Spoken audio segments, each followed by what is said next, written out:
utensils. I am not. Utensils are kind of like an appendix in your neck. Those are your tonsils. Well, then what's represented? That means somebody who acts for it. That's what I mean. Next time I want a steak, I'll send somebody else. McGee, Huh? that package you have in the refrigerator, will you tell me truthfully just what it is? Ah, come in. Thank goodness. Hi, mister. Hi, Miss McGee. Ah, hi, sis. Oh, I'm mighty glad to see you all. Mighty glad. Sit down. How are conditions in the little red schoolhouse? It isn't red, I bet you. It's brown. Oh, it is? You have to make allowances for Mr. McGee, dearie. Whenever he passes the schoolhouse, he sees red. Well, come on, sis. Don't let that throw you. Just sit up here on Uncle Fibber's lap and let's have a nice long chat, eh? What do you say? Well, gee, mister, I don't know. Always before you never had time to talk to me. Well, yeah, but that's... It isn't that he wants to talk to you now either, little girl. He's just trying to put off talking to me. Go right ahead, McGee. I've got to sort out the laundry. Okay. Well, sis, what do you know? I says, what do you know? 2 times 2 is 4, and cats have 9 lives, and kangaroos carry their babies in their pockets, and there are 10 dimes and a dollar. Hey. What is this? I was just telling you what I know, mister. Huh? And 6 times 6 is 36, and there are 48 spaces. No. That was just a metaphorical question, sis. What I meant was, how are things in general? All right, I guess, mister. Anyway, they don't rattle. Huh? He's just hanging out with a dead What body. don't rattle? Things in general. That's a good problem. Well, doggone it, sis. Why should things in general rattle? Turn it down. Because he swallowed him. Who did? General? Huh? That's my puppy's name, General. Oh. And he swallowed a spoon and a little perfume bottle and a watch chain and a marble, but they don't rattle. I shook him and I listened. Well, puppies are pretty hardy characters, sis. You mean like Mickey Rooney? L-A-Y-L-A. What about Mickey Rooney? He's a hardy character, too. My mama took me to the movies one night and I saw Well, it's him. all Halloween. Gee, he's wonderful. Yeah, he's a good little actor, sis. Ever see me in the movies? Well, I guess I gotta go home now. Hey, now, wait a minute. Quit ducking the issue. You ever see me in pictures? No, but my daddy did, he said. Oh, he did, eh? Well, What'd he say about him? I'll see you tomorrow, mister. Oh, no, you don't. I want to know what your old man, or what your father said. Come on, now, tell me. Oh, yeah, and get my mouth washed out with soap. Nothing doing, mister. Goodbye now. Oh, boy. Wrong door, I guess. So long, mister.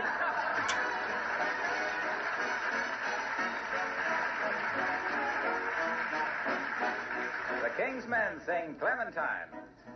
In a cavern, in a canyon, excavating for a mine, dwells a miner, 49er, and his daughter Clementine. Oh, my darling, Clementine, you are lost and gone forever. Very sorry, Clementine. She was light and like a fairy, and her boots were number 9. Packing cases strung with laces were the shoes for Clementine. Oh, my darling,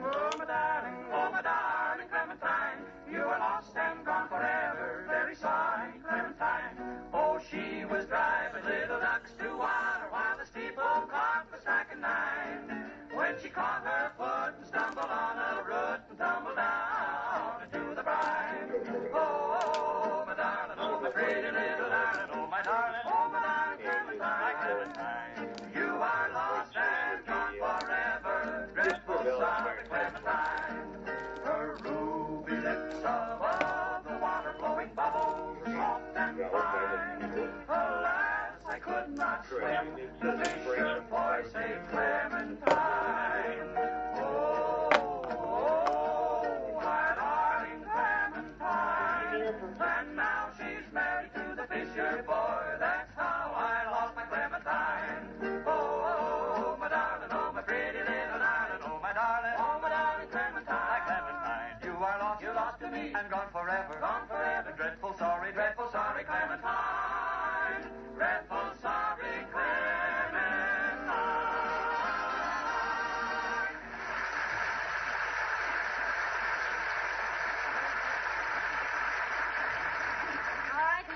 me. I'll tell you what, Molly. Tell me what it is you have in the refrigerator, the package you brought home. Oh, the package. The one I brought home. Yes. You mean? Oh, that one. Yeah. I know the one you mean, I think.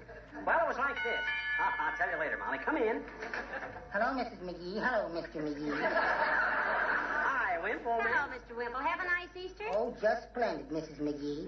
Did you see us in the Easter parade? No, we didn't, Wimp. Did we miss something pretty spectacular? Indeed you did, Mr. McGee. Sweetie Face was there with her new spring outfit on and violets in her hat, and there I was in my striped trousers and cutaways. Oh, striped trousers and cutaway. Yes, my striped trousers were cut away around the ankle so Sweetie Face could attach a chain to my leg. She's always afraid I'll run away. And I will, too. Well, good for you, Wimp. Did you and Sweetie Face go calling Sunday afternoon? Sweetie Face did, but I didn't. Oh. She had arranged an Easter egg hunt for me. She hid the eggs and told me I couldn't go outdoors till I found a dozen. Any 12 of them, she said. How many eggs did she hide? 4. Well, I've got to be running along now, folks. I've got to go buy some meat for Sweetie Face. Meat? Hey, look, Wimp. If you want to save your coupons, I know a guy named Eddie. McGee, no, I won't have it. I have enough coupons already, Mrs. McGee. And a good thing, too. Sweetie Face eats so much meat. Though, of course, she should right now, you know. Why, Wimp? Well, I suppose I shouldn't really tell, but you see, Sweetie Face is, well, she's eating for 2 now. Oh, for goodness sakes, Mr. Wimple, isn't that wonderful? Well, what do you know? So she's eating for 2 now, huh? Yes, herself and me. Huh?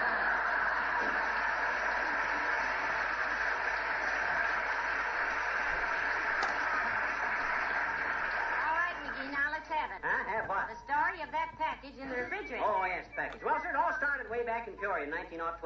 Or was it 1913? For goodness sakes, how could a package in our icebox today start back in Peoria in 1913? It wasn't 1913. It was 1912. What was? The way this all started. In 1912... Just skip that part, dearie. Get to the package in the refrigerator. Okay, it was 1912. Years went by, and here I was in Wistful Vista, married to the most wonderful woman on earth. So one day... Does your black market handle baloney, too? Now get to the point and stop stalling me. Well, I was trying to. Well, sir, at 10 o'clock this morning... Oh, dear. Come in. Oh, Dr. Gamble. Come right in, Doctor. Hello, Mrs. McGee. Hello, Fibber. Say, I left my gloves here last week, I think.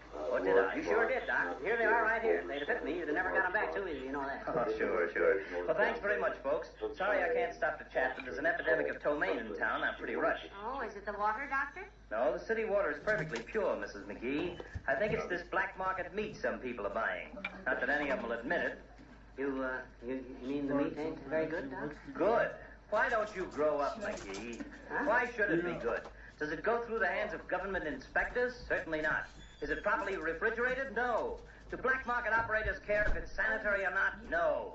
As long as they get their filthy money, they don't care if their customers live or die. Well, you seem to feel very strongly about it, Doctor. Why shouldn't I, Mrs. McGee? I'm a doctor, and it infuriates me to know that some men are so low as to butcher meat illegally and throw away the parts that are needed for medical extracts and surgical sutures and insulin and adrenaline. People may think they need a steak now and then, but believe me, when they need adrenaline, they really need it. McGee, you look bilious. What's the matter? Go on a milk diet the rest of today and tomorrow. Huh? You're a nuisance when you're well. I don't want you to get sick. Good day. That does it. I'm convinced. I've been a fool. I've been a chump to 29 decimals. You wait here. All right, dear.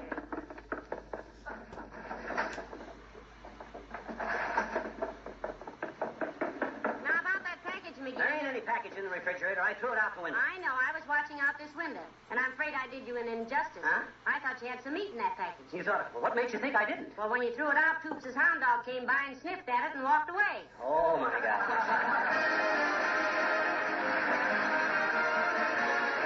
There's one piece of advice you've probably all heard so many times that you'll duck your head if I hand it to you again. And yet there are so many car owners who aren't taking proper care of their automobiles that they need constant reminders to do so. What I'm suggesting is that you do not overlook the finish of your car. Perhaps you don't realize that the salt and other chemicals that are used on streets and roads in wintertime may be on your finish right now and will eat into the finish if they're not removed. If you haven't cleaned and polished your car since winter, you should do so right away. Use a cleaner that removes all that scum and dirt without injury to the finish. Such a cleaner is Johnson's Car New, the easy-to-use combination cleaner and polish that does two jobs at once, both cleans and polishes with one application. You apply Car New, it dries to a white powder, you wipe off the powder, and your car sparkles with almost forgotten newness. Make a note now to buy some Johnson's Car New this week. The cost is little, the benefits are great. Ladies and gentlemen, in order to make a point, we've tried to have fun with a subject which in itself is not very amusing. There's nothing humorous in children becoming ill from eating doubtful meat. It isn't particularly laughable to find crooks and saboteurs disrupting a fair and just system of distribution of essential foods. So in the interest of your own health and your own Americanism, buy only from a reputable dealer. And when anybody offers you a piece of beef without coupons, refuse it. Yes, it's probably a bum steer or part of one. Good night. Good night, all. The characters of the old-timer and Wallace Whipple heard on this program were played by Bill Thompson. This program has reached you from Hollywood. Harlow Wilcox speaking. This is the National Broadcasting Company.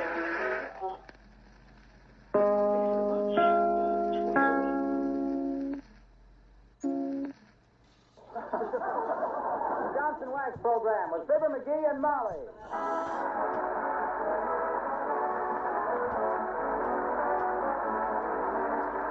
The makers of Johnson's Wax, Johnson's Car New, and Johnson's Self-Polishing Glow Coat present Fibber McGee and Molly, written by Don Quinn, with music by the King's Men and Billy Mills Orchestra.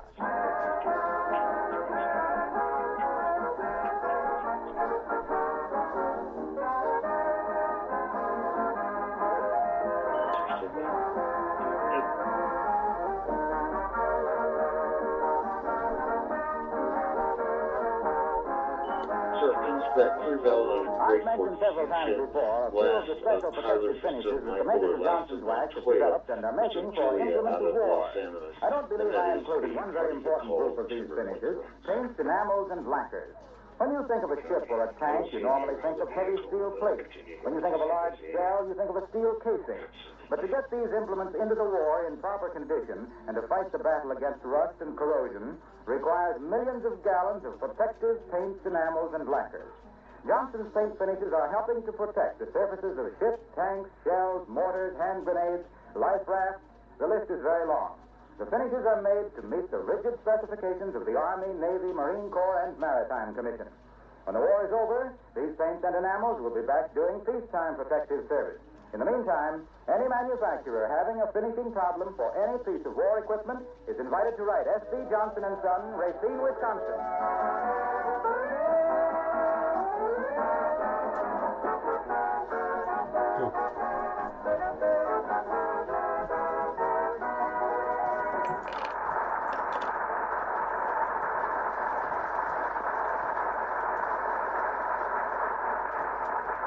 Ladies and gentlemen, we present a man who is a born leader with his chin. A man who knows nothing of fear, who knows nothing of caution, who knows nothing, period. But here, on his way to learn something from a numerologist, we find Fibber McGee and Molly.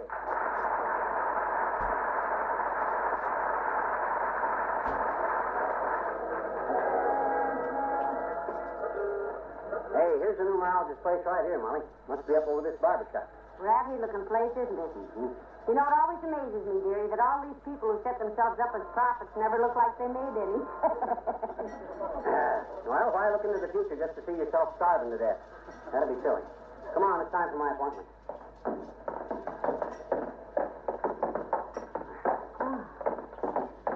Are you sure this man is a numerologist, McGee? Sure, why? Well, he ought to be an astrologist. Huh? 40 more steps and he'd be within 10 feet of the moon. I'll bet this is going to be a turning point in my life, Molly. Oh, dear, you've had so many turning points already, you'll go down in history as Whirling Fibber McGee. How do you do? I am Professor Cypher. Please to come in. Now, look, Bud, my name is... Please do not annoy me with trifles which I already know. You know? Certainly. You are Fibber McGee and wish to consult me because your life is out of harmony with the numerical vibrations of the universe. Well, my gosh, you hear that, Molly? He knew who I was and why I came. Well, you made the appointment in your own name, didn't you? Then why should you come to see a numerologist? To get your tires recapped? I'm not particularly bowled over, dearie. Perhaps when the lady sees the result of this interview, she will change her attitude toward the ancient science of the Egyptians. I bet you will at that, Prof. The only Egyptians I ever saw were mummies. If this undertaking is anywhere near as good as theirs, I'll buy it. Please to sit down. Thank you. You may smoke if you wish, madame. Thank you, I don't smoke.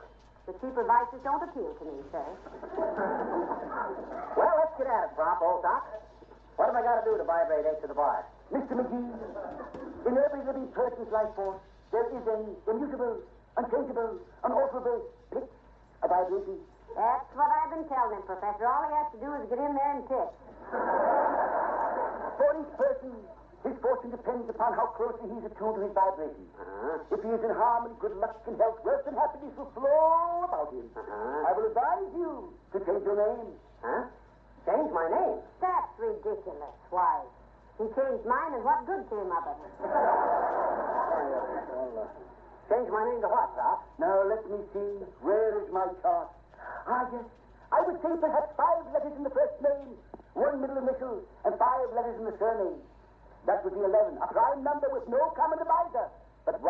That's the stuff. We want no common ordinary divisors in our name, do we, dear? Well, what name would you suggest, Bud? Well, for the first name, how about Homer? A fine old name in the classic tradition. Homer, huh? Yeah. Homer. Sounds like a pigeon. Doesn't seem quite right to call him Homer when he never gets to first base. Yes, Homer will do splendidly for the first name. Now a middle initial. Say K. That's the 11th letter of the alphabet. And how about Frink for the last name? Homer K. Frink. Splendid. Homer K. Frink. Homer K. Frink. Hey, that ain't bad. Sounds kind of distinguished. Well, come on, Mrs. Frink. Don't call me Mrs. Frink. You can be Homer Frink if you want to, but don't include me, dear. Oh, well, you'll come to it when you see how successful I'm going to be. How much I owe you, Prof? $10, Mr. Frink. $10. He's been called a lot of $10 names in his day, Professor, but none like Homer Frink. Madam, this is probably the greatest investment he has ever made. A mere $10 to lay the foundation of a fortune. For believe me, when he goes out into the world as Homer Frink, with his vibrations attuned to his rightful destiny, he'll regard the paltry sum of $10 as pitifully inadequate. Well, I'll bet I will at that. Well, here you are, Prof. Thank you. Good day, Professor. Good day, madame. Ah, boy, oh, boy, oh, boy. Homer Frink. Homer K. Frink. In tune with the universe at last. Lady Luck, here I come. No more fumbling and stumbling. Look out, McGee, they're there. McGee, are you hurt? No. Of course not. Thanks to Homer Frink. If I'd have still been Fibber McGee, I'd have busted my clavicle. Oh, my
Molly Frink.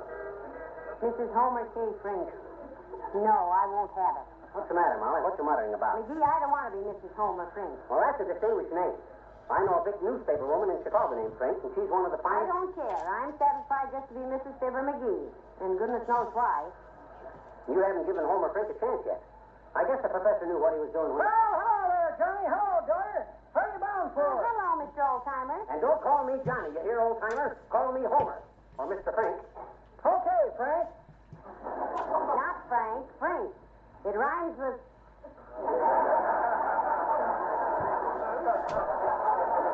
Well, never mind what it rhymes with. What's the idea, Johnny? I mean Frank. I got my name changed by a numerologist, old-timer. With my new name, Homer Frink, my numbers are all in harmony. He vibrates. He does? Stand still a minute, Johnny, and let's see. See, he does it there. Quivers like a E-string. It's just excitement over having his numbers in harmony. Papa was in the numbers racket once, but he couldn't get into harmony with the police. Well, this is different. This is a scientific thing. I don't know about that, Homer. I knew a fellow changed his name, the result was horrible. It was awful. Yeah? For a while, it looked like he'd do all right. Then his luck went bad. Wouldn't be surprised to see him get hung or shot any day now. Oh, my. What was his name before he changed it? Schickelgruber. Well, I gotta be running along, kids. Gotta buy my girl Bessie some nuts. She's trimming a hat. Trimming a hat? What did she want the nuts for? Put on the hat, daughter. Don't be ridiculous, old-timer. What kind of nuts can you trim a hat with? Forget me. Well, see you later, daughter. So long, Homer.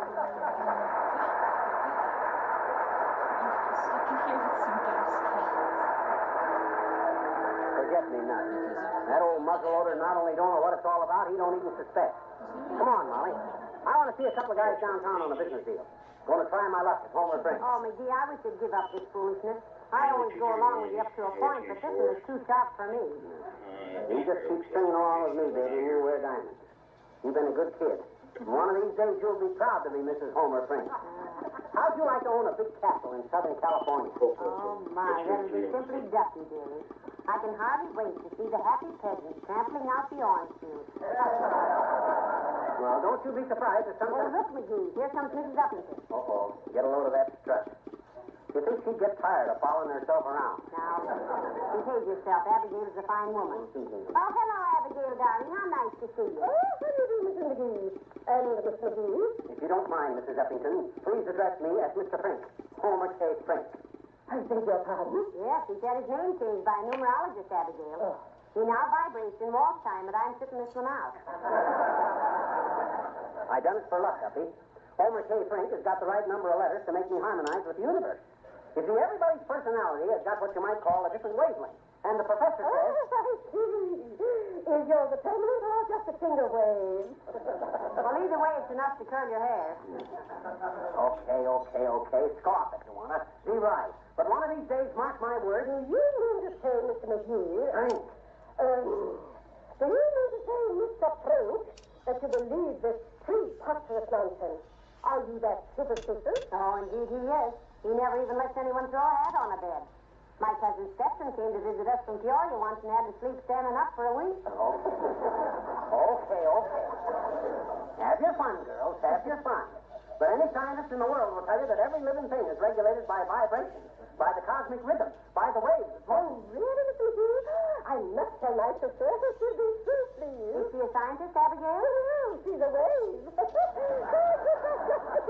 Goodbye, Mr. Plunk.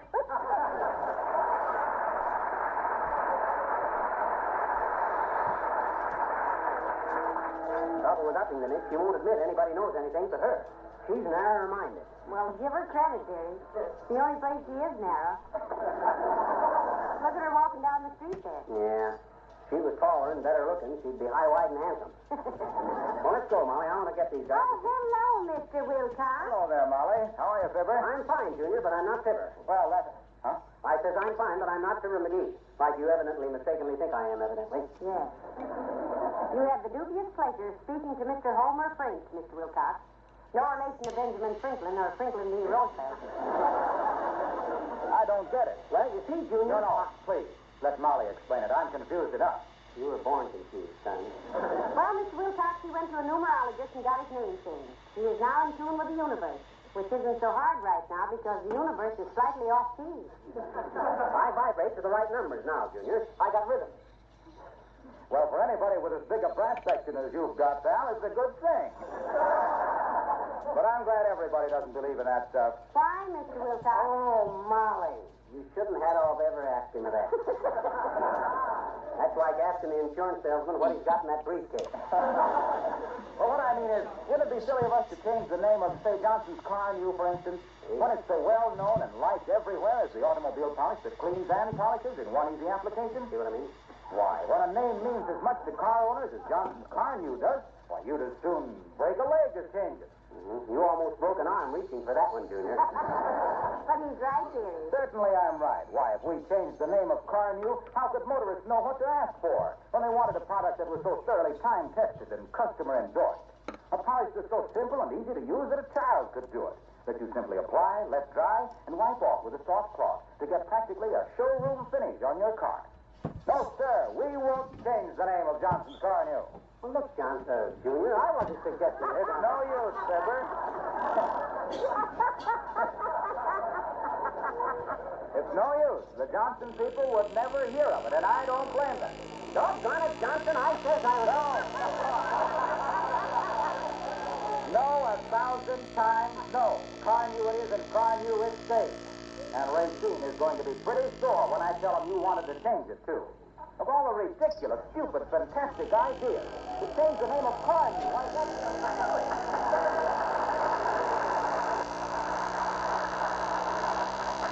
Your cosmic rhythm seems to have missed a couple of beats, dearie. Yes. If Mr. Wilcox tells the team you want to change the name of Carney, your luck is really due for a change. And I don't mean good. Doggone it, I didn't want to change any name. That guy's got 7 silver cups. He's one jumping to conclusions. I didn't mean to... McGee, look. Huh? Where? Right there, there's a man lying on the sidewalk. Maybe he's ill. Oh, looks kind of familiar, too. Oh. Hey, that's Wimple. Yeah, that's Wimple. Did I hear someone call my... Oh, hello, folks. Hi, Wimp. What's the idea laying on the sidewalk? Just self-defense, Mr. McGee. Oh. I thought I saw Sweetie Face coming down the street. Yes, but how would lying flat on the sidewalk help in that case? Well, she told me she was going to slap me wall-eyed as sure as I was a foot high. Well, you're safe, Wimp. You ain't anywhere around here. Thank you, Mr. McGee. And the name is Frink, Wimp. Homer K. Frink. Oh, how do you do? Have we met someplace? Well, Mr. McGee has changed his name, Mr. Wimple. A numerologist told him to for luck. Yeah. Oh, I see. Well, I've got to hurry and meet Sweetie Face. She'll be horribly angry if I'm late. What's the rush, Wimp? Well, I'm meeting Sweetie Face at the Marine pistol range. Oh. She's going to show them how she shoots a cigarette out of my mouth with a 44 pistol. Oh, my goodness. Isn't that dangerous, Mr. Wimple? Oh, no, silly girl. I never inhale.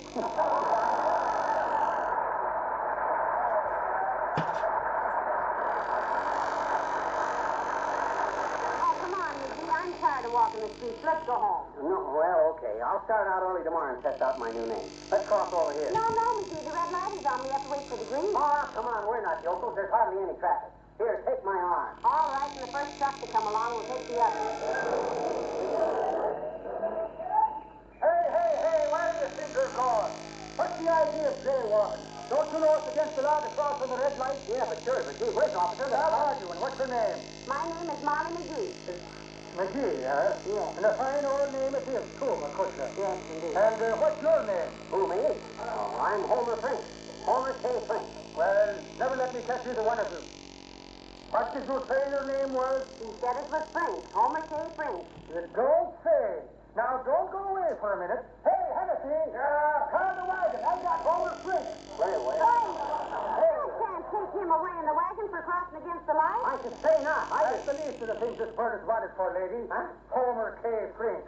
Wanted in 7 states for arson, murder, bank robbery, forgery, swindling, parole violation, and bigamy. Keep your hands up there, Frink.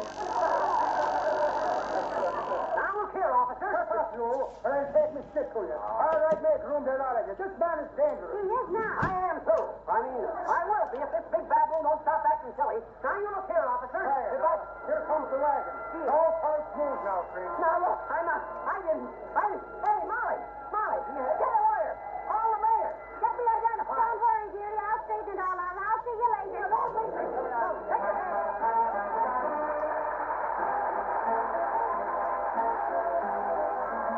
The King's men sing, I got plenty of nothing.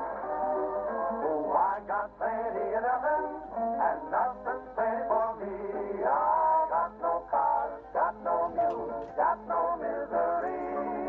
Oh, the folks with plenty of plenty got a lot on their door. Pray somebody unwind the robber while he's out a making more. What? Oh, I got no luck on the door. That's the way to be. They can feel the rust from the floor. That's okay with me. All the things that I prize, like the stars in the sky, all I got plenty of nothing, and nothing's plenty for me. Got my gal, got my Lord, got heaven to hold their Lord. Got my gal, got my Lord, got my Lord. Forty changed since that woman come to live with him. How he changed. He ain't caught with chillin' no more. And ain't you hear how he and Bess all the time singing in their room? I tell you that dog is happy, happy. Nothing,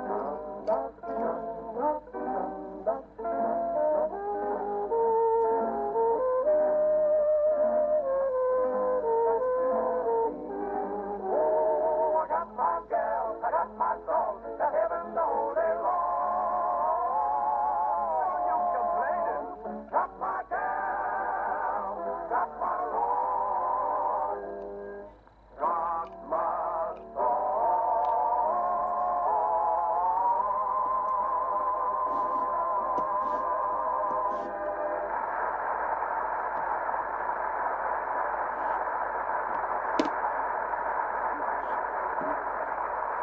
That's right. It's for the 49th time I'm telling you I'm not Homer, Frank. Yeah, we know. And get that spotlight out of my eye. Leave me talk to him a minute, Cheesy. Clancy, put down that rubber hose. Yeah, put that down. You know them things is right, Clancy. You guys are going to be sorry for this. When I get hold of the mayor, I'll... Shut up, Homer. Now, what were you saying about that stick-up in Boston, Homer? I didn't say nothing about a stick-up, and you... Maybe you'd like to tell us about that jewelry deal in Florida, that Chicago job he pulled. Dad, I say I never... what's the use? All right, you guys. You want to hear about my Chicago job, do you? Well, I'll tell you about it. Now you're talking sense, Homer. Write this down, Clancy. Okay, Chief. All right. So it was in the fur warehouse, see? I come in late at night, see? Must have been around midnight.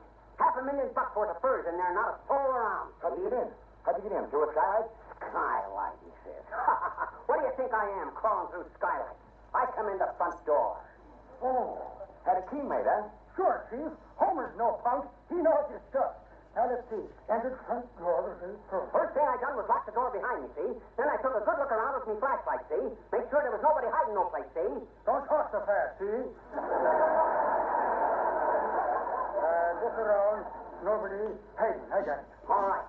So the next thing I do, I ease over to the storage vault. It's locked, but that don't stop me, see? It don't? Nah. I got the combination all wrote down. I hauls it out of my pocket, opens up the vault, and throws casually inside.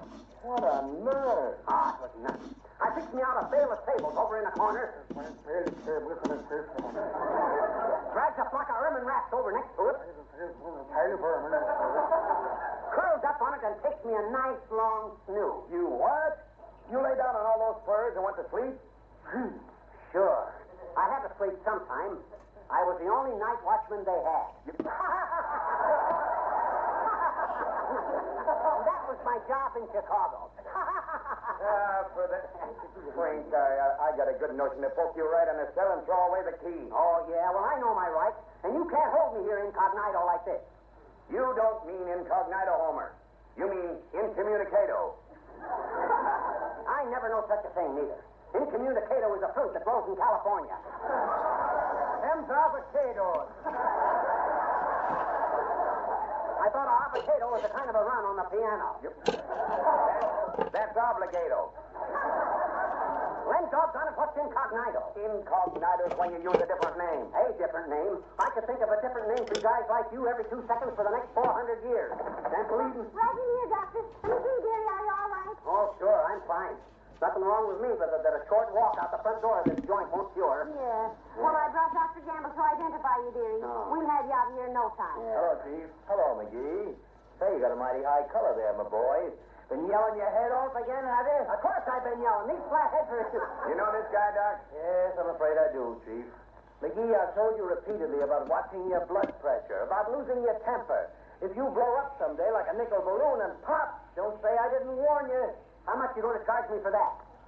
I didn't ask you to come down here, and if you think you're going to send me a bill for medical advice, Oh, I don't pay any attention to him, Mrs. McGee. I've warned him so many times about his blood pressure. Yeah, that's $3 a warrant. Well, if you can positively identify this bird as McGee, Doc, we'll have to turn him loose. And about time, too. I'm going to sue every one of your cops for false arrest and malpractice. There's going to be so many stars flying around here, it'll look like a planetarium. Quiet, McGee, quiet. Well, How are you going to identify him, Doctor? well, if he has a birthmark or something. He wasn't asking you, you bull-necked, cow-faced, steer-faced. McGee. I can identify him all right. Take off your shirt, McGee. Doggone it, Doc, I hope I never meet you at 14th and Oak Street. I never seen you yet. I didn't have to take off something. What for this time? Appendicitis scar. I operated on you, remember? Yeah, it won't prove anything, Doc. Too many people got appendicitis scars. Not like mine.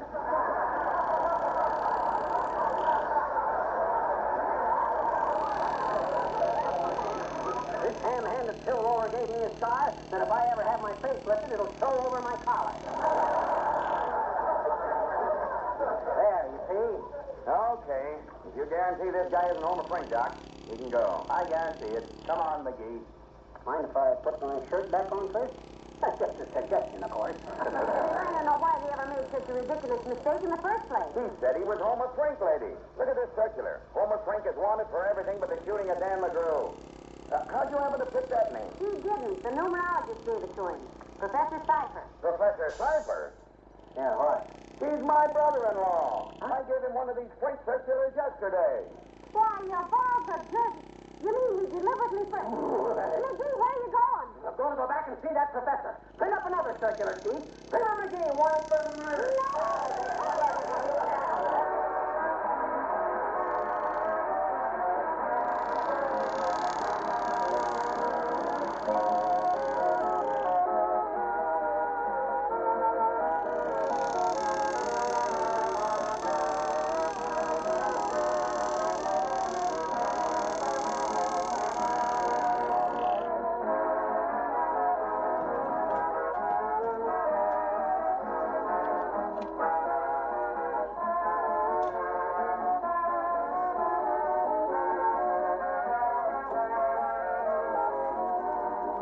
Should a piece of good quality linoleum last?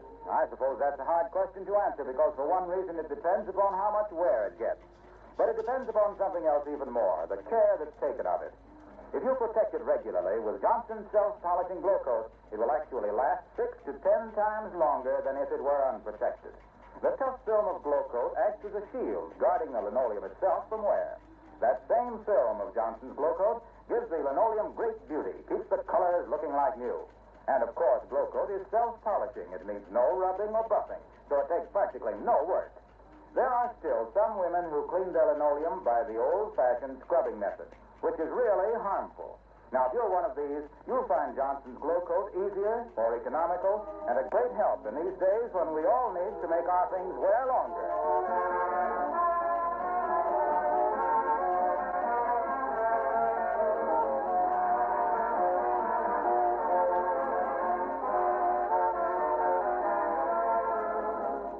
I was so worried when you ran out of that police station. Yeah. I thought you were really going to get that, Professor Cipher. Yeah, I would have, too.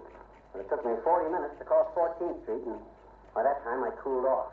Why couldn't you cross? I was seeing red and couldn't tell when the light changed. Yeah. Good night. Good night, all.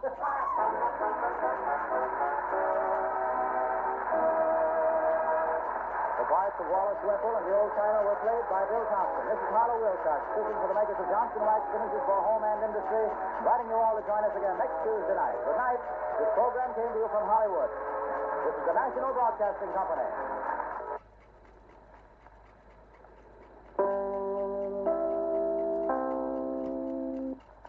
The Johnson Wax program with Fibber McGee and Molly.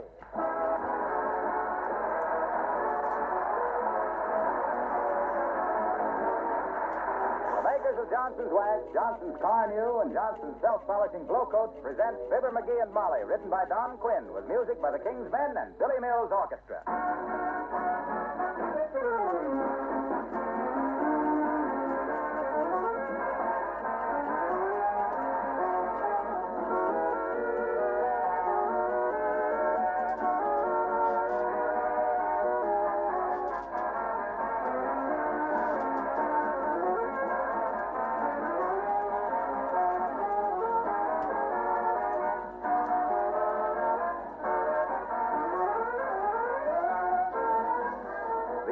I followed a very nice-looking woman down the street.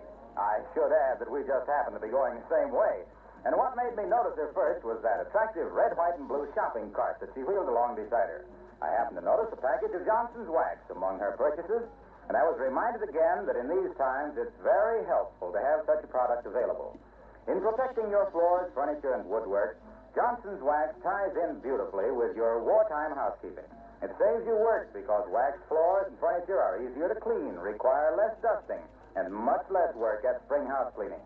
The regular use of Johnson's Wax enables you to keep up the beauty of your home with little effort and small cost. And what's more, this same Johnson's Wax polish offers protection, helps you to take better care of the things you have, not only for the duration, but for long after.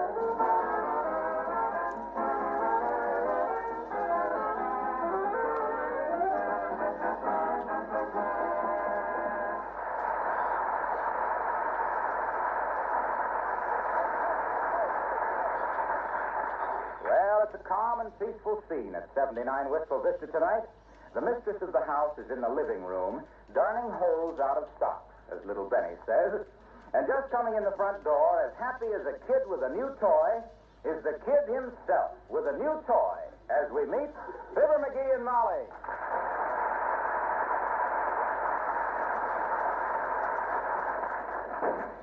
Well, McGee, home already? Yep, and I got a surprise. I bought something. For me? For both of us. This is something we've been needing for years. McGee, you bought some phonograph needles. Oh, you dark. Oh, no, I didn't. Do we need phonograph needles? Do we need them? I played a dinosaur record last night, and she sounded like Andy Devine. Well, remind me sometime, and I'll get some. Remind you? Yeah. I tied a string around your finger twice, and what happened? What happened? Well, the first time you bought string, and the second time you bought lady fingers. Oh. Never mind the needles now. What do you got there? Look. Let's take a peek at that. There. Heavens days, a new clock. Yeah. And take it right back. Huh? The hour hand is missing. No. Now, that ain't a clock. It's a barometer. I've been wanting one for years. A what? A barometer. What does it do? You mean you're ignorant as to not knowing what a barometer does? It tells the weather. Why, a captain of a ship can look at one of these things and tell right away that there's going to be a hurricane. Well, get it out of here. We'll have no hurricanes in this house. Don't be so unlogical. Barometers don't make the weather. They just tell what it's going to be. From now on, we don't have to guess about tomorrow's weather. Well, I'm sorry to hear it. Huh? After being married to you all this time, dear, the only surprises I had left in life were tomorrow's weather.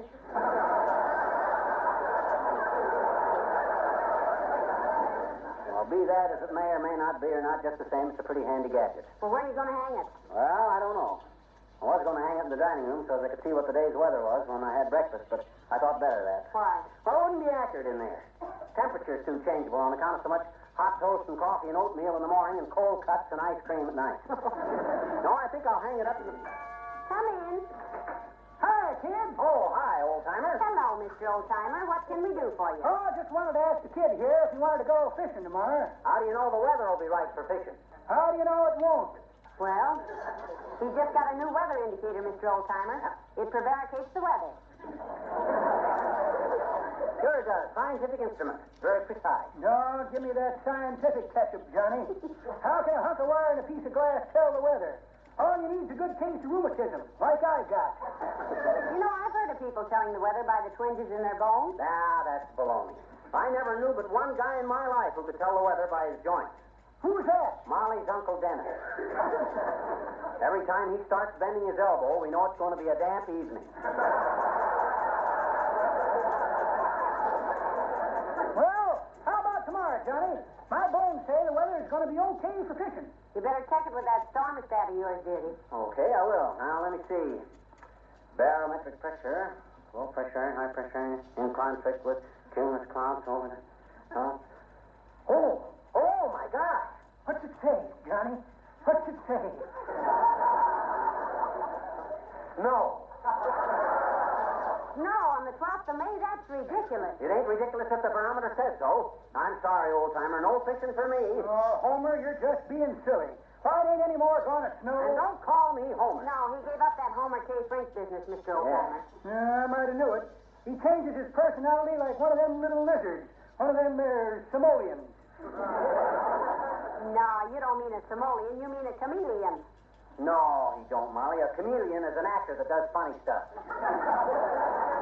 That's a comedian, Johnny. I thought a chameleon was a book full of facts and figures. No, you're thinking of a compendium. Sure. I used to read it when I was a kid, huh? The Youth Compendium. That was companion. Then, Jag Nabbit, what's a simoleon? That's slang for $1. What? $1 for a little piece of slang like that? I won't pay it. That's robbery. Well, I don't know why he got so angry. He didn't have to pay you right away. Oh, never mind. What? What worries me is snow tomorrow. Oh, McGee. For goodness sake, it isn't going to snow tomorrow. No? Why, it hasn't snowed in this part of the country on the 12th of May for 100 years. Well, if it done it once, it can do it again. But just for fun, I'm going to check with the local weather bureau. Give me the phone. Here. Thanks. Hello, operators. Give me the news. The Metro goes to the weather bureau. Huh? Oh, hi, Mert. Oh, dear. How's every little thing, Mert? Cheers, eh? What say, Mert? You heard from your brother in North Africa. He knows where the Allies are going to start the invasion. Wow. How does he know that? From the way they packed him in on the boat going over, he says they must be going into Sardinia.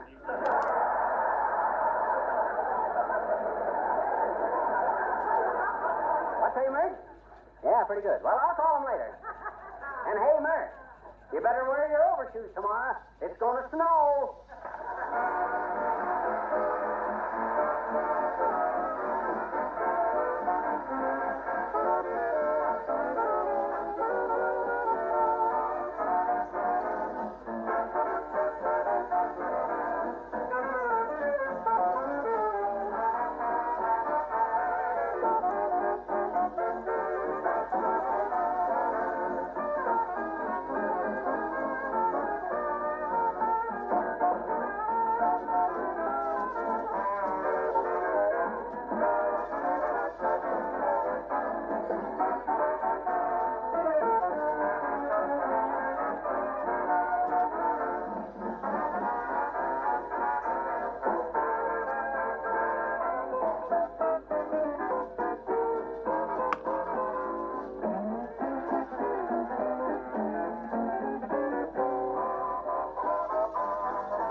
Here's a better place over here. No. That's too close to the window. This is better over here. McGee, what on earth are you doing? I'm trying to find the right place to hang my barometer. Well, make up your mind. You got so many holes in the wall now, it looks like we're living in a sponge. Okay, Hey, do you know what I did? I haven't the faintest idea. And I've crossed my fingers so much I have to signal X for victory. What did you do? I called up the Whistle Vista Gazette and told them it was going to snow tomorrow. They were real interested. I'll bet they were. Yeah. I told them it was going to snow tomorrow, and they asked me did I have any dope on when the world was coming to an end.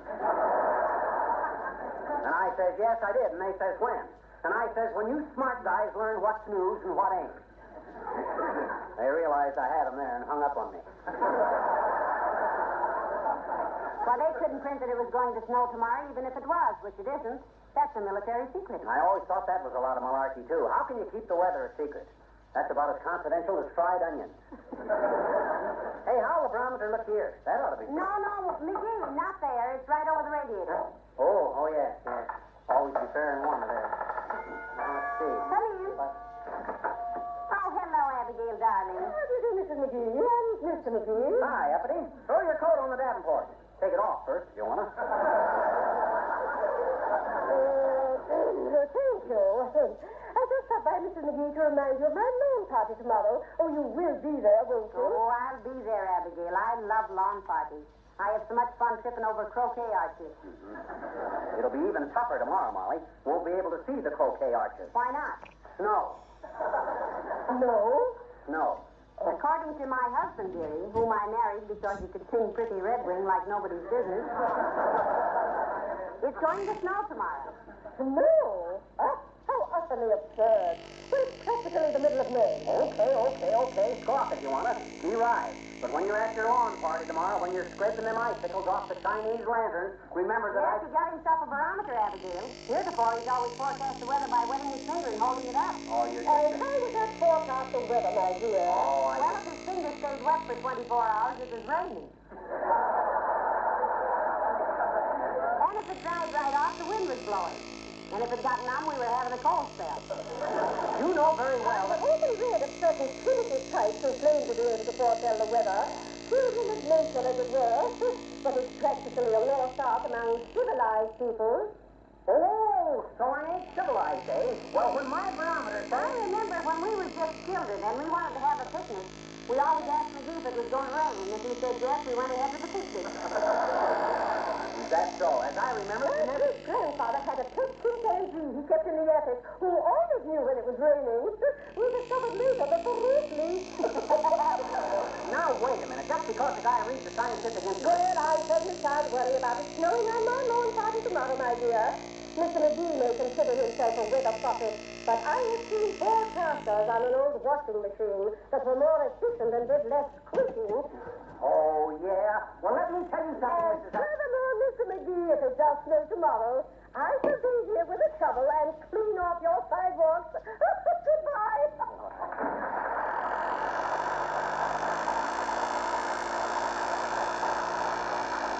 I ought to make her shovel them off with a hat pin. That old gravy boat. That's what a guy gets when he tries to do people favors. Reach out a helping hand, and 10 to 1, somebody slams the door on you. Now, take it easy, dearie. After all, snowing across the May is a little ridiculous. Ridiculous, my classical. That's what I get for trying to argue with a couple of women. What do women know about science? What about Madame Curie? Well, what did she ever do? She discovered radium. So what if she did? It's a nuisance. Turn it on and all you hear is a lot of bum gags. Listen, I didn't say radio, I said radium. Well, gee whiz, I don't see... That shit, Believe me, this is the last time I offer free advice to people that are too ungrateful to use it. If I ever... Hello, folks. Hello, Mr. Wilcox. Hi, Junior. If I ever go one step out of my way to help anybody again, I... Oh, shit. Oh, hi, Wilcox. Please come in. What are you screaming about, pal? Oh, The ingratitude of people. Mrs. Uppington wouldn't believe him when he told her it was going to snow tomorrow, Mr. Wilcox. No. Tomorrow. Oh, you too, huh? Another septic.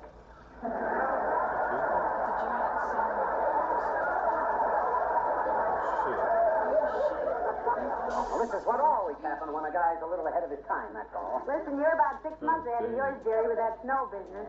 I can just imagine what happens when Edison come rushing in and hollers that he's invented moving pictures. Some lithead probably sneers and says, oh, yeah? So who's going to play Alice Faye, Lily and Russell?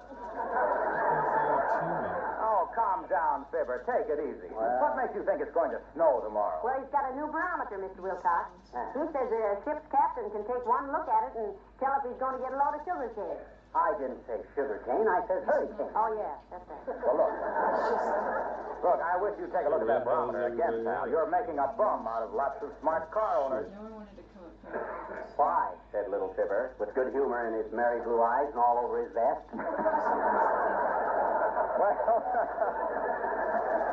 Well, gee, this is the time of the year when they all get out Johnson's car and you to polish up the old bus for summer and protect it against dust and rain and sunshine and road film.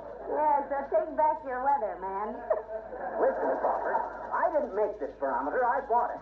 I don't tell it what to say. I just read it. It says snow tomorrow. Is that my fault? What do you want me to do? Kick science in the teeth? Look, friend, have you set this barometer for altitude? For what? Altitude. Has to be regulated for whatever part of the country it's used in. Wistful Vista is 800 feet above sea level. So what? I don't care if this is Death Valley. If it's going to snow, it's going to snow. Well, that may be, pal, but I'd rather bet on the instincts of a smart car owner than a palooka with a dime store barometer. Why, this is the time of year thousands of motorists have been waiting for, so they could go out and give the finish on their cars a new lease on life and beauty with Car New. But I'm telling you, thousands of them, pal, eager to get out into the warm sunshine and spend a pleasant half hour simply applying Car New, letting it dry, and wiping it off with a soft cloth, getting a brilliant protective polish in one easy application. And now you come along and say it's going to snow. well, he really believes it too, Mr. Wilcox. All right. I won't say another word. Everybody else is smarter than what I am, anyway. Go on home, Junior. Go home. Go home and get out the red flannels and the hot water bag and the galoshes. Because by the 22 twittering trumpets of Toscanini, it's going to snow tomorrow. Okay, pal, okay. I'll get ready for a blizzard. And if it snows, I'll be over here the first thing in the morning and shovel off your walk.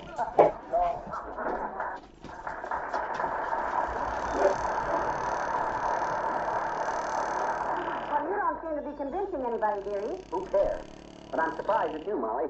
You ought to know by this time when I'm right and when I'm wrong. Oh, I do, dearie, I do. You do? Well, that's some satisfaction. Hey, where are you going? I'm going up and put the extra blankets in the storeroom. Huh?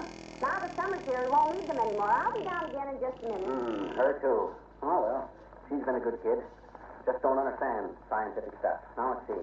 Where'd I better put this brown? Ah, here's a good place. No. That ain't right either. Too near the door. Get a draft on. This is better way over here by the... Come in. Hi, mister. Oh, it's you, is it, sis? Now, don't bother me. I'm busy. Doing what, mister? What you doing, What, I'm putting up a barometer. Well, I thought maybe you... I says I'm putting up a barometer. B-E-R-O-M-M-I-T-E-R, barometer. This thing here. What is it? It's a barometer. What's it for? It tells the weather. Tells the weather what? It tells what the weather is going to be. Oh. Now, this is gonna, Victor. Huh? All the time just the weather don't know what it's gonna be. Nobody can tell because if you know what the weather is and the weather does, you won't know whether the weather is... See, this is all kind of silly, isn't it? I'll say it is. Well, gee, Mr. No Fun, what is that thing for? To make little girls ask questions. Okay, you ready? Ready for what? The first question? Look, sis, I didn't mean that The question is, why does Hitler wear that ridiculous little mustache? Oh, that's a very silly question, and I don't think... Well, because a mustache is hair, and the hair is a rabbit, and the rabbit has a short tail, and the short tail is easily told, and so is a bell, and a bell is in a belfry, and so are bats, and bats are used for baseball, and baseball is played on a diamond, and a diamond is full of cats, and so is a cow, and a cow is beef, and beef is better when it's hung, and so is Hitler.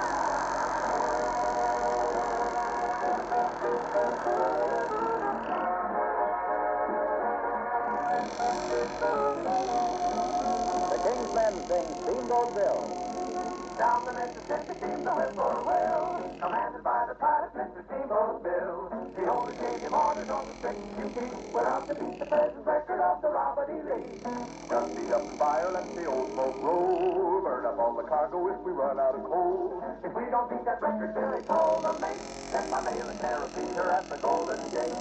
Steamboat Bill, steaming down the Mississippi. Steamboat Bill, a mighty man was he. Steamboat Bill, steaming down the Mississippi.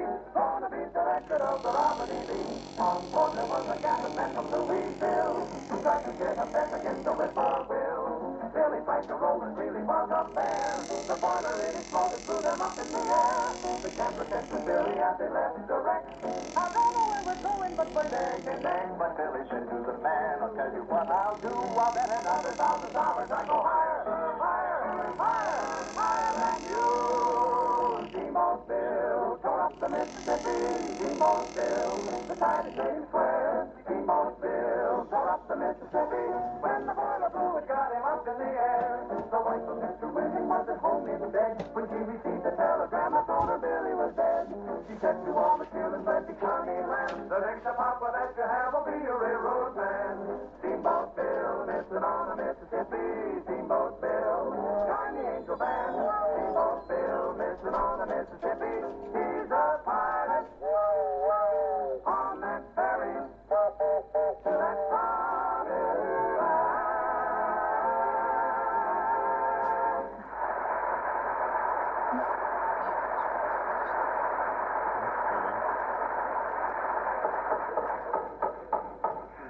land. That won't do. That's too close to the fireplace.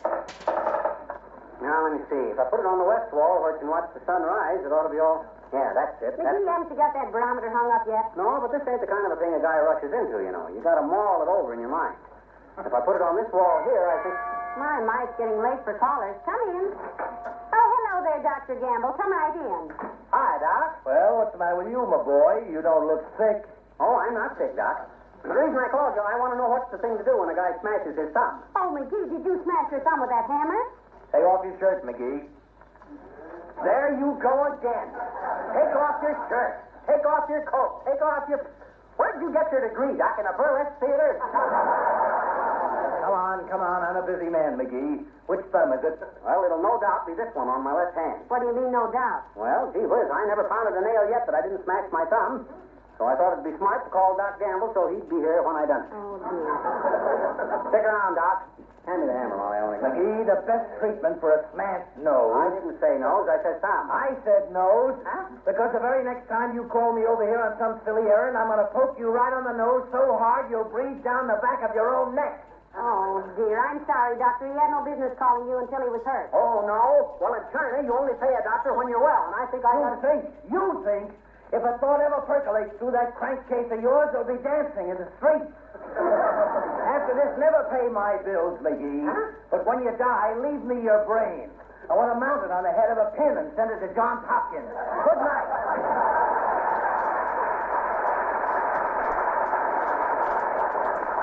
Who's John Hopkins? And what's he so sore about Well, anyway? doctors are too busy these days to go rushing around on silly calls, McGee. Didn't you notice how tired he looked? No, but I ain't surprised. If he makes me tired, think what he must do to himself. Now, let's see. If I hang this barometer over the radio here... No, it's no good. Hot band number might affect... For goodness sake, who's that now? Probably Wimple. Everybody else has been accounted for. Come in. Hello, Mrs. McGee. Hello, Mr. McGee. Good evening, Mr. Wimple. Hi, Wimple, old man. Kind of late for you to be out, isn't it? Yes, it is, Mr. McGee. But I was out for a walk, and I saw the light in your window, so I just thought I'd drop in and say hello. Hello. Hello. You better enjoy your evening walk while you can, Wimp. It's going to snow tomorrow. No. Hmm? Oh, Mr. McGee. You're just wagging me. Huh? It can't snow on the 12th of May. That's what I keep telling you, Mr. Wimple. Okay, let's drop the subject. I know what I know, and I know what I know, and that's all there is to that. How you been, Wimp? You wrote any new poetry lately? As a matter of fact, I have, Mr. McGee. Oh. I sent one of my publishers just yesterday. What was it, Mr. Wimple? Well, it was sort of a campaign poem, Mrs. McGee, to make people save their tires. It went like this.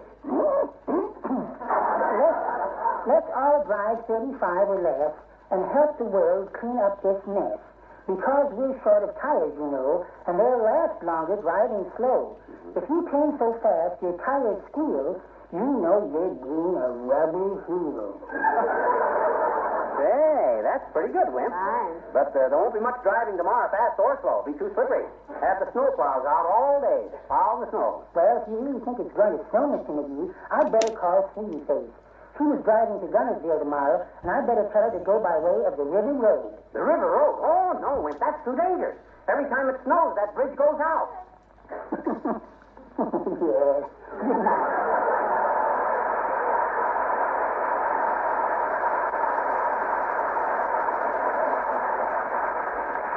Well, dearie, put your barometer on the piano for tonight. It's time to go to bed. Okay, I'll hang it up in the morning. I'll lock the back door. No, I will. I have to leave a note for the milkman anyway. You wind the clock and put the chain on the front door now. Okay. Boy, will I make chumps out of all these chumps when it does snow tomorrow. There won't be so... Hello? Mr. McGee? Yeah? I'm sorry to call you so late, Mr. McGee, but we're taking inventory, and I just... Hey, wait a minute. Who is this? This is Miss Oglethorpe at the Wistful Vista Instrument Company. We sold you a barometer today. Oh, Oh, yeah. If you'll bring it in tomorrow, Mr. McGee, we'll be glad to exchange it for you. Huh? The one you have was a display model and has just a dummy dial. So sorry. Good night. Oh, my gosh. A dummy barometer. And I've been telling Find everybody... the telephone ring, dearie? Huh? Oh, yeah. Yeah, it was a mistake. Yeah, mistake. Well, it's a fine time to get a wrong number. Yeah. Well, come to bed now. Okay. You have to get up early and watch the snowflowers, you know.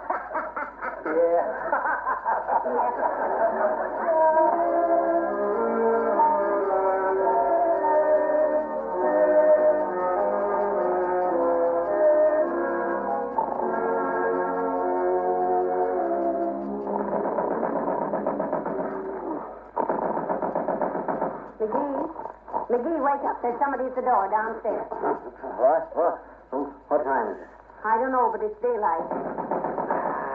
Hurry up, McGee. Don't see who it is. It must be important. Okay. As soon as I get my slippers on. No, not those. Those are my mules. Here's your slippers. Let me take the mules. I want to kick the teeth out of whoever's hammering at the door. Oh, I'm coming. Knocking on the door. Hey, what is this, a gag? What's the idea? Look, Mr. McGee, it's snowing. Yes, when did they start? An extra shovel? Hey, Molly, I was right. Oh, boy, what a barometer. If it works this good now, wait till the worst get in it. Hey, Molly!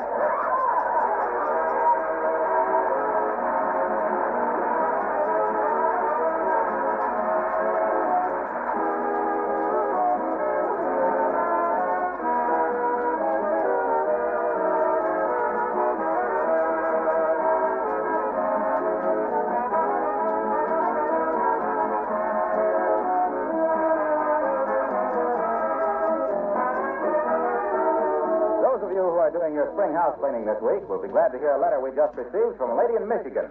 It'll be especially interesting to those of you who do part of your own decorating, such as cleaning painted walls in your kitchen or bathroom. Here's the letter. Being spring house cleaning time, I thought some of your other listeners would be interested in the wonderful use I've found for Johnson's Glow Coat. My kitchen and bathroom walls are ivory enamel. After I wash them, I go over them with a coat of Glow Coat. This brings out a wonderful gloss, protects the paint, and makes cleaning much easier. Well, now, there's a suggestion that really will save you many hours and lots of work. If you're in the midst of your spring house cleaning now, remember this extra protective use for Johnson's Glow Coat on your kitchen and bathroom walls in addition to its primary use on your floor.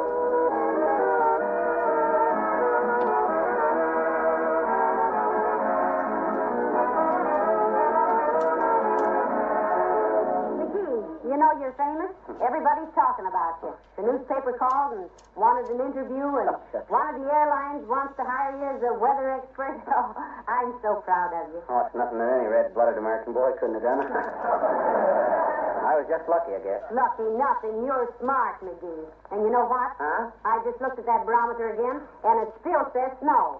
I'm going to get out my fur coat. I'm going to get out. What? Never mind. Good night. Good night, Al.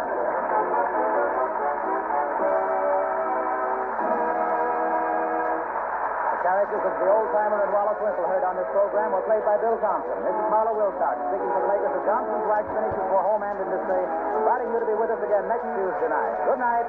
This program has reached you from Hollywood. This is the National Broadcasting Company.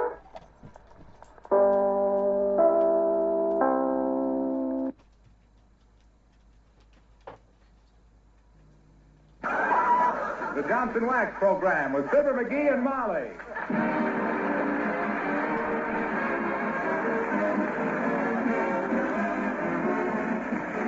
Makers of Johnson's Wax, Johnson's Car New, and Johnson's Self-Polishing Glow Coat presents Fibber McGee and Molly, written by Don Quinn, with music by the King's Men and Billy Mills Orchestra.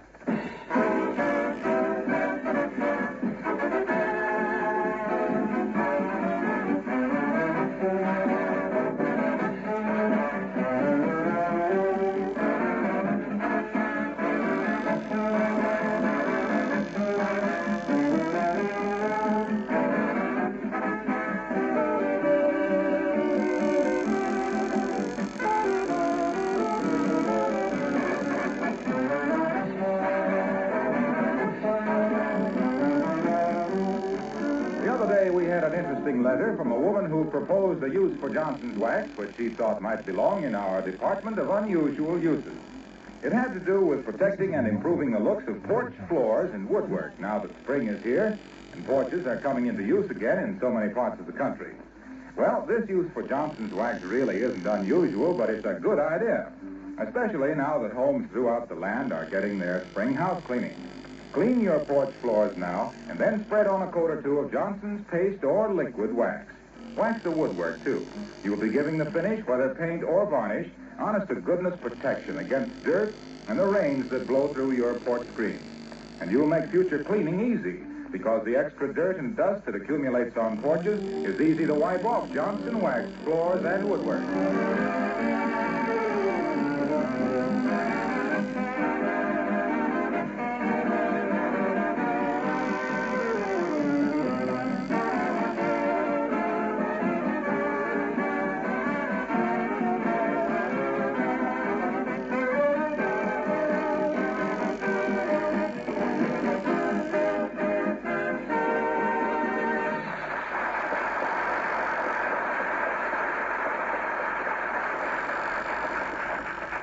One thing about being an average citizen, it's the exciting things that happen to balance the dull things that makes you average. Like what is happening right now to Fibber McGee and Molly.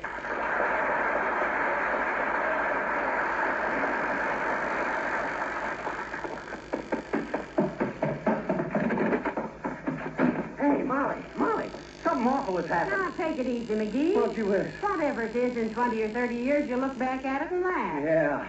I'll be looking back at it through the bars of a jail. That's where I'll be looking back at it through the... My gosh, I'm in an awful mess, Molly. Oh, McGee, you get into more stews than a restaurant oyster. All right, tell Mother. Oh, look, I stole a car. You what? Well, I didn't exactly steal it exactly. I just borrowed it. Now, wait a minute, dearie. This isn't like you. Oh.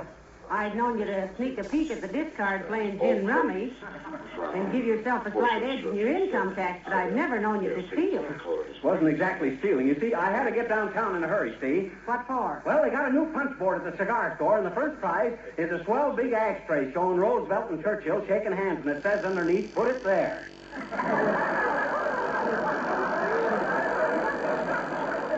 And I know I could have won it if I'd have got Now, never mind that. Whose car was it? Old Lady Uppington. Oh, dear. She told me I could borrow it sometime in an emergency, and this was an emergency. On account of you don't often see a swell ashtray like that with two people. Yeah, but what's all the excitement? You brought the car back, didn't you? No. Why not? Because somebody stole it from in front of the cigar store. Oh, heavenly days, you are in a mess, dearie. Did you report it to the police? Sure I did, over the phone. And they said, what's the license number? And I says, I don't know. And they says, who are you? And I didn't want to embarrass Uppy, so I says I was Morton J. Muffin of Kokomo, Indiana. And I described the car to him and hung up quick. And then I run home. Well, then why didn't you give your right name? I couldn't think of it. Well, there's only one thing for you to do, dearie. Call Abigail and explain the whole thing. Oh, I was afraid you'd say that. She'll pin my ears back so far back I can hear the Battle of Hastings. Nevertheless, you have to do it. I'm sure she'll be reasonable. Reasonable, my clavicle. That old rhino has got a tongue sharp enough to shave with. She'll be about as reasonable as a hornet in a hairnet. But hand me the phone. Here. Thanks. Hello, operator. Give me Maine 792-614-3279. Thanks. She ain't home, Molly. The operator rang and nobody answered. You didn't give her much time. You were afraid she would answer. Uh-oh, it's the cops. They traced me. They tracked me down. They dragged out the throw net. Oh, it's throw out the dragnet, and don't get so excited. I peeked out, and it's a woman. Oh, well, thank goodness. Whatever she's selling, I'll buy a dozen. You'll be buying Abigail's automobile for the next 100 years, so don't get liberal. Come in. Mr. McGee. You betcha, sis. What magazines you selling? You're a little old to be working your way through college, but a gray-haired co-ed is better than a platinum dumbbell, I always say. So I'll be glad to subscribe to whatever Mr. McGee, I am a bailiff. Well, that's great, sis. It's a fine thing when people... You're a what? She's a bailiff, McGee. Meaning the police want you. Serve your papers, dearie.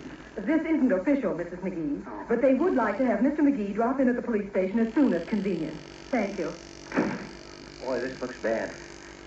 See how polite she was? They would like to have me drop in at the police station. And when I do, they'll wham the junior out of me with a rubber hose. Well, after all, they could have sent a squad car after you. They're giving you the benefit of the doubt. Oh, yeah? Those guys wouldn't give you the habeas off an old corpus. I'll bet they want me to make a break for it, so when I come running out, they can shoot me down like a dog. Don't be so gangbusterish. You haven't committed any crime. Is that so? I gave the cops the wrong name, didn't I? You weren't under oath. Oh, wasn't I? You should have heard them. Well, come on, McGee. Huh? Where? To the police station. Huh? Might as well get it over with. Oh, no, you don't. I ain't walking into no trap. I got to get me some character references. I got to get a lawyer. Do you know any lawyers? Sure I do. A friend of mine in the Elks. Old Oliver Prost. We call him Nolly Prost. Come on, let's go see him. All right, I'll run up and put my face on. I'll be right down. We'll get going. Ah, there's a good kid. Sticking by me through thick and thin. I'll bet if they send me to prison... they can't send me to prison for borrowing a car. Oh, no, boy, they can throw the book at you for that. Well, I didn't steal it. Yeah, but can you prove you didn't steal it? I don't have to prove it. All I done was to... Oh, my gosh, they got me. Well, I'll go quietly. Car stealing is bad enough without beating up a couple of cops. Come in. Hi, mister. What you sticking your hands out for? I thought I was going to be... Oh, hi, sis. I'm glad to see you. Are you? I sure am. Why? Huh? Why, what? Why are you glad to see me? See, you hardly ever, almost never are. Well, it's just sheer relief, sis, old sis. I was expecting some very unpleasant visitors. While you're nothing to be cast away on a desert island with, you're a darn sight better than a couple of harness bulls.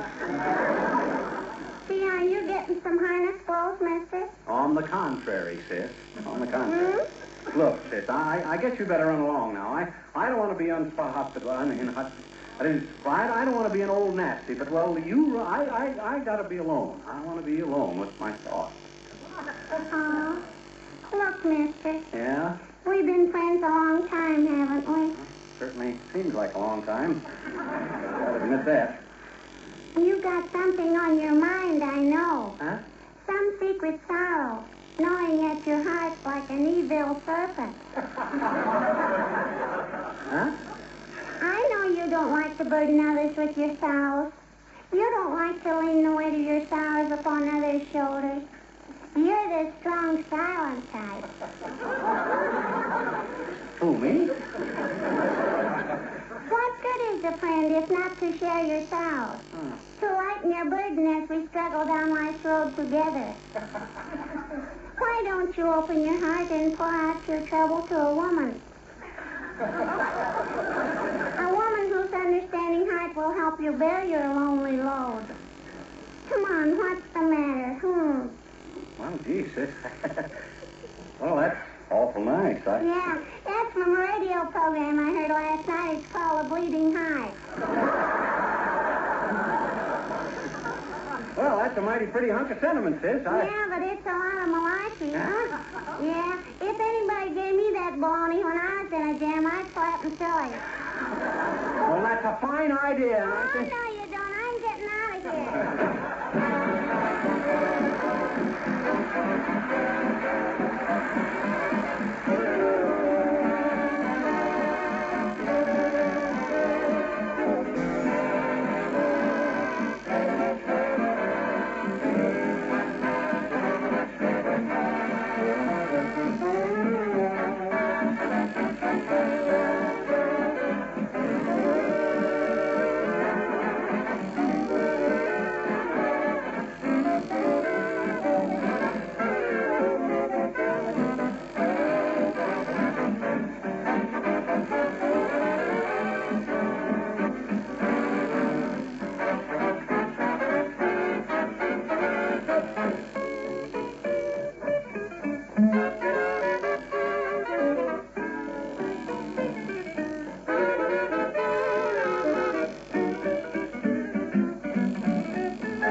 So you see, Nolly, old man, I didn't really steal the car. I had permission to use it. Now, where do I stand with the cops now? Yes, Mr. Frost, we've got to say the right thing at the police station, you know. Well, as I see it, the crime, if it was a crime, and there will be extenuating circumstances to it. The fact that you had permission to use the vehicle and that you reported the theft, even though you used a fictitious name, though in the case of Crampton versus Janovic, Nebraska, 1907, court held that subsequent actions of defendant were per se incompatible with motivation of original act, and therefore, under the law was cited by Justice Handyside, Virginia statute 1911, 1912, bonus speed malfeasance was indicated by a causal sine qua non. You see what I mean? In words of one syllable, no. Me either, Nolly. You going to handle my case or not? My friend, you're hotter than a dime store frying pan, and I wouldn't touch this case with the mast of the Mayflower. Is that clear? It is. And thank you, Mr. Frost, for your trouble. And if there's anything we can ever do for you, just ask us. Yeah, and we'll sock you right in the puss. Come on, Molly. Well, he was a big help.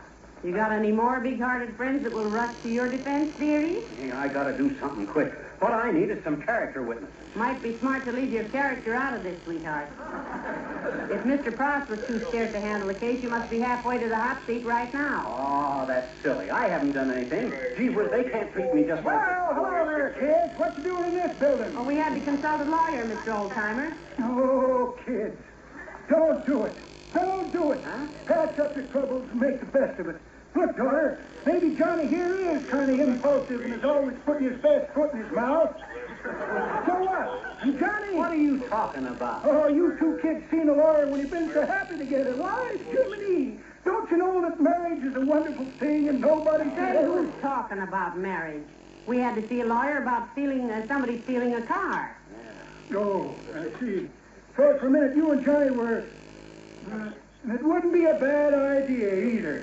How you ever managed to get along day after day with that little squirt, bragging and shooting off his bazoo? Why, it's the same.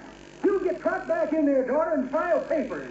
Oh, cut it out. I got no time for kidding, old-timer. Look, how'd you like to be a character witness? For who? For McGee. Johnny, I do it just for the fun of it. I've seen a lot of characters in my day, but by ginger, you top them all. Wait till I talk to him. Is he a character, I'll say? No. All I need is somebody to vouch for me with the cops. Tell him I'm a good citizen. Yes. Tell him he wouldn't steal. Tell him I'm upright and honest. Oh. Tell him he's straightforward. And truthful. Now, wait a minute, Johnny. Don't reach. Anyway, I can't make it today. You'll have to get somebody else. I see. I always heard that a man's best friends were dogs, and they're certainly acting like it.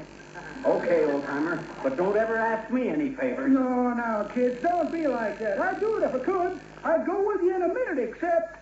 Except what? Except that in a minute I got an appointment with another feller. Well, good luck, Johnny. Remember, if they hang you, you got a legal right to a chicken dinner.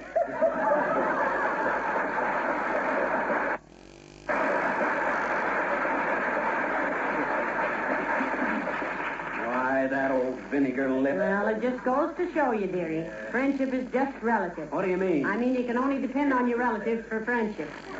This don't mean anything. Nobody's turned me down except an old droop that don't know his left foot from a hot rock. And a two-bit lawyer that only passed the bar because nobody buy him a drink. I'll find somebody to help me. Well, I hope so. Your circle of friends is narrowing down so it looks like a wheel off a roller skate. Yeah. Who can you get? Well, now, let me see. Who could I get? Say, how about Billy Mills? No, he's sore at me. What for? Well, I showed him a song I wrote, which the name of it was, My Sister's Got a Date with a Bombardier, so take a run around the block, Buster. Billy said it was said it was no good. I says, what do you know about music? And he said, why don't I grow up? And I says, after seeing what it did to him, I didn't want to. And he said, I'd be a corny comedian if I was a comedian. And one word led to another. Well, hello there, folks. Hello, Mr. Wilcox. That's the guy I wanted to see, Junior. What's on your mind, pal? To give you the benefit of a widespread doubt. Well, he's got trouble, Mr. Wilcox. No kidding, Junior. I'm in a hot spot. I'm practically a fidgety from judgment right now. Yeah? Well, elucidate, chum. Right? Huh? Explain it to him, dearie. Oh, well, look, Junior. I'll state the case hypermedically. Now, suppose you borrowed somebody's car, see? Yes. And maybe you parked it someplace with the motor running, and while you were in a cigar store working on a punch board to win a swell big ashtray that, believe me, I really need, and while you were in there, somebody copped a jalopy. You mean to tell me you borrowed somebody's car and then somebody stole it? Whose car was it? Abigail Uppington. Oh, brother. Why, pal, I wouldn't be in your shoes for all the T-bones in Texas. She doesn't think any more of that limousine than I do of my right eye. That's my good eye, too. I know. It's a pretty fancy car, all right. Why, say everything she owns is fancy. She even uses monogram mothballs. Oh, what do I do? I got a notice to appear at the police station. You want my advice? No, indeed we do, Mr. Wilcox. What do you think I've been telling you all this for? Just to ruin your mascara? Well, what you need, my friend, is a couple of good character witnesses. Ha-ha, now we're getting somewhere. I knew I could depend on you, Junior. Where would a guy be without his friends? Well, there's nothing like a good character witness. The more the better. Take Johnson's wax, for instance. Friendship is a beautiful thing. Why, there are thousands of witnesses to the high character of Johnson's wax. And they'd all testify to its time and labor-saving character, to its dependability and quality. Friendship. What a grand old word. Why, when a product has character and quality like Johnson's wax, it never has to worry about friends to recommend it. Friendship. They all know that Johnson's wax is the finest thing in the world to protect and preserve floors and furniture and woodwork and enamel surfaces against dust, dampness. Friendship. Let me sit by the side of the road in a house and be friendly. Say, can you go to the police station with us right now, Mr. Wilcox? Who, me? Oh, no, I'm sorry. I have a very important appointment. Sorry, pal, but you'll find somebody, though. So long now.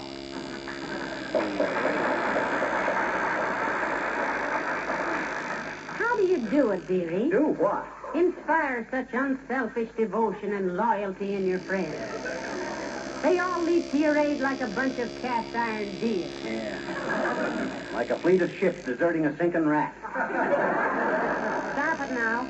You can't talk to you about you like that. Well, I'm glad I got one friend, even if it is only my wife. And hey, I know who will vouch for me. Doc Gamble. His office is right down the hall here. That's a wonderful idea, McGee. And I paid his bill only yesterday. Fine. Come on. Hello, McGee. Hello, Mrs. McGee. Hello, Doctor. Hi, Doc. Now, look. Take it snappy, McGee. I gotta go out on a call. Mrs. Toops' little boy just swallowed a nickel. Well, maybe he'll get the wrong number and get it back. Now, look, Doc. McGee's in a jam, Doctor. What's abnormal about that? First time I see him when he's not in trouble, I'll go see a doctor. But look, Doc, I gotta go to the police station and clear myself, see? They dragged out the throw net. Thrown out the dragnet. They're after me, and I need a couple of character witnesses, see? How about it, Doc? Will you witness my character? Take off your shirts, McGee. There you go again. Take off your shirt. Let's go swimming sometime, Doc. I gotta take my shirt off every time I see you anyway. Why does he have to take off his shirt to get you as a character witness, Doctor? Oh, it has nothing to do with that, Mrs. McGee. I want to listen to his talk. He's too excited. I am not excited. I just got a police from the call, and if I don't throw him in jail, they'll show up. I mean, they think I'm crime of the guilty, and I gotta prove down there, and I'll go I'm not. Not right now. No, he's not excited. McGee, if you don't learn to calm down and take things easier, you're going to fall right on your face, which will probably improve it. Forget my face, will you? It would make me very happy. Look, Doctor, this is really serious. McGee's got to have somebody to tell the police that he's a reputable citizen. Yeah, come on, Doc. Gee whiz. If a guy can't depend on his family physician, who can a guy depend on? Well, I'm sorry, McGee, but look at this list. Huh? I've got to see a small boy about removing a nickel. Yeah? I've got to see a man about getting his thumb out of a bowling ball. I've got to see a woman airplane spotter who thinks she sees a stork coming. I have to visit a young man who wants some advice about getting married and won't take it when I give it to him. I got to waste a perfectly good afternoon seeing a dozen assorted darn fools about imaginary ailments, and now you come along and want me to go with you to the police and tell them you're good to your mother. Tell them yourself. I'm busy. Good day.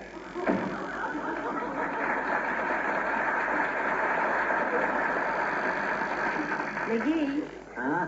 take off your shirt. Huh? I want to cry in it.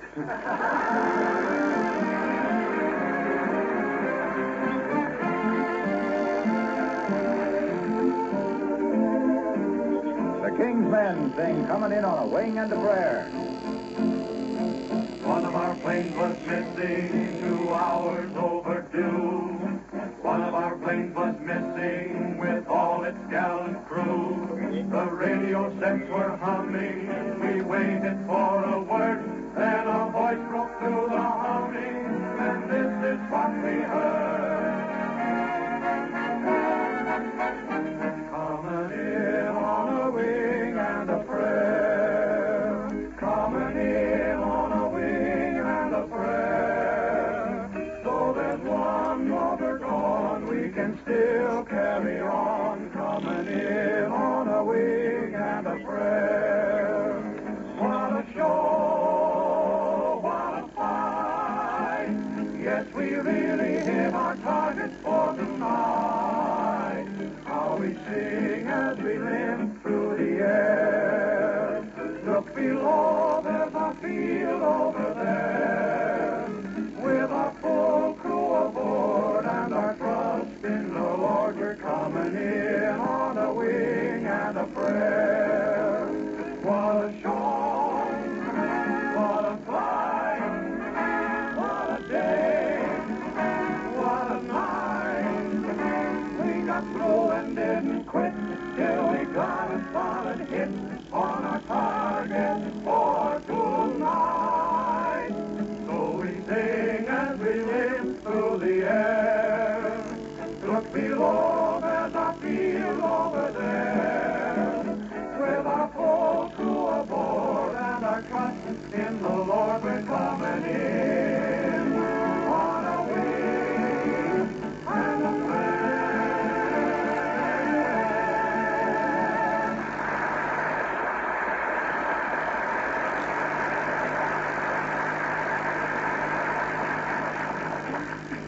Well, here's the police station, McGee. Come on, let's get it over with. Wait a minute, I want to get my story straight in my mind. So you see, Captain, I am perfectly innocent. I had permission to use the car, and the only reason I didn't give my right name when I called up was I fell in a coal hole and everything went black. That's why... Okay, Molly, I got it. Come on. Hi, officer. Can I speak to you a minute? Well, why not? Why not? I'm a public servant, and with service so hard, I guess the public doesn't deserve me. Come on, no. What is it, no? What is it? Well, he wants to explain about a stolen car, Captain. Not a captain I am, of course. I'm only a sergeant. You entirely to politics. Come now. What is it? Look, Sarge, I'm Fibber McGee, 79 Wistful Vista. Wait a minute now. Clancy. Yes, Sarge. Take this down in longhand. I can take it down in shorthand. I said take it down in longhand, you madame. With longhand, one of us can read it. Now go ahead, my bio. Let me tell this, McGee. Okay. Look, Captain. Sergeant. Well, you ought to be a captain. And who knows it better than me unless it's you, McCutler? Well, get on with it, my boy. Well, in the first place... Be quiet, you. Go on, lady. Well, my husband here borrowed a lady's automobile. Clancy. Sir. Take your feet off the desk. This woman is a lady. Yes, sir. Go ahead now, Alana. Well, it all started when I... Quiet down. Okay. Look, my husband borrowed a car from a friend, with permission, of course. I see, I follow it. And he parked it downtown, and whilst he was in a store, somebody stole I it. understand the person's working, sir. He reported it to the police. I see. And I know who was the legal owner of the said vehicle now. Mrs. Abigail Uppington. Uppington, is it? Aha, Clancy. Yes, sir. Free and the thief we caught driving the stolen vehicle. Yes, sir. Are those tickets for the police picnic I see on the desk there, Sergeant? McGee, buy a ticket from the sergeant. Yeah? Why should I buy this? Oh, yeah. How much are they, Sarge? About a copy, my boy, and you'll understand you're under no compulsion to buy a single one of them at all.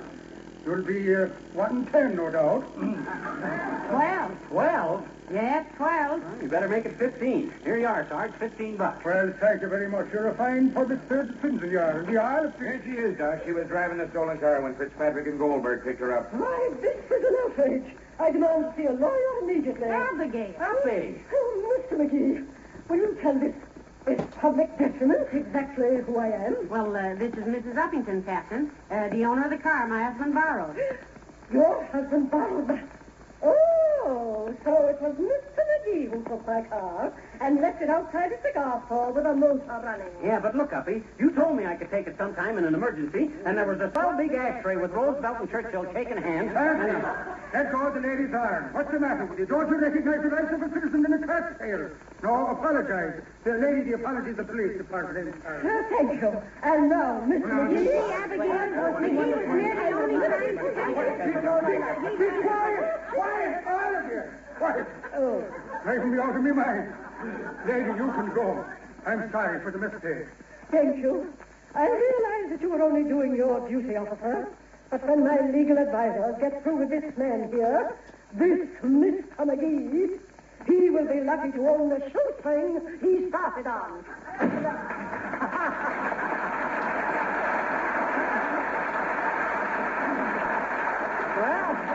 Well, I guess that's all cleared up. Well, much obliged, Sarge. Yes, thank you very much. But what I want to know is, how did you ever trace my husband? Yeah, I gave the name of Morton Muffin when I reported the car stolen. Well, if you want to know the truth, we didn't trace him. Yeah, but a bailiff came to my door and said to me... He's been going to all the doors, asking people to drop in and buy tickets to the police picnic. Oh.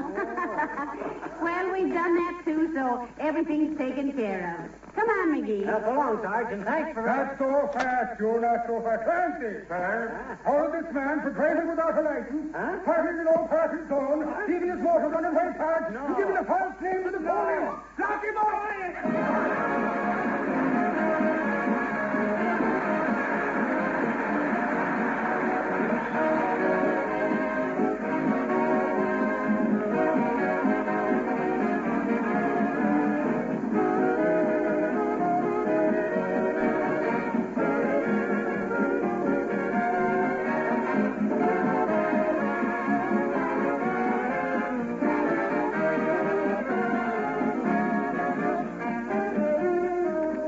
Mention Johnson's self-polishing glow coat on this program, nearly every one of you will immediately think of your linoleum floors. And that's not merely because I've told you many times that glow coat is self-polishing, needs no rubbing or buffing, and besides saving you hours of work, also saves your linoleum by making it last longer. It's really because so many of you by now have tried glow coat and found these things out for yourselves. You know how easy glow coat is to apply, how quickly you can wipe up spilled things from a glow-coated floor.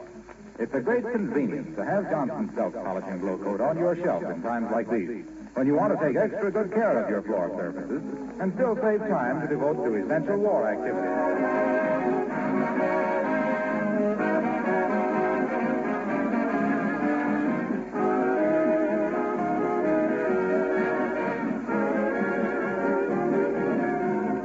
Hey, Molly, what'd you tell that cop to let me out of jail? Gee, he shook hands with me and everything. You know, there's a funny thing about that, McGee. Huh? We found we were distant relatives. Oh. Sure. His mother was an O'Brien, and, you know, that was my maiden name. It was not. Your maiden name was Driscoll. Well, if you can give the wrong name to get into jail, I guess I can do the same to get you out. Good night. Good night, Al.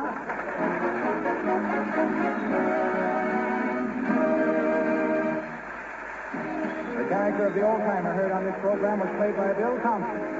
This is Harlow Wilcox speaking for the makers of Johnson Wax Finishes for Home and Industry, inviting you to be with us again next Tuesday night. Good night. This program has reached you from Hollywood. This is the National Broadcasting Company.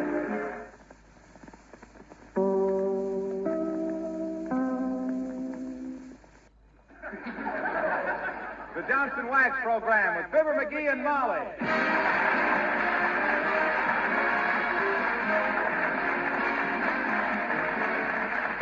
Makers of Johnson's Wax, Johnson's Car New, and Johnson's Self-Polishing Glow Coat present Fibber McGee and Molly, written by Don Quinn, with music by the King's Men and Billy Mills Orchestra.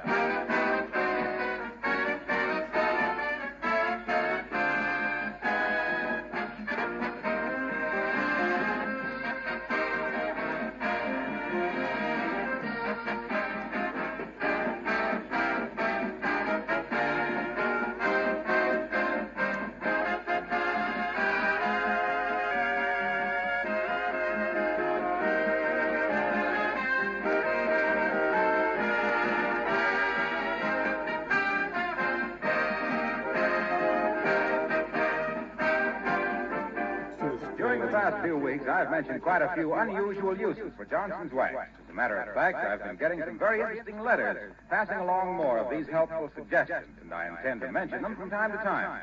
But today, I'd like to go back for just a moment to fundamentals and talk about the real number one purpose of Johnson's wax. The principal reason for using it.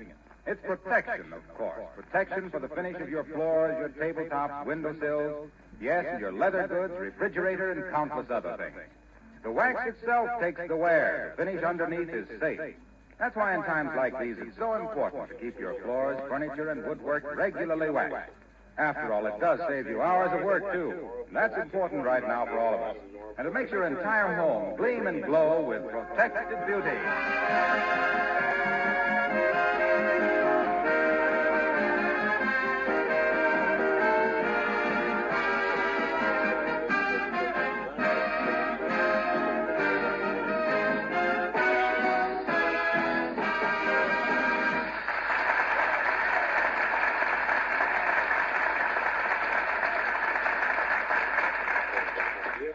Men do three things so badly they never fail to send their ever-loving wives into gales of scornful laughter. 1, sew on buttons. 2, change the scenery on a baby. And 3, pack a suitcase.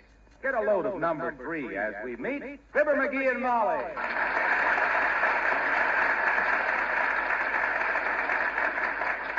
Hey, Molly, did you leave this suitcase of mine in a damp place someplace? Why, of course not. Why? Oh, it's shrunk. I can't get the stuff into it I used to get in. Look, there's hardly room for my black shoes. So I see. Are you packing your tan shoes, too? I already got those in. Oh. Well, what are you going to wear on the train? Just your socks? Huh? Oh, my gosh. I packed both pairs of shoes. Sure you did. Oh, well, it's just a short trip. I can wear my tennis shoes. Say, you never did tell me why we were taking this trip to Middleton. I got to see a friend of mine on some very important business. Now, let me see. I got my fishing tackle, my squirt gun. What? Why the squirt gun? That's in case we have to come home on a night train. I always get a berth above some guy that snores. Now, see, what else? Hey, you better get packed, Molly. We haven't got much time. Say, I've been packed for 2 hours, and I still don't know why. You know, I have a sneaking suspicion this trip is silly and unnecessary. What do you mean unnecessary? I got to see a guy in Middleton that's home for a few days from Washington, and it may mean my whole future is at stake.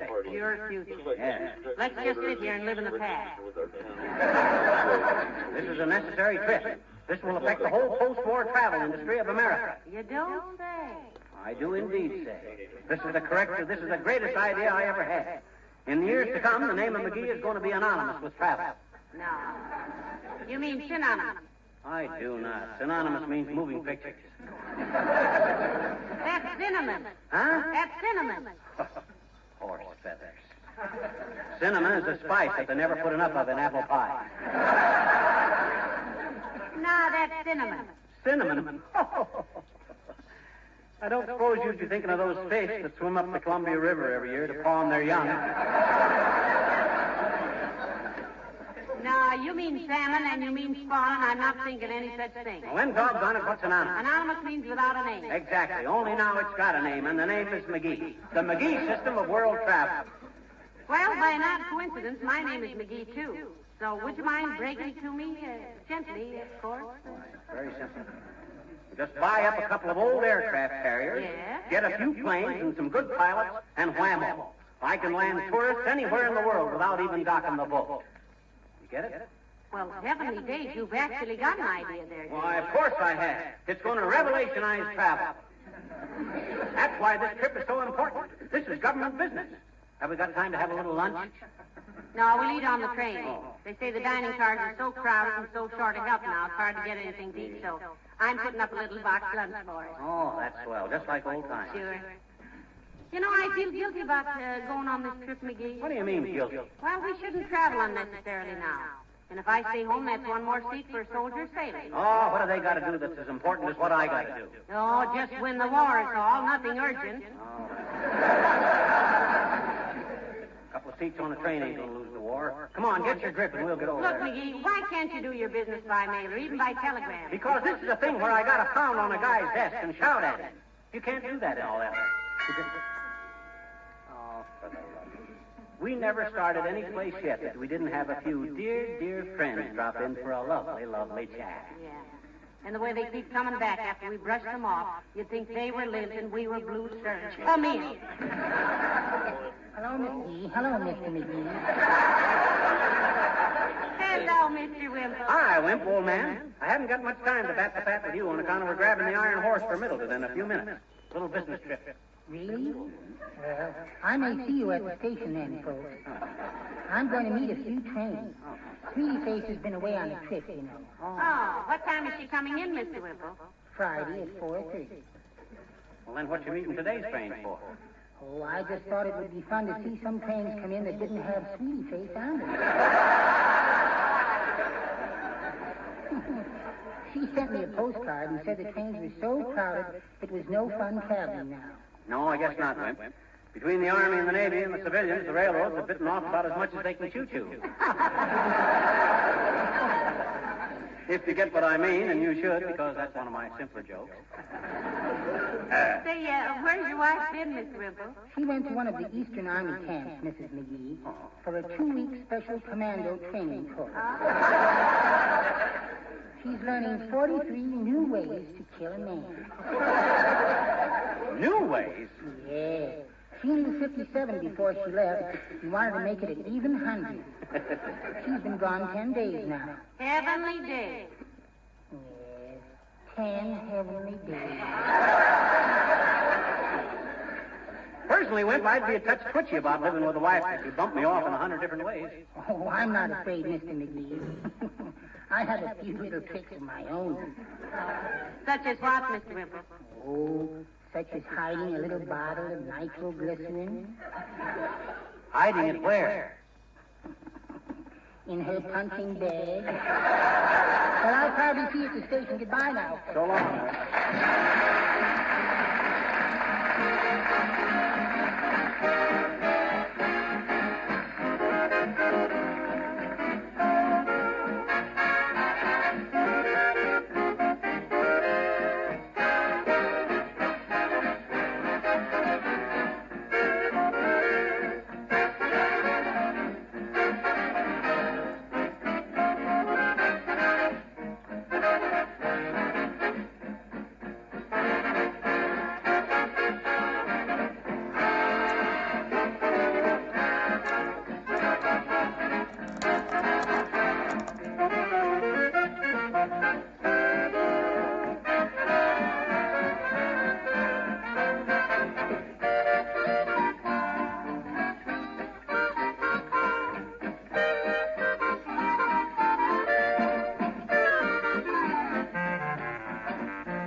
Heavenly days, McGee. Did you ever see such a busy place? Did you ever see so many lads in uniform? Yeah. Every bench is full. Yeah, they're all looking very thoughtful, too. This must be the army of preoccupation. You get it, Molly? Thoughtful, preoccupation. It's a play on words. Ain't funny, McGee. Ain't, huh? I gave Bob Hope 3 jokes about she was so fat that in trade for it, too. By the way, did you make reservations for Middleton, dearie? They wouldn't make any reservations. Said everything was full up. Our only chance is for somebody to make a cancellation. Well, I told you we had no business traveling anywhere these days. Citizens ought to sit and let the troops have the trip. Yeah, but I tell you, this is important stuff. The McGee system of post-war travel is one of the greatest ideas. Well, hello there, kids. Going someplace? Hello, Mr. O'Brien. Yes, McGee is going to see a man in Middleton about promoting an idea. Fellow from Washington, old-timer. He's a big man down there. That's so. I got a cousin down in Washington, Johnny. He's a bureaucrat. No, you mean bureaucrat. No, bureaucrat. Huh? He creates bureaus for people that got no place to put their furniture. Washington's pretty crowded now. now, kid? Well, if this idea of mine goes the way I think it will, we'll most likely move into the White House, old-timer. Yeah, and if it goes the way your ideas usually go, we'll move into the doghouse. Anyway, if Washington is too crowded, I'll move my headquarters to New York. Getting kind of ahead of yourself, ain't you, Johnny? Huh? It's always been a big job for you to move your hindquarters. Is that so? Well, let me tell you, old Now, take it easy, McGee. And you better be doing something about tickets or we won't go anyplace. Which will be all right with me. Well, I won't keep you kids any longer. But if you'll take my advice, you'll get onto the streetcar and go home. Oh, yeah? Yes, sir. Look at all them boys in uniform. Had enough for them to be fighting Japs and Germans without having to fight Americans for a seat in the train. Think it over, Johnny.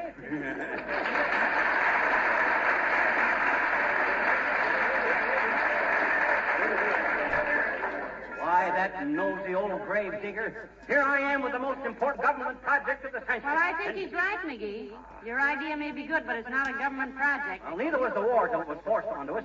And this idea of mine is going to be the Pearl Harbor of transportation. It's going to wake people up. It's going to... Hey, let's get to the information desk while we got a chance. All right, I'll go. We can help you think up some funny questions. Hi, sis. What about trains to Middleton? Yes. Yes, what, dearie? Yes, there are trains to Middleton. Doggone it, I know there's trains to Middleton, but when? 1:32 a.m., 4:27 a.m., 8:50 a.m., 11 a.m., 2:56 p.m., 6:18 p.m. at midnight. Do you like to travel with the cream of society? Absolutely, sis. Then I'd suggest the Jersey Special at 4:27 a.m. That's the milk train. Is it true that the trains are pretty crowded right now, dearie? Yes, madam. But you must realize that space for civilian travel is necessarily restricted because of troop movements and war business. Well, this is a fine state of how do you do. Who's in charge of transportation for the government anyway? I'm going to write that guy a dirty letter. Mr. Joseph B. Eastman. Oh, he'll help us. We've been using one of his cameras for years. Splendid. I'm sure he'll send you one of his best negatives. Excuse me, please. Yes. Well, looks like we'd be eating our box lunch right here in the station. It's an outrage, that's what it is. My gosh, you'd think we were asking for a special train on a private track with a crew of cover girls. All we want is a seat on one of their snooty old bone shakers. You're being slightly unreasonable, dearie. Unreasonable, my clavicle. Is it unreasonable? Is it unreasonable to want to go a mere 250 miles to transact some legitimate business? Certainly not, sweetheart. What if some soldier sailor does have to spend his 10-day furlough in a railroad station because some civilians grabbed all the accommodations? Maybe they like railroad stations. They can have fun playing red cap as long as they're left holding the bag anyway. Well, you wait till the McGee system of transportation is Hello there, folks. Where are you bound for? Hello, Mr. Wilcox. Hi, Junior. Do you smell something burning? No, what's burning? I He wants to go see a man in Middleton on business, Mr. Wilcox. There's no space on the train. Yeah. Well, what made him think there would be? You heard about the war, pal? Huh? You see, it all started when the Japs smacked us at Pearl Harbor. And then... Doggone it, of course I know about the war. Well, then you ought to know better than to try to travel on trains these days, pal. They've got all they can handle with soldiers and sailors and government employees and military supplies. I'm practically a government official myself, Wilcox. Or I will be as soon as they take a gander at my new transportation system. Yeah. Observer 2143. You're up. To go see a man in Middleton on business, Mr. Wilcox. There's no space on the train. Yeah. Well, what made him think there would be? You heard about the war, pal? Huh? You see, it all started when the Japs smacked us at Pearl Harbor. And then... Doggone it, of course I know about the war. Well, then you ought to know better than to try to travel on trains these days, pal. They've got all they can handle with soldiers and sailors and government employees and military supplies. I'm practically a government official myself, Wilcox. Or I will be as soon as they take a gander at my new transportation system. Yeah.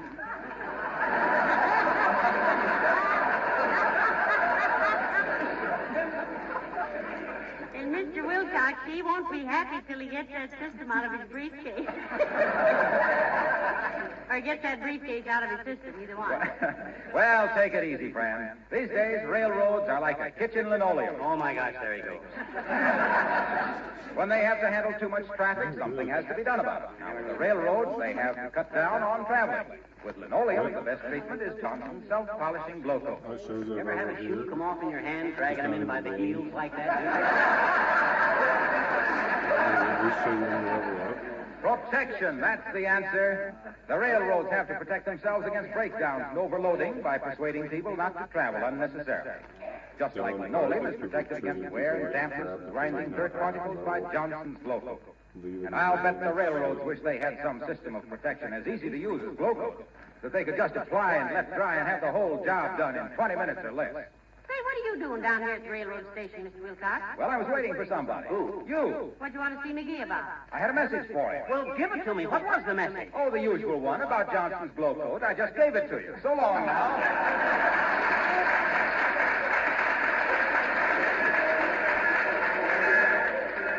You know, he's getting so he follows you all over town just to tell you about Johnson's products, dear. Yeah, I know.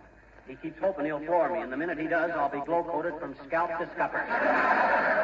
I sometimes think he'd... Look, McGee, here's your chance to get to the ticket window. Oh, come on, hurry. Hi, Bud. Thank you. Middleton, sir. Sorry, sold out. But look, Bud, this is a very important government business. Oh, don't give me that government business, brother. I've heard all the switches on that gag. Yeah, but if you have any cancellations on the train to Middleton... If I do, lady, you're number 739 in line for 'em. Why don't you go home and bake a cherry pie? Don't you talk that way to my wife, you big rubber stamp wrestler. You keep your civil tongue between your teeth while you still got teeth. I got a good nose Move to along, please. Act. Well, personally, McGee, I'm convinced. Well, I'm not. I got a legitimate reason for traveling. And by the cast iron cowcatcher of Casey Jones, I'm going to get the... Uh-oh. McGee, here comes Mrs. Uppy. Oh, fine. That's all I needed. One look at that coon-pussed old powder pigeon, and I'm as happy as a flea in a foxhole. If that superannuated old water spot... Hush. I'll admit she's a nuisance. Ah, hello there, Abigail, darling. It's so nice. How do you do, Mr. McGee? And Miss McGee? Hi. What on earth is the matter with you, Mr. McGee? Or perhaps you're having the same difficulty I am. Well, he's got his nose out of joint because he can't get a seat on a train, Abigail. It's ridiculous, that's what it is. Keeping a businessman off the train when he's got the greatest transportation idea of the century in his briefcase, and he can... Hey, where's my briefcase? On your arm, Mr. McGee. Where? Which arm? Your left arm. No, the other one. Oh, yeah. I think there's spies around here, Molly. I'd have swore I had this briefcase under the other arm. Are you traveling with important documents, Mr. McGee? Well, he isn't exactly traveling, Abigail, but he has a pretty good idea in that briefcase. What do you mean, pretty good? Look, Uppy, you've done a lot of traveling, haven't you? Oh, I have indeed, Miss McGee. I have circumnavigated the globe 3 times. Not only that, but she took a trip around the world once, too, McGee. Well, then you ought to be a judge, Uppy. Look, what if you could get on a boat in New York, sail for 2 days, hop in an airplane, and land anywhere you wanted to in Europe inside of 6 or 8 hours? Why not take an airplane in the first place? I imagine after the war, the clippers will go almost everywhere. Heavenly days, I never thought of that. Ah, but I did. With the McGee system, Uppy, you don't have to depend on regular schedules, see? Make up your mind the last minute and go any place you want in practically your own private plane. He's got the idea all worked out, and he wants to go see a man from Washington who's in Middleton, Abigail. Yes, and I can't get a seat on one of their flat-wheeled old cinder buckets. Imagine that. Me, the greatest brain in the transportation industry. Ain't that all I ask? I think it's splendid. Huh? Why, Abigail? Mrs. McGee, I came down here to meet my nephew, who is in the Marines. He had 5 days' liberty before leaving the country. And what happened? I just received a wire that he had to go back to camp because there was no room on the train. And why? Because selfish, unthinking, me-first civilians had taken all the extra space. So don't complain to me about your petty troubles, Mr. McGee. If you insist on being bullheaded, why don't you take a cattle car? Goodbye.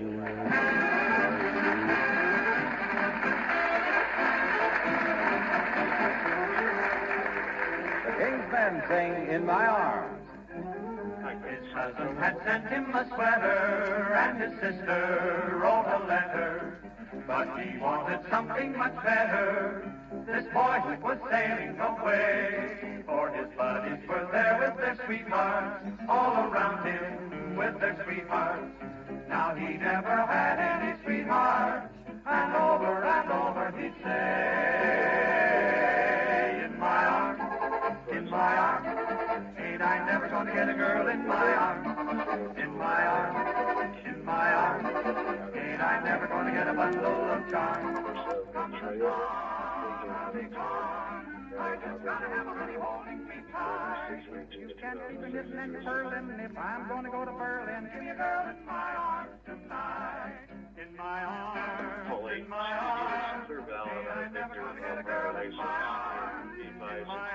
Signals are over earlier. Never gonna get a bundle of charms. Comes the dawn, I'll be gone. All those presents you gave me were right. Oh, that's what I really ought to farewell. When I come to want to farewell, give me a girl in my arms tonight. Comes the dawn, I'll be gone. And back home, everybody help all your mind. If it's really your ambition to pass a little ammunition, give me a girl in my arms tonight. Comes the dawn, I'll be gone. And everything inside. I've got photographs pinned up, but if you want to keep my chin up, give me a girl in my arms tonight. In my arms, in my arms. Ain't I never gonna get a girl in my arms? In my arms, in my arms. Ain't I never gonna get a bundle of charms? Comes the dawn, I'll be gone. Now I've been around and seen every side. If I had a girl, I wouldn't trifle. But who can hug and kiss a rifle? Give me a girl in my arms, give me a girl in my arms, give me a girl in my arms tonight.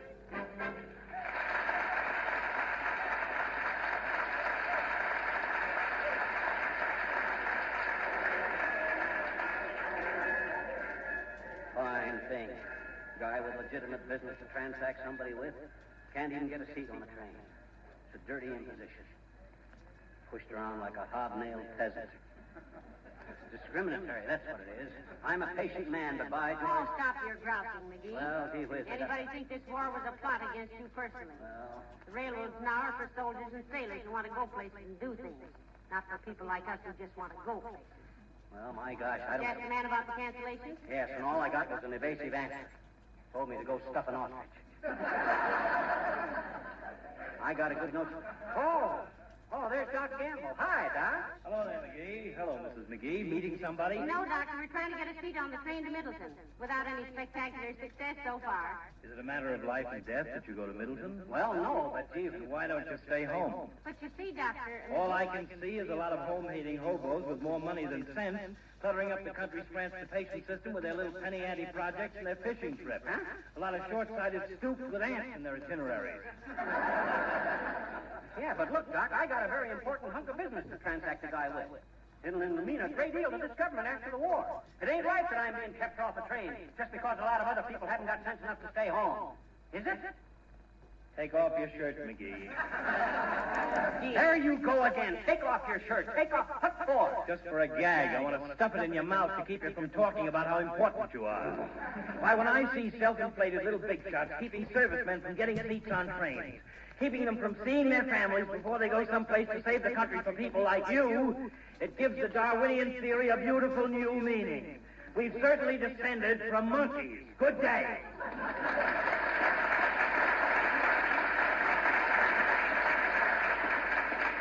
What's the Darwinian theater got to do with monkeys? You know, I'd hate to be a doctor and understand people as well as he does. Yeah. What a bedside manner. Take a crab apple a day to keep that doctor away. Better stand to one side, McGee. A train just came in. We'll get trampled in the rush. Boy, look at him. Hurrying and scurrying like a swarm of... Oh, my gosh, there's Don Stauffer. Who's Don Stauffer? He's the guy from Washington. I was going to go to Middleton to see about my idea. Hey, Don. Hey. Oh, hello there, McGee. Glad to see you. Molly, this is Mr. Stauffer. Stauffer, old man, that's my wife. How do you do, I'm sure? How do you do? Sorry I can't stop and talk, McGee. Have an appointment in 10 minutes. But look, I got the most wonderful idea now. Write me a letter about it. I'm working on a very important project right now. Something secret? Well, not necessarily. We're thinking of buying up old aircraft carriers after the war and using them for ocean tourist travel.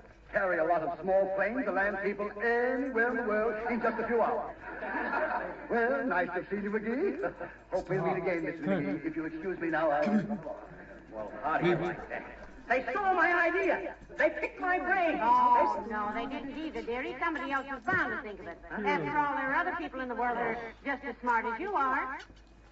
Yeah, I suppose they are. Gee whiz, I had a Say, swallow. McGee, I'm all worn out with all this stand around. Let's sit down on the bench and open up the lunch. It's so late that we'll have... Oh, my gosh, Molly, the lunch. Look. Look where? That guy over there, he's eating our lunch right out of the shoebox. I'll fix him. But, McGee, you must... Hey, you big lunch snapper, what do you think you're doing?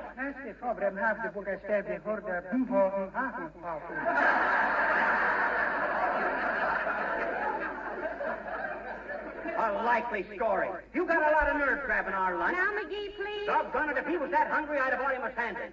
You put that box down, you pickle thief, or I'll dribble your skull around the station like a basketball.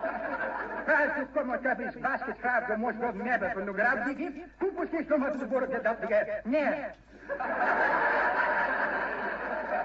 McGee, leave him alone. He's a foreigner. He doesn't understand, and besides... Besides nothing. I'll teach you about that cigar sandwiches. Drop that scrub, bud, and I'll give you a lesson in the manly art of assault and battery. Come on now. Take it.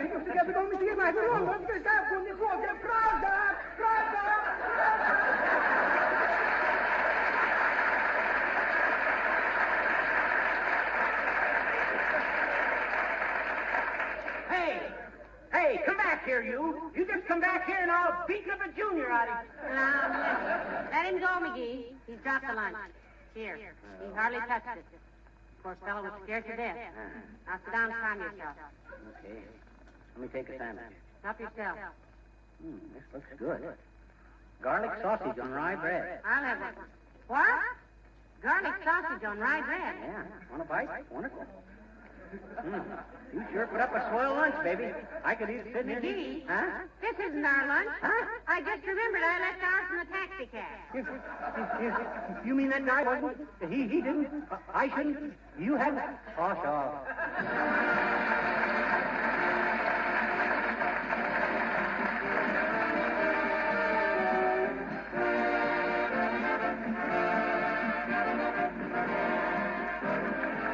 There are thousands of cars on the road right now that badly need a spring cleanup. Not just for beauty's sake, though it's a lot more fun driving a clean, shining automobile than one that's dull and gloomy looking.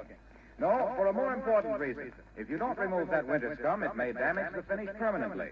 It may contain salt or other chemicals used on the winter highways.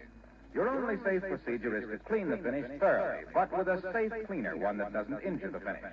Preferably one that both cleans and polishes with a single application. Yes, I mean Johnson's Car New, the double-purpose cleaner and polish made by the makers of Johnson's Wax. Car New is an easy-to-use liquid. Apply it, it dries to a white powder. You wipe off the powder. Ask any Car New user for his opinion. You'll be willing to spring clean your own car, because with Johnson's Car New, the job is relatively easy.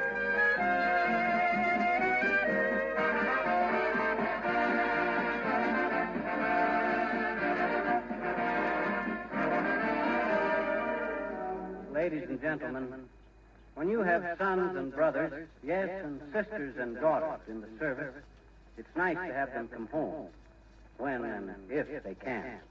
And it's heartening to know that the railroads of this country are doing a tremendous job of transporting essential military and civilian supplies. So let's not get in their way. Let's not do any traveling that isn't absolutely necessary. That's right. The fish will still be biting, and the scenery will still be here after the war. So let's all pack our suitcases back in the closet. Good night. Good night, all.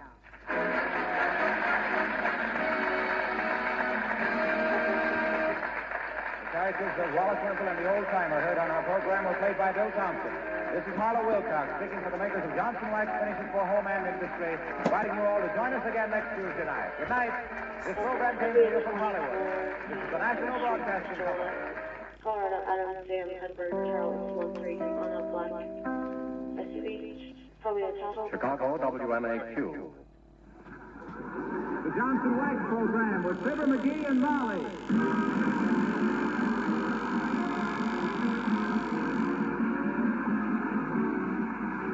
Of Johnson's Wax, Johnson's Car New, and Johnson's Self-Polishing Blow Coat presents Fibber McGee and Molly, written by Don Quinn, with music by the King's Men and Billy Mills Orchestra.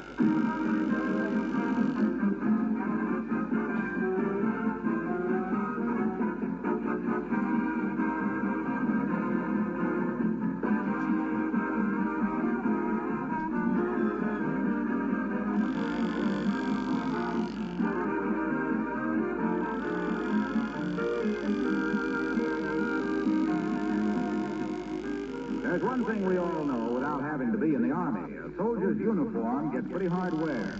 It just can't escape being exposed to moisture, weather, and stains. Did you know that actually many of those uniforms are waxed to give them added protection? That's right. They're impregnated with a special wax emulsion to make them water repellent and stain resistant, to keep them clean longer and easier to launder. A special wax finish for this purpose called Drax, D-R-A-X, is made by the makers of Johnson's Wax. It's used by many textile mills and by many Army laundries, too. The water repellency of a garment can be renewed and maintained by the laundry or dry cleaner at very small cost. After the war, you'll be able to have your outdoor clothes, your children's play suits, and things like curtains and drapes, Drax treated, and you'll find it a great convenience. In the meantime, finishing mills and others interested may learn more about Johnson's Drax by writing to S.C. Johnson & Son at Racine, Wisconsin, and Brantford, Ontario.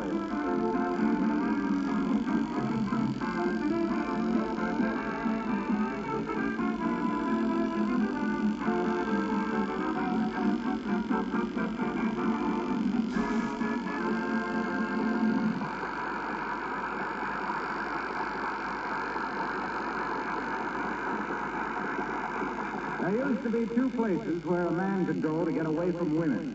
One was the barber shop, the other was the bowling alley. The barber shop was lost to us years ago. And now the bowling alley is going too, as we meet Fibber McGee and Molly.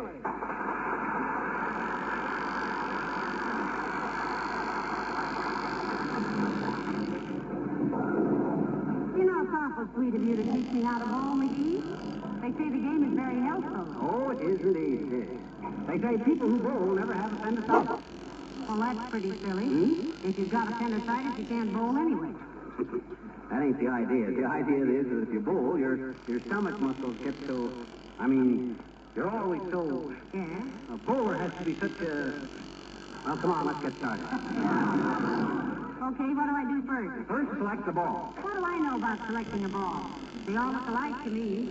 Round and black and weighing 500 pounds. No, they're not so heavy. They just look... Hey, what you doing? Trying to find a good ball. All these have got holes in them, dearie. Of course they got holes in them. That's the hold 'em by, see? Oh. Now, here's the idea. You take the ball like this, see? Stand back here like this. Now, swing the ball back like this. Oh, McGee, watch it. Oh, dear, oh, dear. Slipped right out of my hand. Oh, heavenly day. You see what happens when you don't have a good grip on the ball, Molly? Oh, McGee, I never... Who broke that cigar counter? I did, Bud. Yeah, well, what's the... You got a lot of nerve having a glass case so close to the bowling alley. Suppose one of your customers got hit by flying glass, huh? A fine thing. Look, mister, none of my Do you realize, my good man, that you could be sued for $50,000 in a case like this? Molly, are you hurt? Well, no, of course not. I wasn't... There, you see, Bud? It's just your fantastic good luck that we're honest people. Suppose I'd have kicked my wife and cut her face when that showcase got busted. You'd have a fine time proving she didn't get hurt by flying glass. Now, beat it. Well, all right. You sure the lady isn't hurt? Oh, no, not at all, sir, not at all. Fine. I'll have that cigar counter moved back the first thing tomorrow. Have a cigar, miss. Huh? Oh, thanks, Bud. Now, scram, will you? I'm teaching my wife to bowl. Oh, sure. I hope you enjoy it, lady. Thank you, sir. You've got a lot of nerve, McGee. It wasn't his fault the cigar case was broken. It was yours. I know that. I couldn't afford to let him know I knew it. Always remember that, Molly. The minute you realize you're in the wrong, just start jumping on somebody. Now, where was I? You were showing me how to throw a ball through a cigar case. That was just an accident. Now, look. Down at the end of the alley there's 10 pins standing, you see? I can only see 9. Well, there's 10. How do you know? I just know, that's all. You ever go down there and count them? There's always 10 pins in bowling. That's the game. Now, you just take my word for it. Well, all right. Now what? So you take the ball, swing it back, and roll it down the alley, see? Oh, I don't think I can do that without knocking those wooden pins down. You're supposed to knock them down. The more you knock down with the less balls, the better you are winning more games, faster. Well, what happens after you knock the pins down? The boy sets them up again. Then what? Then you knock them down again. And then? The boy sets him up again. Monotonous, isn't it? It's a great game, Molly, and you love it. Here, now take a ball. All right. Oh, heavenly days, heavy, aren't they? Heavier they are, the truer they roll. Try it once. Oh, I'm so afraid I'll hurt that boy down there. He'll get out of the way. Go ahead. No, all right. Here it goes. Look out down there, son.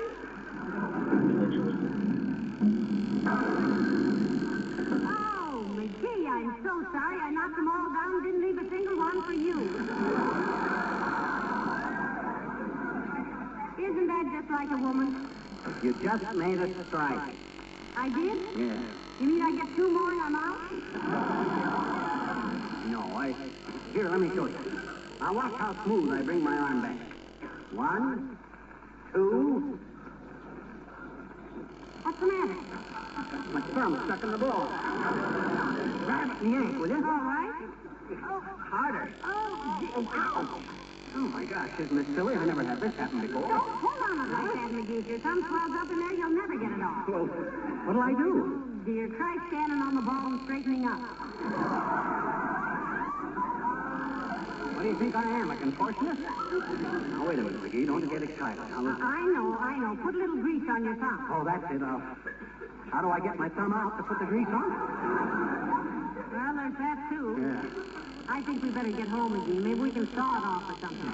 My hand? No, the ball. All right, let's go. Boy, this thing is beginning to weigh a ton already. Look, you go in front of me so the owner of this dump won't see that I'm taking a ball. All right. Put it under your coat. That's it. Now, come on, try to look innocent. Okay. I ever tell you about what happened to a friend of mine? Old Fred Nittany of Starved Rock, Illinois. He was playing pool once and got his foot caught with a spittoon. Just a minute there, mister. You through with number 7, Ellie? We're through with all of them for years to come. How much we owe you, Bud? $1.20. Pay, Molly. Here you are, mister. Oh, thanks. I hope you'll come back. Hey, are you trying to sneak a ball out of here? A ball? A ball? Oh, a ball. Oh, you mean this ball, Bud? Hey, I rather like this ball. You want to sell it? No, I don't. Put it back. Now, look, Bud, who are you people anyway? First you throw a ball through my cigar counter, and then you sneak out with a ball. I was suspicious of you from the first, mister, but if I'd have known this woman was a crook, I'd have... Oh!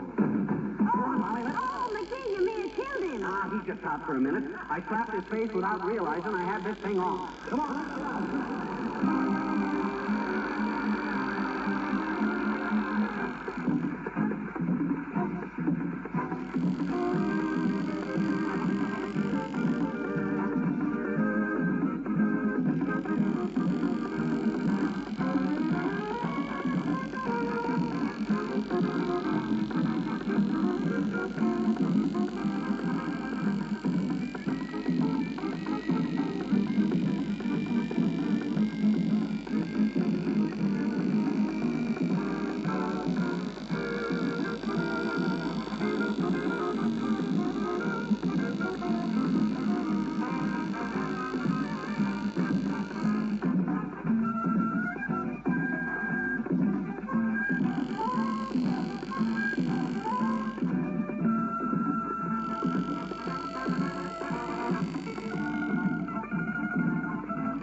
I could lay this arm down on something. You poor lad, everything happens to you. Yeah, I've been that way all my life. Really? When I was in France in the last war, I got a medal for bravery. And when the general went to pin it on me, he stuck me with the pin. I was in the hospital for 6 months with blood poisoning. When I got out, they says the medal was intended for some other guy in the first place. Let's go walk faster, McGee. People are staring at you. Oh, what's the matter with people? Didn't they ever see a guy with his thumb stuck in a bowling ball before? Hey, I gotta rest a minute, Molly. Let's sit down on this paper. All right, McGee. Oh, boy. I wish I could sit here for a couple of weeks. Then I'd be so thin this thing would fall off. Well, look, dear, here comes Mrs. Uppington. Oh, my gosh. She would. That old turtle face can smell an embarrassing situation 8 miles away. If that giddy old guppy ever... Oh, hello, Abigail, darling. So nice to see you. Oh, how do you do, my dear? And Mr. McGee? Hi, Uppy. Sit down on the bench here and be nice to your nylon. Thank you. I can't stop at a moment. I'm on my way to the beauty parlor. Optimist. McGee. Oh, my dear, I don't mind you. Now, I see you've been bowling. Bowling? Oh, yes. Yes, it's a great game, Uppy. I do a lot of it. Yeah, just to keep his hand in, as it were. That ball looks horribly heavy, Mr. McGee. May I hold it a moment? No, I don't No, you better not, Uppy. You know how it is with letting other people drive your car. Well, I'm the same way about other people holding my bowling ball. Why, how ridiculous. That, Mr. McGee, is a stupid affectation. Oh, I don't know, Abigail. He's really quite attached to that ball. You ain't kidding. Superb. Well, I must be getting along. That's what I was telling Molly just yesterday, Uppy. I said, that Abigail Uppington is sure getting along. Isn't she, Molly? I said, when we first knew her, she didn't have a gray hair in her skull. Now... Oh, McGee, I think Abigail's gray hair is very distinguished looking. On hers looks good. Please, Mr. McGee, your husband's opinion of my personal appearance is of very minor importance to me. Just because my hair is prematurely gray. What do you mean, prematurely? That's like saying the Grand Canyon is prematurely 8 million years old. Yes, and when all the cracks are made, you'll cross them, Mr. McGee. Goodbye.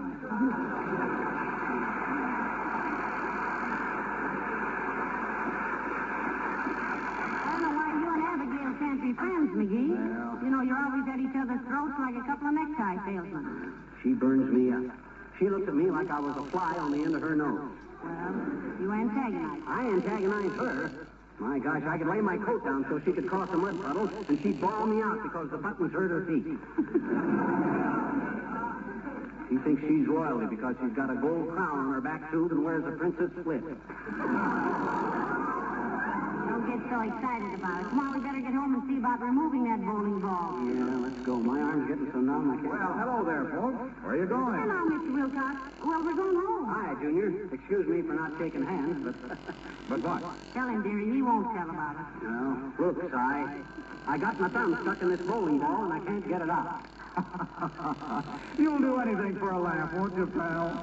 Lampshades on the head, bowling balls on the thumb. Don't you ever quit clowning? Well, he's not clowning this time, Mr. Wilcox. He's in serious trouble. Yeah, suppose I have to spend the rest of my life with this mahogany balloon on my mitt. Well, say, this could be serious at that, couldn't it? Does it hurt, pal? No, I don't think so. My hand's been numb for half an hour. Got less circulation than the London Times in Berlin. What would you suggest, Mr. Wilcox? I'd suggest you come with me right now. Here, my office is right next door here. I'll fix you up, pal. Harlow, you're a real friend. Molly, when we get home, remind me to erase that beard I drew on that picture of Wilcox. How about the derby hat? I'll leave that on. It looks good. All right, come on. Here's my office. After you, Molly. Mind if I sit down and put this bowling ball on the desk there, Junior? Go right ahead. Thanks. Oh, boy, what a relief.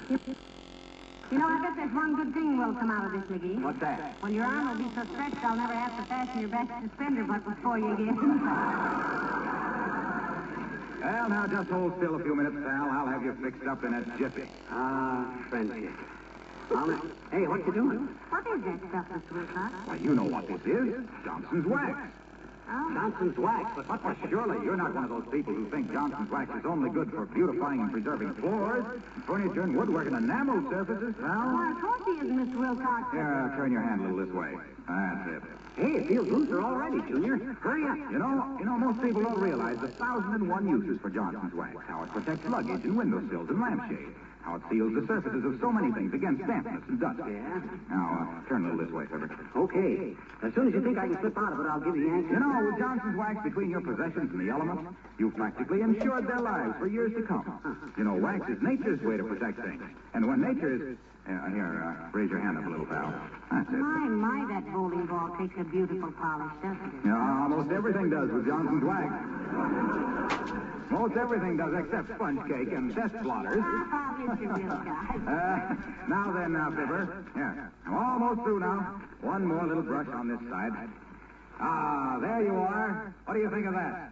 What do you mean, what do I think of it? I thought you were going to get this thing off of me. All you did was polish it. I know, but isn't it beautiful? Yes, but Mr. Wilcox... Which? I don't think as long as you've got to go through life with a bowling ball on your hand, you might as well have it look attractive. Drop in any time you're going by, pal, and I'll polish it up again for you. So long now.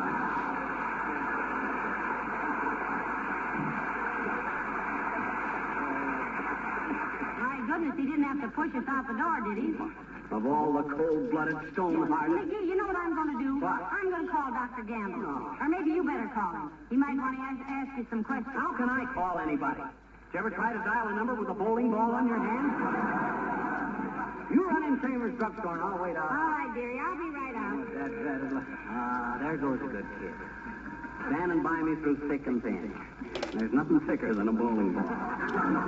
They're thinner than my chances of getting out of it. I'll never hope Hi, mister. Huh? Oh, hi, little girl. See what? I got my thumb stuck in it and I can't get it off.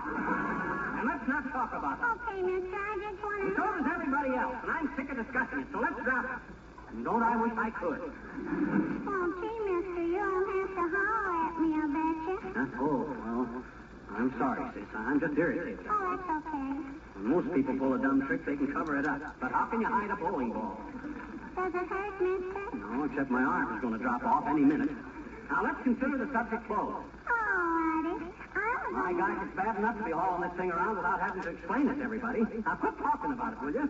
Sure. I was going to... I heard one woman go by and tell her friends that I'd most likely been wearing this since I was a baby to keep me from sucking my thumb.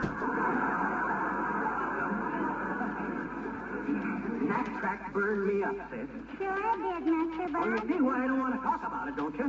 Well, naturally, mister, it You isn't. think people would be polite enough to see a guy was in trouble and keep their big fat mouths shut. So let's change the subject. Okay, mister. See, it's a peachy day, isn't it? Peachy day, my clavicle. Me dragging a 40-pound hunk of ebony around on my lunch hook? If it was raining, I could at least hide under an umbrella. Sure, but I If you can't talk about anything else, just keep quiet. Understand? Sure. I was just going into Kramer's drugstore to get a soda, was all. My wife is in there now calling the doctor to get this bowling ball off my hand before it kills me. And I told you not to keep mentioning it, didn't I? Look, mister, look. Look, you're old enough to know there's too much going on in the world right now for anybody to be much interested in a dumb bunny that can't keep his thumbs out of other people's bowling balls. And if you want my advice, you'll take that thing up to the 10th floor of some tall building and throw it out the window.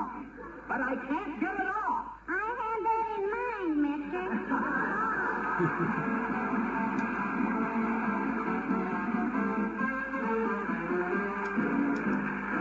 Riding herd on a cloud. He was a cowboy, a two-fisted hitter, and always ready for a run. Now he's a riding a different kind of critter. You ought to see him now. He's riding herd on a cloud tonight. That's the spurs and his saddle on the ranch with his cattle, and he's now in flight with a crew of hardy hustlers on the lookout for some rustlers that might be sneaking up on a boat.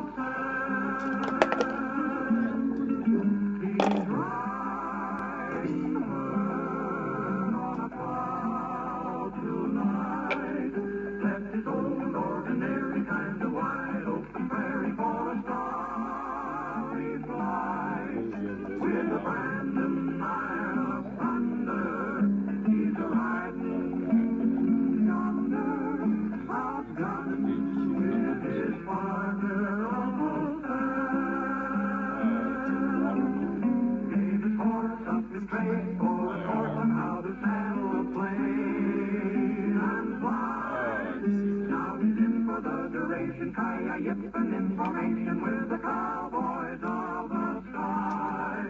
Someone back home feeling mighty proud says a prayer while he's there riding herd on a cloud. Yippee-ki-yay, yippee-ki-yay.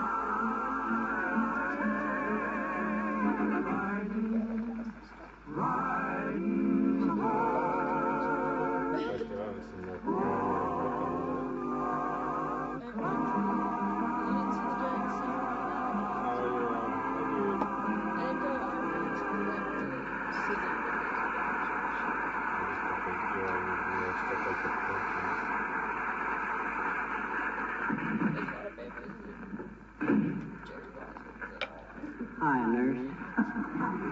Is Doc Gamble in? Yes, he is, Mr. McGee, but he's very busy today.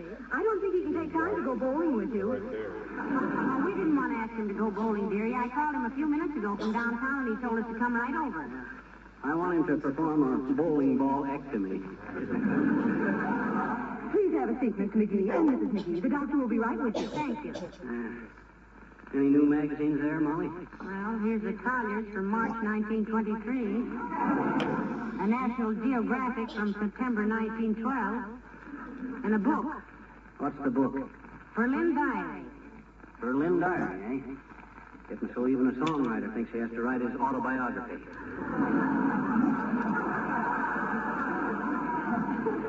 I couldn't turn the pages of a book anyway. If I don't get this thing off, I won't be reading anything but billboards the rest of my life. You know, if you only had a ball on the other hand, you could run for governor on a steam engine. Yeah. Well, if you think that this...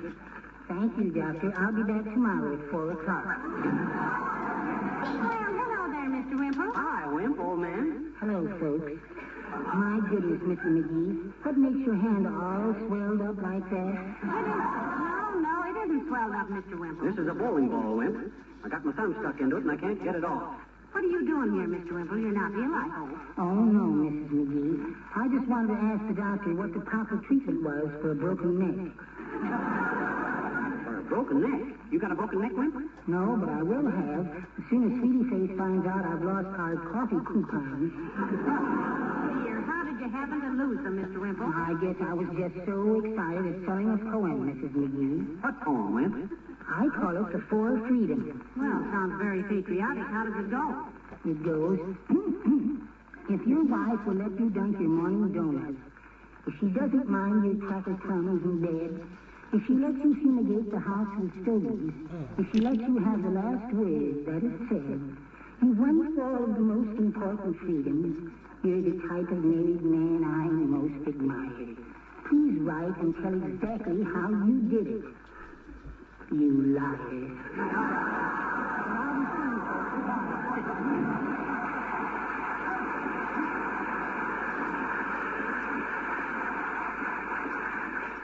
You know, McGee, I'm afraid Mr. Wimple is a little cynical about marriage.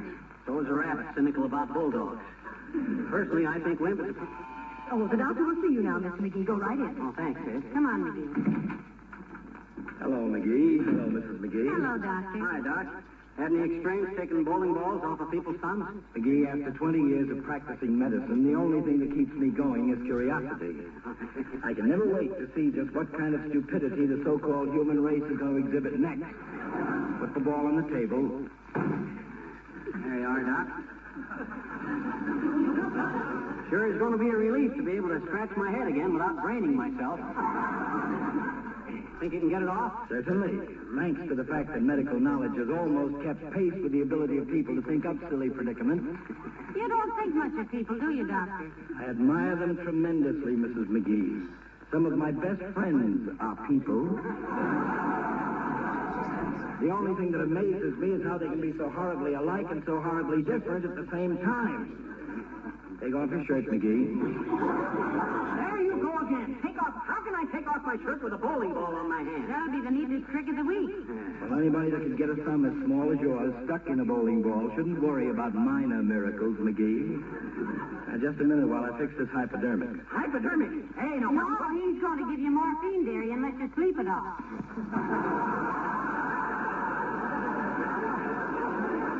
Now, look, Doc, I didn't come in... Now, don't get excited, McGee. I'm just using this needle to squirt a little oil around your thumb. Oh. Yeah, like this. And this. Yeah, now wiggle it around. I don't think that's going to... Hey, it's coming loose. I'm getting it out. Oh, keep trying, dearie. You wiggled out of worse things than that. Yeah, let me give it another squirt. There you are. Now try it. Boy, is it... Ah! Oh, you sure are. Boy, does that feel wonderful? Well, much obliged, Doc. Gee, you're wonderful. Yes, I'm quite a fellow. Now, if you'll excuse me, I have to make some calls on some people who think they're very sick. Certainly, Doctor. Come on, McGee, and bring the bowling ball. No. Don't touch that, McGee. You're out of it now, so leave it alone, okay? I'll send it over to the bowling alley. Okay, Doc. Well, thanks very much. Goodbye, Doctor. Good day. Get it off, Mr. McGee? Sure did, sis, and I feel like a new man. I'm going home and hold a reunion with my thumb. If I ever see the... Uh-oh. Now what? I forgot to ask Doc how much I owe him. Excuse me a minute. Of all the confounded... A man of my guts. Hey, Doc, how much I owe you? Don't stand there and ask foolish questions. Huh? Come and help me get this confounded ball off my thumb.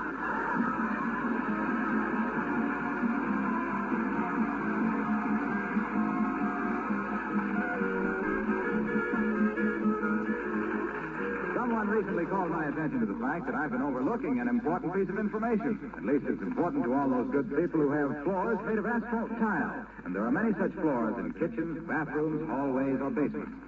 Well, it happens that one best way to maintain asphalt tile floors or rubber tile is with your old friend Johnson's self-polishing glow coat that you're probably already using on your linoleum.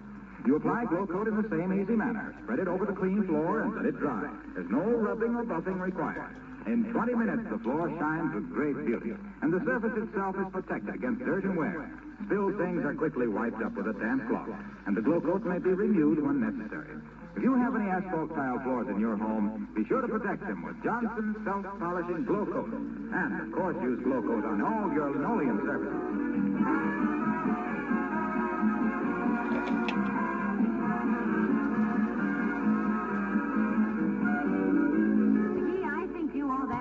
Bowling alley and apology. I do indeed. I do. I'll call him up right away.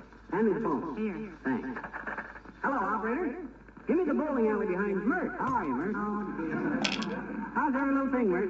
Is it? What's that, Mert? Your brother. Called to Washington as a balking expert. What have you been doing, McGee? Training Army mules. Oh, no answer, Mert? Okay. Good night. Good night, all.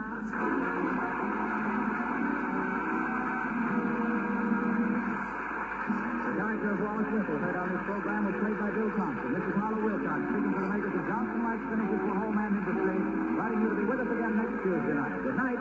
This program is reaching you from Hollywood. This is the National Broadcasting Company.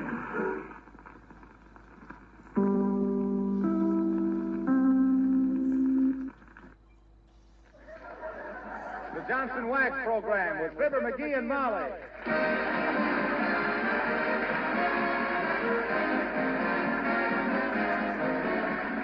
The makers of Johnson's Wax, Johnson's Car New, and Johnson's Self-Polishing Glow Coat present Fibber McGee and Molly, written by Don Quinn, with music by the King's Men and Billy Mills Orchestra.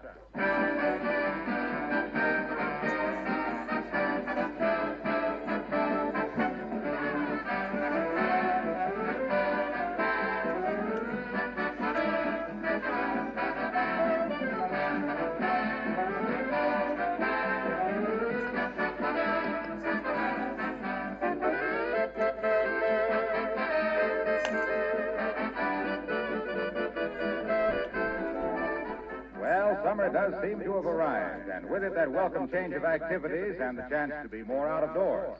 May I suggest that summer demonstrates some very important extra uses for Johnson's Wax? Take your sporting things, for example, tennis rackets, golf clubs and bags, fishing rods, baseball bats and gloves. Did you remember to protect them all with a coat of Johnson's Wax when you put them away? If you did, you'll probably find them in good condition, fit as a fiddle and ready for use. The wax keeps the wood and leather from drying out, protects the metal surfaces, too, against dampness and dirt. Then how about your screen frames and your porch and outdoor furniture of metal or wood?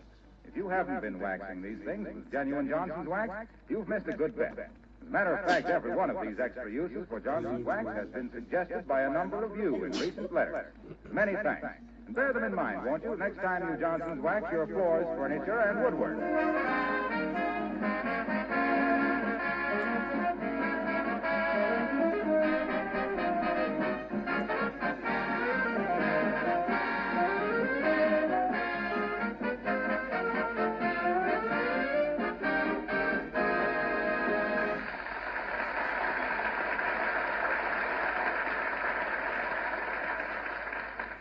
One good thing about the Sunday papers, if you're a slow reader, they last all week. And here in the living room at 79 Wistful Vista on a Tuesday afternoon, catching up with that little orphan Annie and that famous dick Tracy, we find Mr. McGee of Fibber McGee and Molly.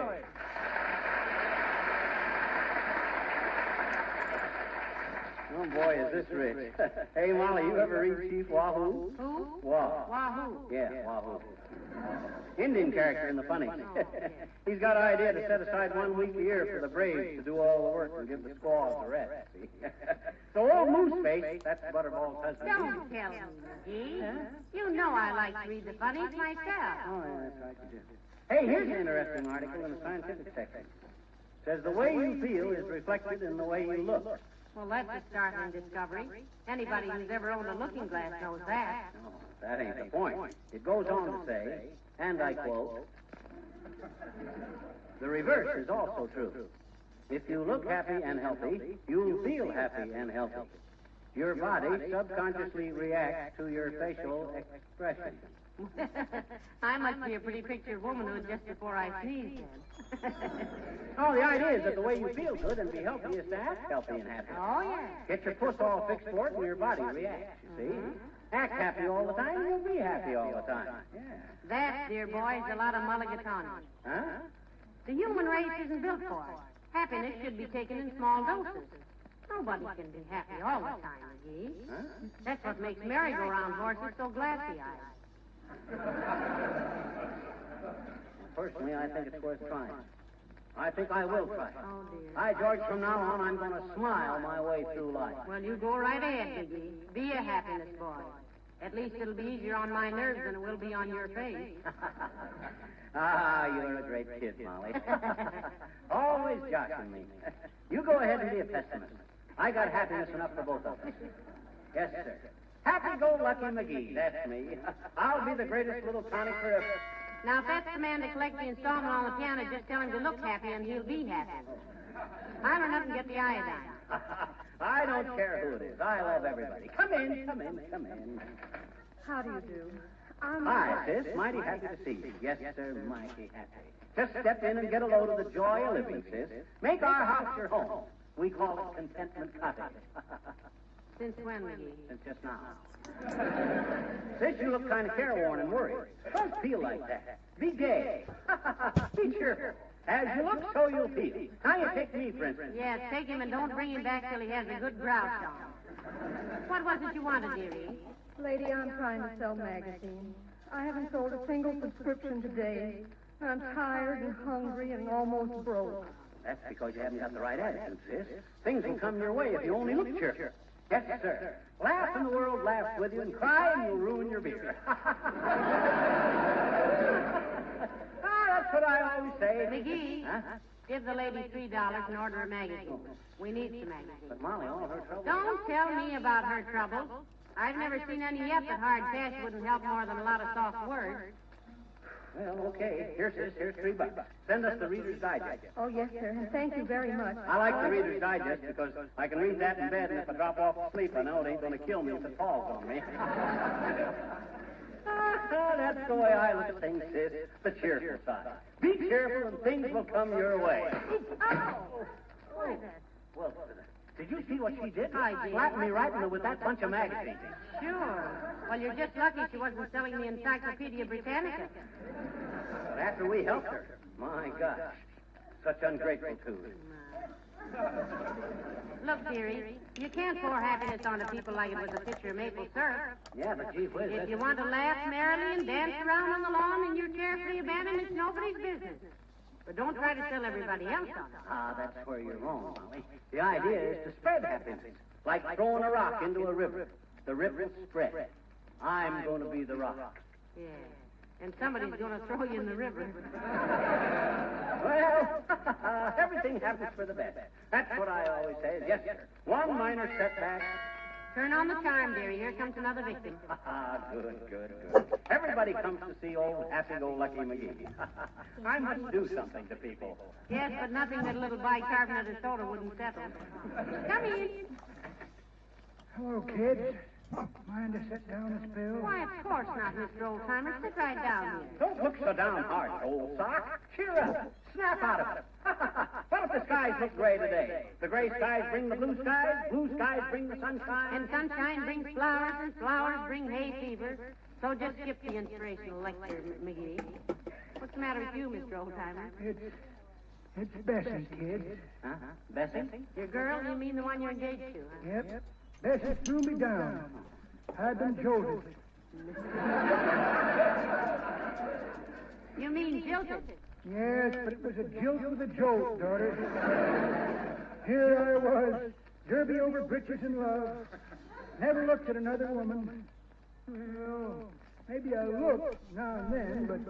Well, there I was, saving my money, taking Bessie to a movie 2 nights a week, always sending her a corset of violets. Corsage. What happened? She throws me over like a broken toy. That's what I am, kids, a broken toy. Passion's plaything. I'm desperate. I think I'll go home and hang myself. The carpet on the clothesline and whale the bajunior out of it. None of that now, old-timer. That's just self-pity. You gotta look for the silver lining. Nobody ever lost anything by being cheerful, my friend. Act happy and you'll be happy. That's the stuff. What if you did get caught sober? What's a woman anyway? Remember what Kiplinger says? A rag, a bone, and 12 bobby pins. Just think you might got married to Bessie and then found out she leaves the cap off the toothpaste tube. Why, you don't know when you're well off. It's no use, Johnny. My heart's busted. I'm going to get me a job as a welder. As long as I'm carrying the torch, I might as well. Hey, who's that? Who's who? Where? Going past the house out there. Oh, that's some woman selling magazine subscriptions. She was just in here. Say, she's kind of cute. Huh? I just happen to think my subscription to the American Boy expires next week. So long, kids. Hey there, baby. Wait a minute. I got a little proper...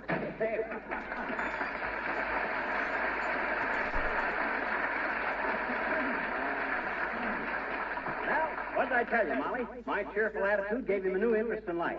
He's learned to look for the blue sky. He has indeed. The hard way, too. Huh? There he is, flat on his back on the sidewalk. She counts him. Huh? Awesome.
At the world through rose-colored glasses, and everything is rosy. Hey, Molly.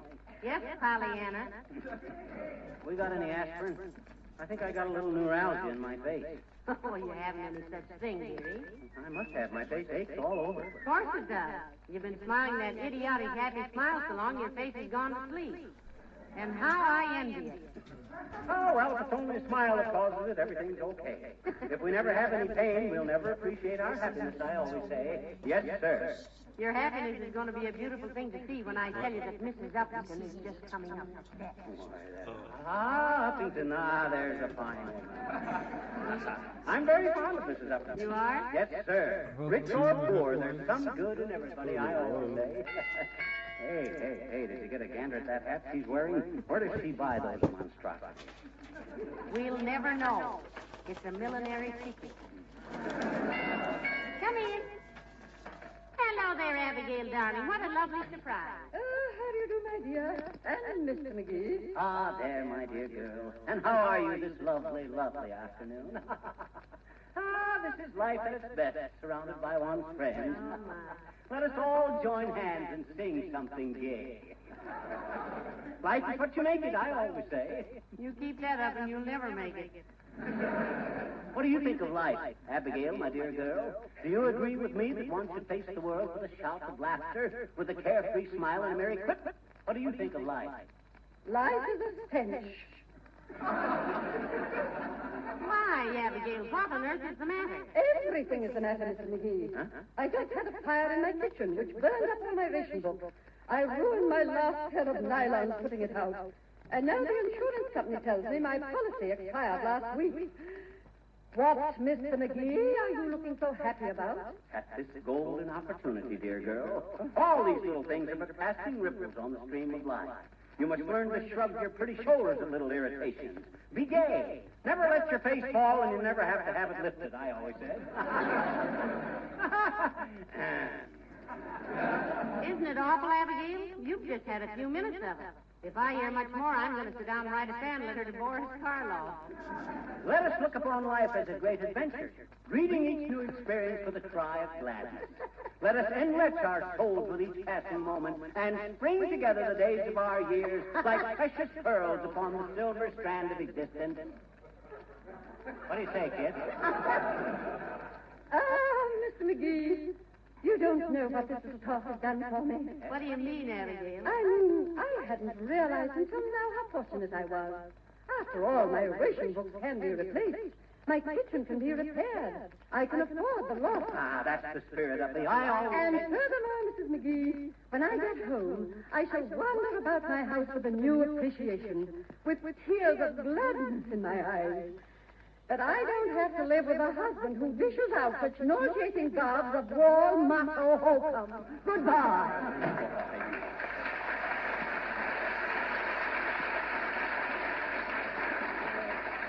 You see, I warned you, McGee. You scatter your sunshine so thick everybody gets blistered.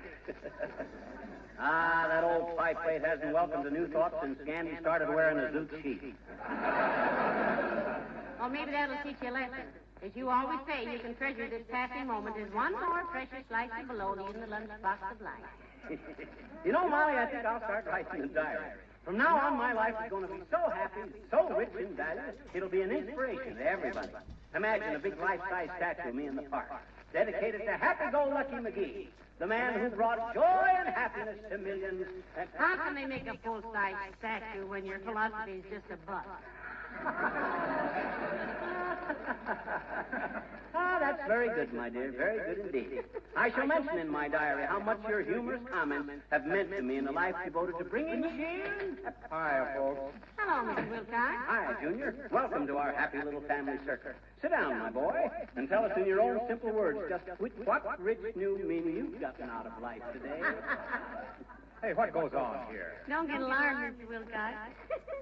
McGee has gone smiley glad on us. He's now going through life with a rose in his teeth, and on him it smells good. Well, I don't want any part of it. This is one of my bad days, and I don't want anybody giving me that old pip-pip, cheerio, carry-on business. That's where you're wrong, Junior. It's when things go wrong that we must strive hardest for happiness. Anybody can be cheerful when things are copacetic, but the man worthwhile is the man who can smile when everything goes dead wrong, unquote. Isn't that sickening? And what went wrong with you today, Mr. Wilcox? I lost a good customer. You mean somebody got him away from you? Oh, no, he just moved away. Well, so what, Junior? Laugh it off. You got lots more customers. Don't you realize that whatever goes wrong, a happy smile will fix it? God, don't feed me that popcorn, pal. I could laugh my head off. It wouldn't bring my customer back. Gee, he left so suddenly I didn't even get a chance to tell him about Carnew. Not a minute to point out how Carnew would give his shabby old jalopy a gorgeous new luster. Oh, now, Mr. Wilcox, don't say He left town without ever learning. Carnew cleans and polishes to a beautiful, glistening finish. It's a little effort. Poor guy went away probably still believing that he has to sweat and rub. Wear himself out to give his car that showroom polish. Never realizing it was Carnew. All you have to do is apply it, let it dry, wipe it off with a soft cloth. Oh, the poor devil. Well, he'll hear about it sooner or later. Everybody does. Sure he will. Come, Junior. Chin up. Laugh it off. Laugh when the world laughs with you. Snore in your sleep alone, I always say. Come. Let's look on the bright side of it. Well, until he finds out about Carnew, there won't be any bright side. Oh, well, maybe you're right, pal. I'll run back to the office and write old Heffelfinger a letter. Sure, that's much the best. Who did you say? Heffelfinger. Marcus P. Heffelfinger. Well, thanks for the good cheer, pal. I'll see you later.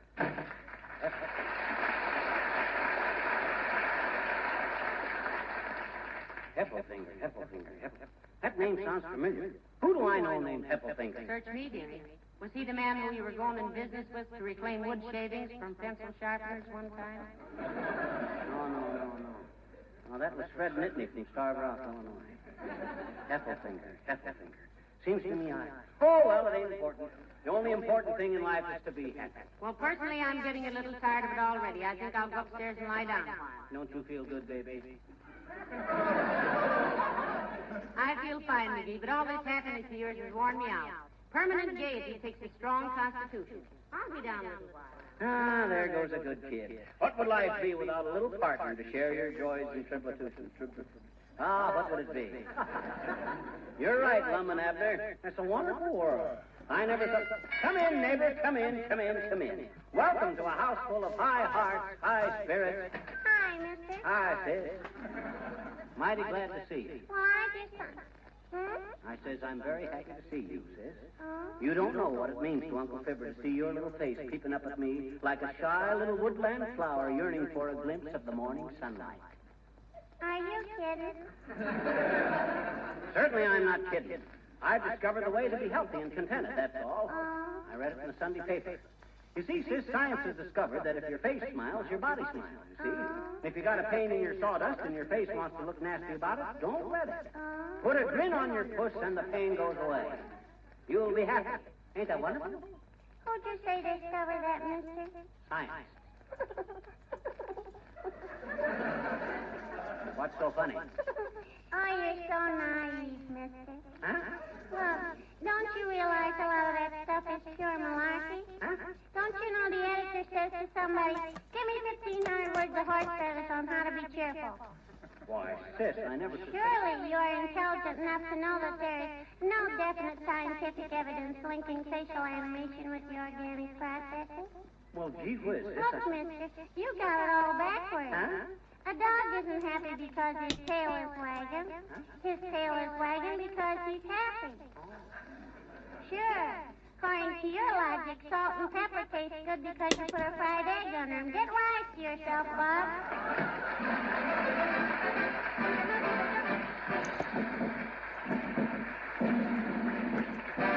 The King's Men sing McNamara's Band.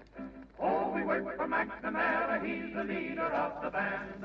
Although we're few in numbers, we're the finest in the land. We play at wakes and weddings and at every fancy ball. But for our own amazement, we can play the best of all. Oh, the drums go bang and the cymbals clang and the trumpet they blaze away. McCarthy pumps the old bazoo while all the pipers play. Tennessee, to the foot and the music is simply grand. Proud we are to be a part of McNamara's band.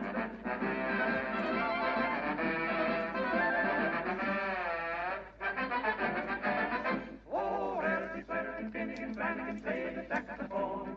They so very pretty that the girls won't leave them alone. Oh, Donald, come, oh, Harry and Carrie and on the trumpet play. We have to build a fence around to keep the girls away. Oh, the saxophone and the slide trombone can hypnotize the crowd. The papers say the way we play is certainly good and loud. Donovan Sullivan treated the fife and the music is simply grand. Everybody's awful proud of McNamara's band.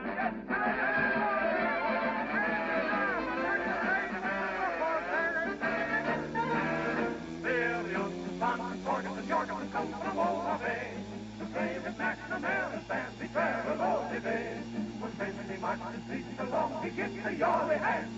Johnson, Corgans, Yorkers, leads an Irish band. Oh, we got a bunch of shamrock and our uniform is green. We're the funniest looking speed that ever you have seen. There's O'Brien's and Ryan's and Keane's and Neil's that come from Ireland. Why, Yemeni, we're the only speeds in McNamara's band. Oh, the drums go bang and the cymbals clang and the trumpets they blaze away. Everybody dances when the band begins to play. Tennessee, Tennessee, the music is simply grand. Proud we are to be a part of McNamara's band.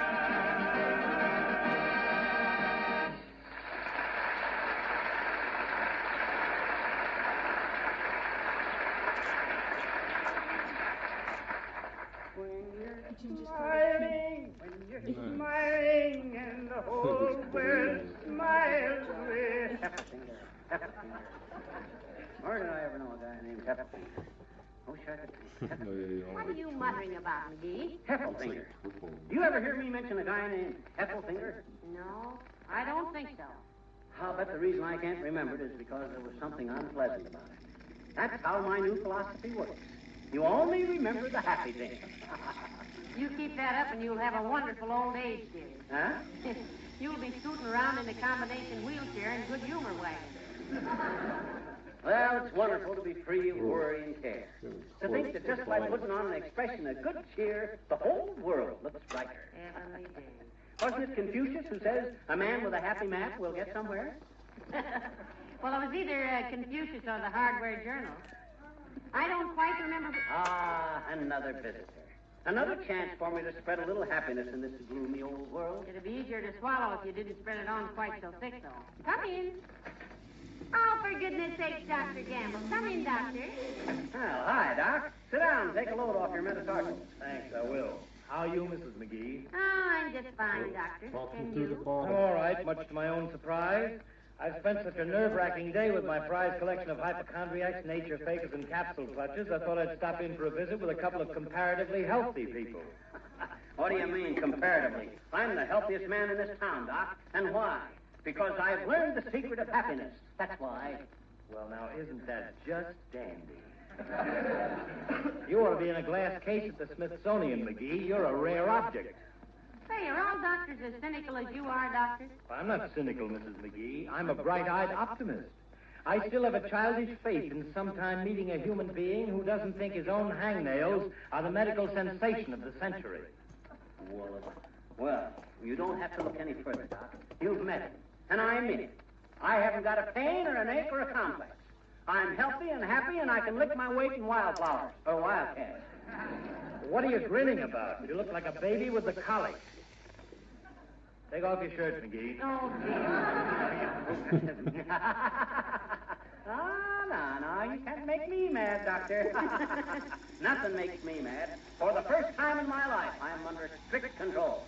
I've lost my temper for the last time. You know, he's been like this all day, too, Doctor. You mean you've been continuously exposed to this one-man glee club? McGee, you better go to bed. I'll give you a sedative. As I was saying to a man named Heffelfinger the other day. Heffelfinger? Yeah, you know him. Just moved out of town. Well, McGee thinks he knows him, but he can't quite place him. Yeah. I don't know why he can't place him. They've been playing pinochle together at the Elks for 2 years. Oh, now I got it. Heffelfinger. Why, that rat. That chiseler. He moved out of town without paying the $4 he owes me. Why, that... Now, McGee, calm yourself. Calm myself, my clavicle. Of all the low-down, miserable trick. McGee, stop kicking the lamp. Let him go, Mrs. McGee's been happy for several hours. Nobody can stand it for longer than that. Careful, Finger. That double-crossing, two-timing, petty larceny pickpocket. Why does everything have to happen to me? Let him alone. He's happy. Finger. I'll pay you next week, he said. Yeah. I'll see you tomorrow at the club, he said. Wait till I get my hands on him.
Nice to be able to keep outside doors and windows open again, isn't it?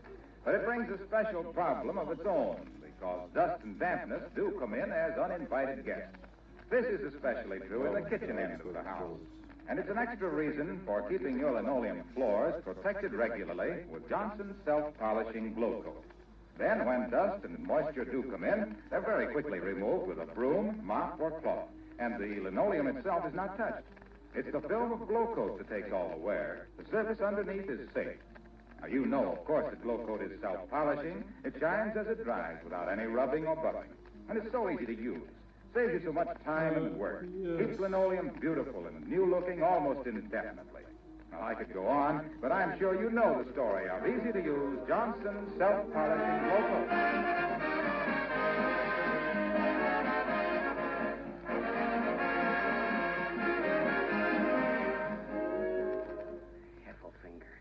Of all that dirty crook. Now, take it easy, McGee. Don't you want to be happy? The only thing that'll make me happy is to get my dukes on that nickel nursing hijacker. I'll slap him so pop-eyed his pupils won't go back till September. Good night. McGee. Huh? Oh, good night. That's better. Good night, all.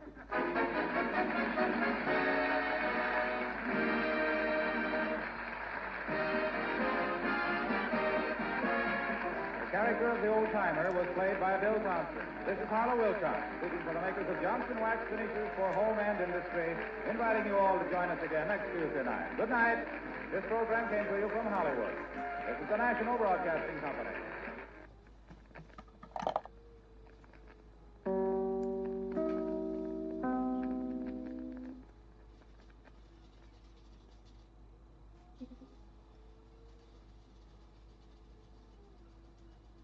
Chicago, WMAQ. Women, the wax needs you now. For information, go to room 601, 166 West Van Buren Street.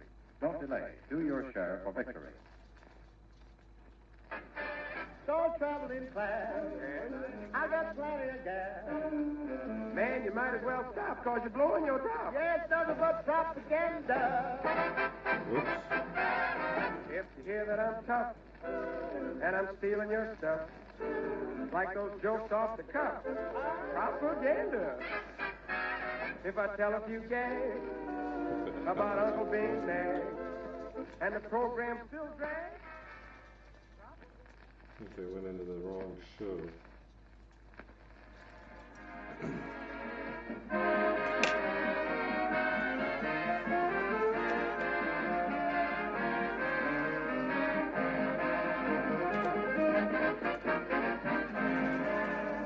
Have you ever had this experience? You're sitting in someone's living room and you suddenly notice how beautiful the finish is on a certain table.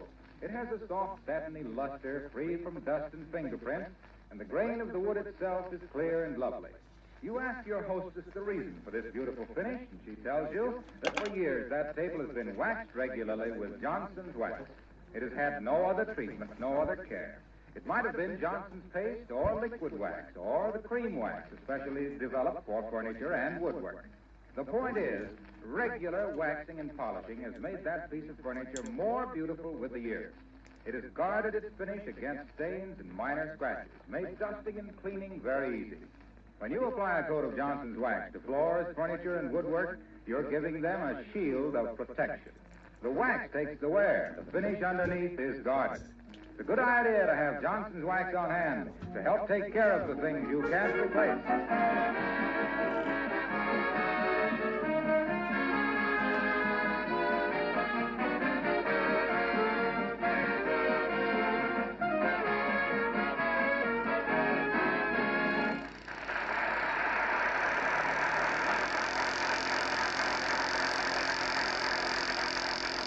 Physicians don't have much time for social chit-chat or coffee clutching these days.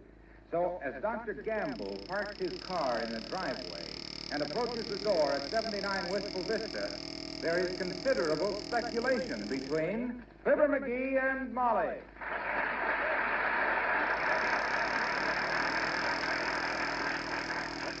I tell you, I did pay his bill, Molly. Are you sure? Absolutely. I sent him a check just yesterday with a little note saying, thanks for all your kindnesses, and please don't cash this check till Friday. Heavenly days, doesn't he look tired? It's a good thing we have a doorbell. He doesn't look like he had the strength to use a knocker. Yeah.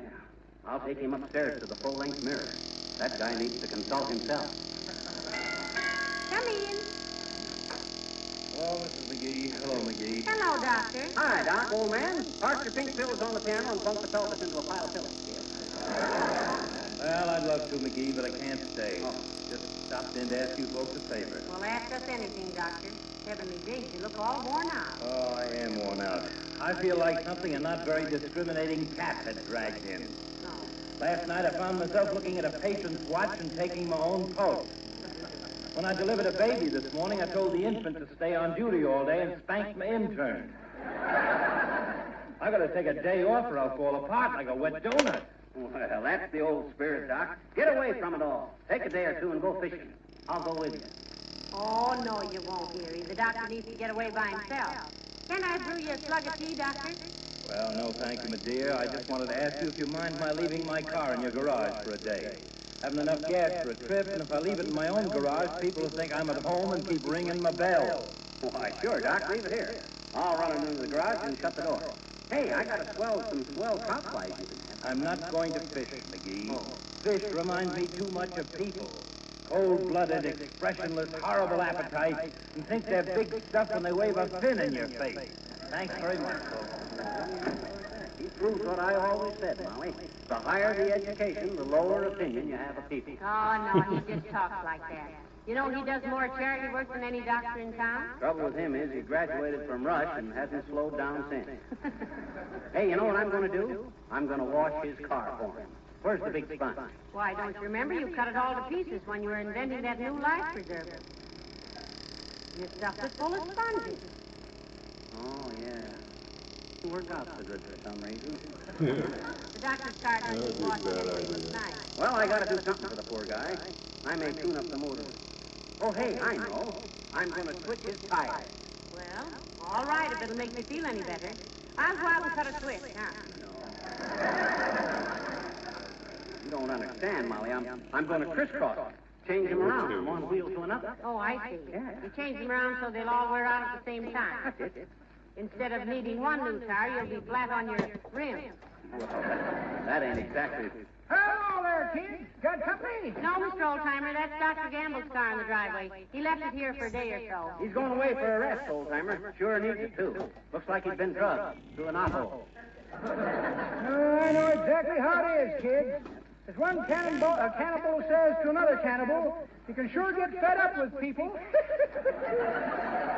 Yes, sir. Fluffed it right off. Always kind of like to be by myself. Me, too. Sometimes I feel like I wanted to go up in the mountains and live in a cave like a hornet.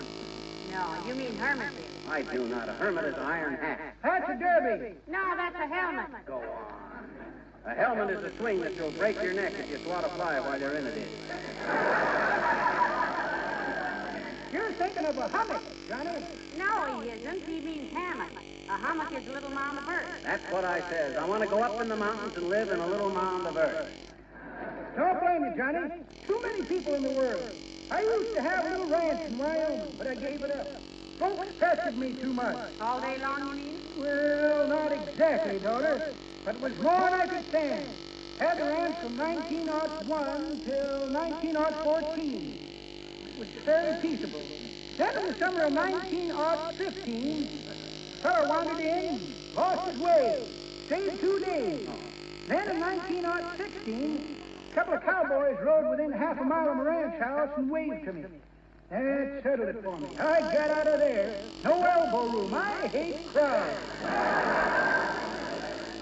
Say, have you and your girlfriend made up yet? You and Bessie? No, but I got my eye on a new gal, kid. Librarian at the library. Shooter is a bug's ear. Shooter. Never seen a bug's ear to compare with Piggy. Who? Piggy. You mean Peggy? I mean Piggy. Paul told me there the other night, and she kept saying, we ought to go to a movie. We ought to go someplace and eat. We ought to do this. We ought to do that. That's why I call her Piggy. It was we all the way home.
Well, there's the 2 front tires off, Molly.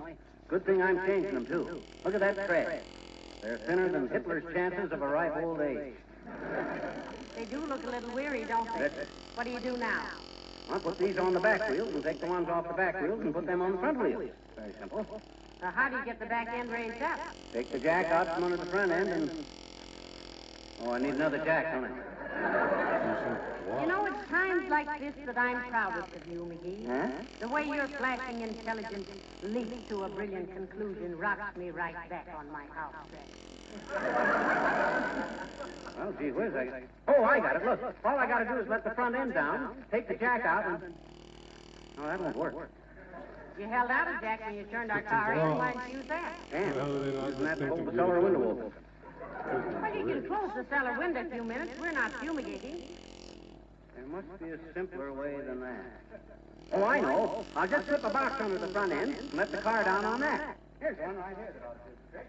Now, don't you think, McGee, that maybe you ought to... There. Just the right height, too. You see what I mean, Molly? There's a right way and a wrong way to do everything. Now I just yank the jack out from under the... Oh, dear.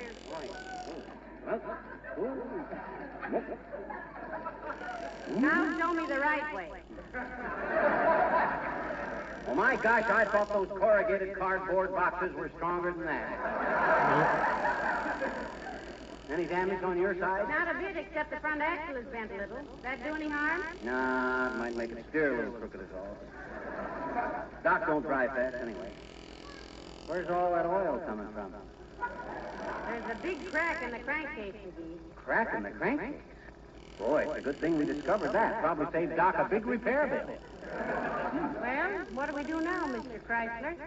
Well, I have to put the jack back under the front and... Can't get it under there now. It's too low. Why don't you put it under the bumper? Huh? Under the bumper? Oh, yeah. I was just going to do that. There's always a way if you just use your brain. Now, let's see.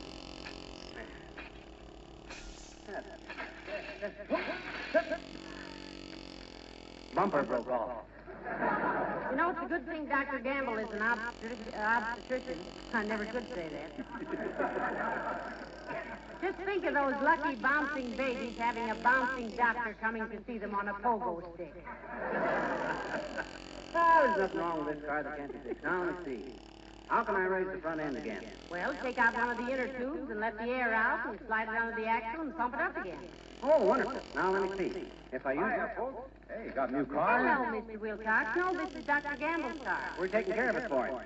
Well, wouldn't it be easier to take care of if you left it in one piece? Well, McGee's switching the tires for the doctor, Mr. Wilcox, just as a favor. Yeah, take a gander at those casings, Junior. Not enough rubber on them to make a girdle for a gremlin. Oh, that one there looks all right. Yeah, but look at this one. One little kick like this and...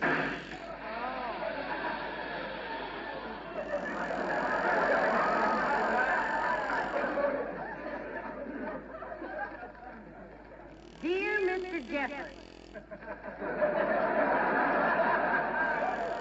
we are writing you today because the situation has arose. Well, doggone it, I'm glad it flew out.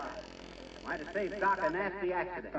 Well, that's about all you've saved him, pal. Better start packing that tire, McGee. Can't have any tires. Oh, Doc's got some. Keeps them in the back seat. Stick your head in the window and see, dear. Okay.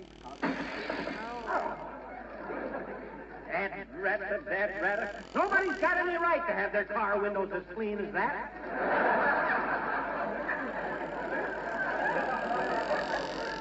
I thought it was open. Well, you know how doctors are about cleanliness, pal. Did you ever notice his office? Always slick and clean as a whistle. Oh. And you know why? No, why, Mr. Wilson?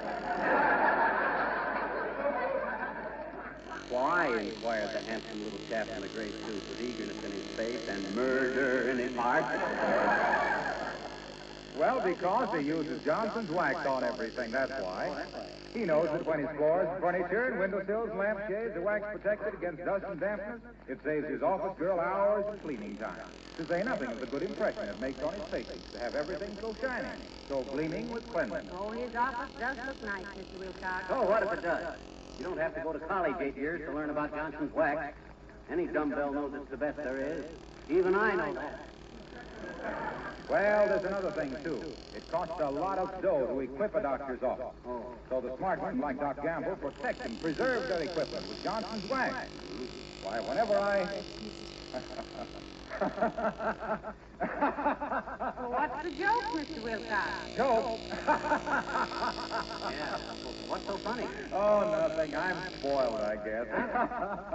I always like to leave on a laugh. See you later, folks.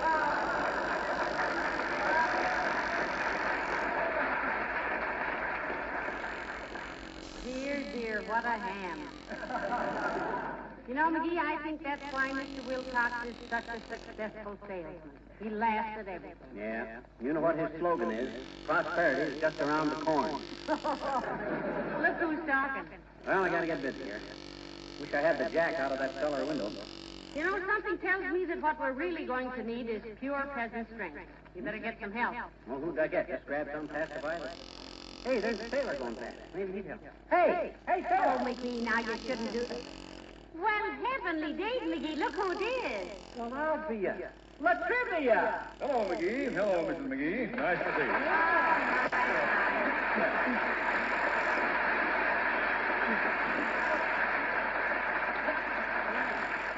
My goodness, it's nice to see you, Mr. Latrivia. And you look so lovely in your sailor suit. Yeah, you're looking swell, Latrivia, old man. Oh, except... Except what, McGee? Except you filled out kind of funny. Look how his suit fits, Molly. He's gained around the waist and lost around the ankle. Oh, don't be silly, McGee. All Navy uniforms fit that way. Oh. You look like the Coast Guard has treated you all right, Mr. Mayor. Not mayor anymore, Mrs. McGee. Just Coast Guardsman, Trivia now. I'm a first-class seaman. I'll bet you are at that. In town just for the day, Mr. Mayor, Mr. Coast Guard, just for the day, huh? No, I'm on 10 days' leave, Mrs. McGee. I secured my gear, battened down the fiddly hatches, set off the scuttlebutt, got an okay from the CO, stowed my hammock, and came ashore for a land cruise. Ah, Latrivia, you're so salty you make me thirsty. How about coming in the house for a hook or a root beer? Pipe me aboard, mate. Oh, listen to him, will you? I just love sailors. You know, when I was a girl, I adored to read about our first American admiral, John Charles Thomas. That was John Paul Jones, Mrs. McGee. Ah, what's the difference? They both earned their wheat cakes on the high seas. You get it, kid? High seas? It's sort of a fun. Ain't funny, McGee. That's strange. I was vastly amused by it. I always... What's the matter, Mr. Vivian? I was just looking at your car, McGee. Anybody hurt in the wreck? Well, it isn't our car. It's Dr. Gamble's car. I'm changing the tires around for him, Latriv. A couple of things went a little haywire. So I see. The upholstery is still in pretty good shape? Or haven't you gotten around to that yet? Now, look here, Latrivia. It's all very well for you to stand there pointing your finger at me like a recruiting poster. Oh, but McGee. Don't talk so much and get to work. I'll go and make you boys some lemonade. It's going to be a pretty hot afternoon. McGee, how did Dr. Gamble ever get this car over here in this shape? Well, it wasn't exactly in this shape, Latrivia. I bent the axle when the front end fell down. Cracked the crankcase at the same time. Stuck my head through the window looking for tire tools. And that tire blew out when I was showing Wilcox how bad the rubber was. And all I done was give it a little kick like this.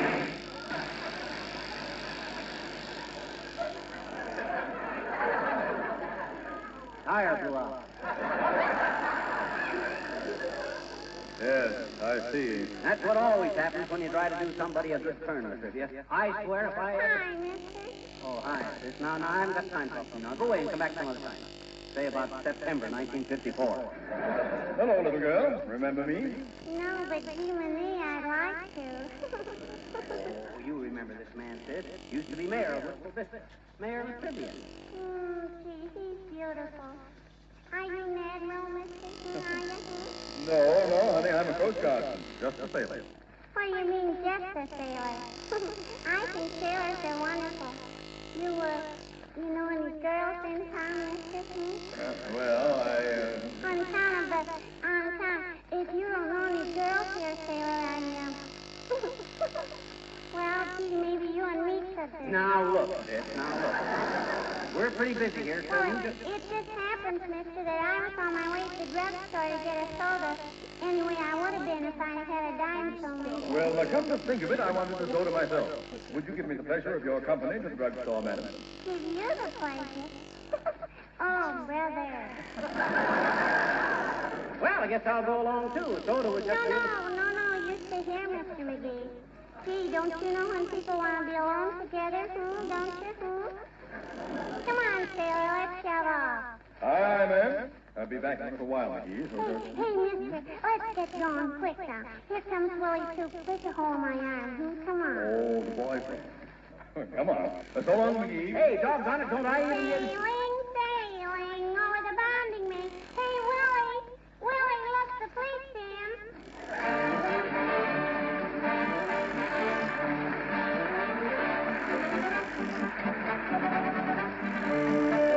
And the man with the big sombrero. You have heard of the gay caballero who doesn't then leave him flat.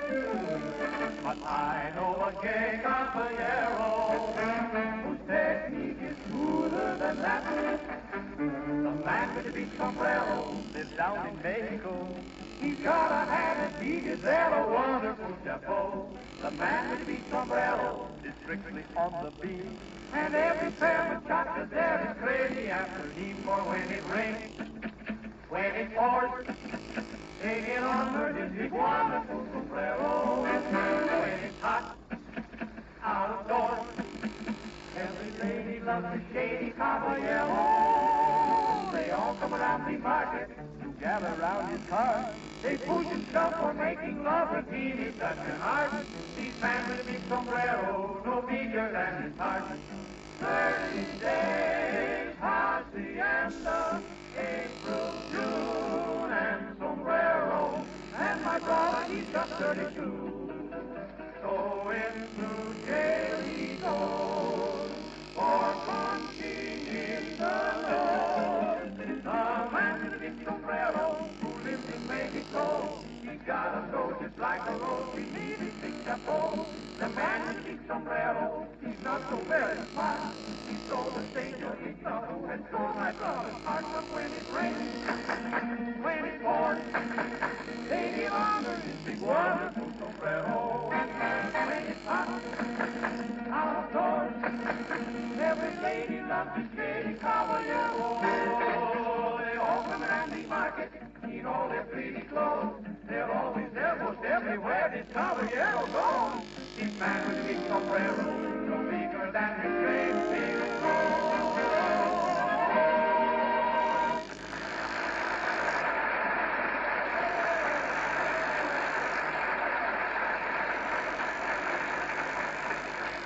Well, if this don't work, I don't know what will. 1, 2, 3,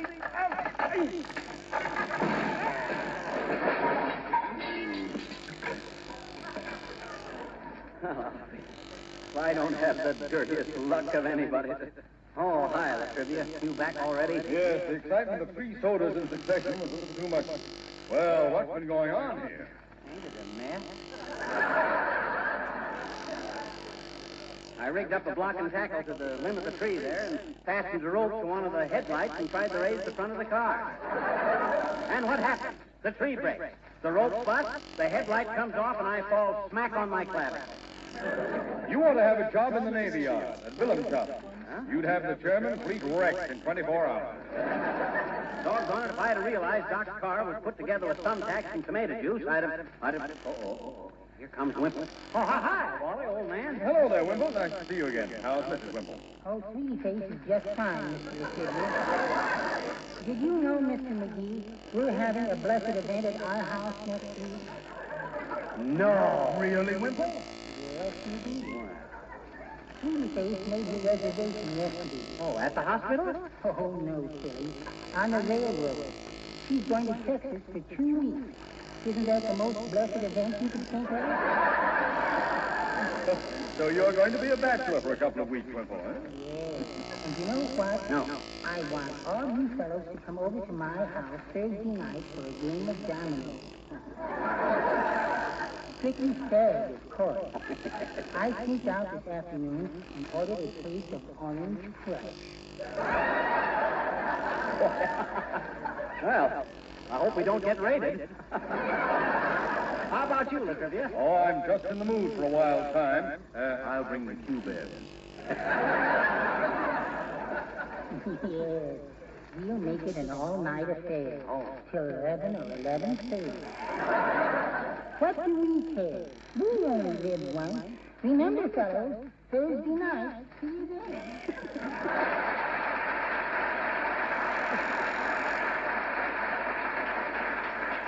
Now, that ought to be quite a fracas. I hope Wimp don't play with Mark Domino. Well, I'm glad it isn't poker. Wimple would use matches for chips, and my mother doesn't like me to play with matches. Look, Latrivia, let's see if we can't jack up the back end of Doc's Well, car. it's too late, McGee. Huh? I said it's too late. Here comes Doc Campbell now. Oh, my gosh.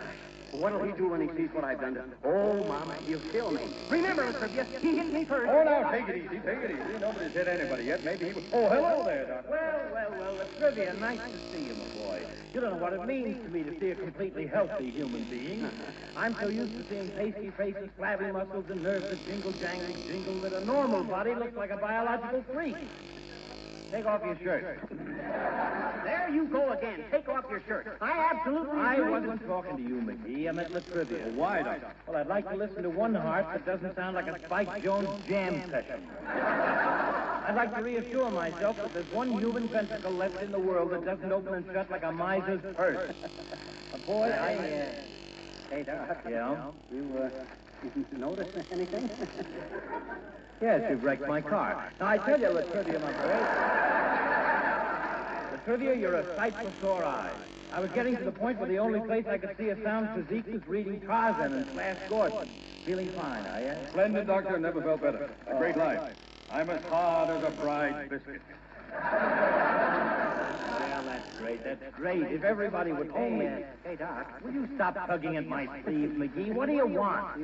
You ain't sore because I ruined your jalopy? Gee, I was only trying to... Don't be silly. I'm delighted. If I haven't got a car, I can't see so many people. If people can't get a doctor, they'll simply have to take an aspirin and go to bed, which is what I'd tell them to do anyway.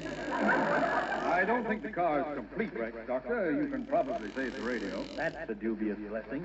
Does it still work? Oh, sure it works, Doc. Sure it does. Look. See? With the all-out bombardment of Sicily by flying fortresses, Mitchell and Boston bombers, it would appear to your commentator that Sicily will be the next focal point of pre-invasion attack. Did you hear what he said? Isn't that terrific? Here, what is it? What's all the cheering, boy? It's great news, Mrs. McGee. We're going after Sicily, Molly. Looks like we take it, Mrs. McGee. What's so exciting about that? Don't you understand, Mrs. McGee? It's Sicily! The first island we've hit yet that anybody could pronounce. Anybody can stay still.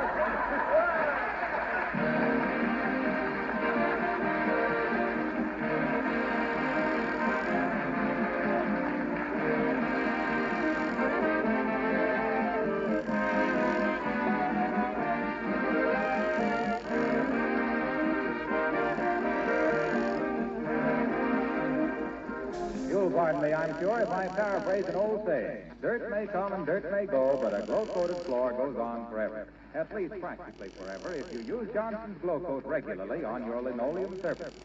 Scrubbing linoleum is bad for it. You've heard me say that many times before. Linoleum manufacturers themselves and housekeeping authorities, too, recommend a polish like Glow Coat that gives protection to the linoleum and other floor surface, adds beauty, keeps colors fresh and new-looking. Johnson's Glow Coat is self-polishing, needs no rubbing or buffing. Therefore, you see, it saves two ways. Saves the linoleum, saves you time and work. And by the way, if you have floors of asphalt tile or rubber tile, remember that Glow Coat is the preferred polish for these floors, too.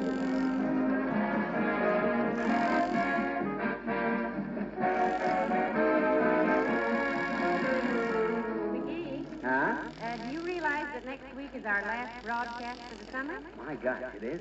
Hey, let's do something big. Let's get a lot of guest stars.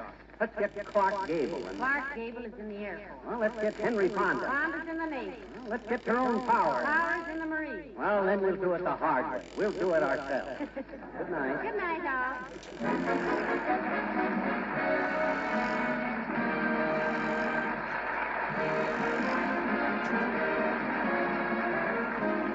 The characters of the old-timer and Wallace Wimple were played by Bill Thompson. This is Harlow Wilcox, speaking for the makers of Johnson Wax Finishes for the home and industry, inviting you all to join us again next Tuesday night. Good night. This program reached you from Hollywood. This is the National Broadcasting Company.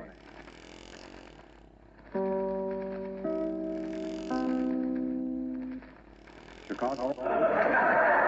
Johnson Wax program with Fibber McGee and Molly.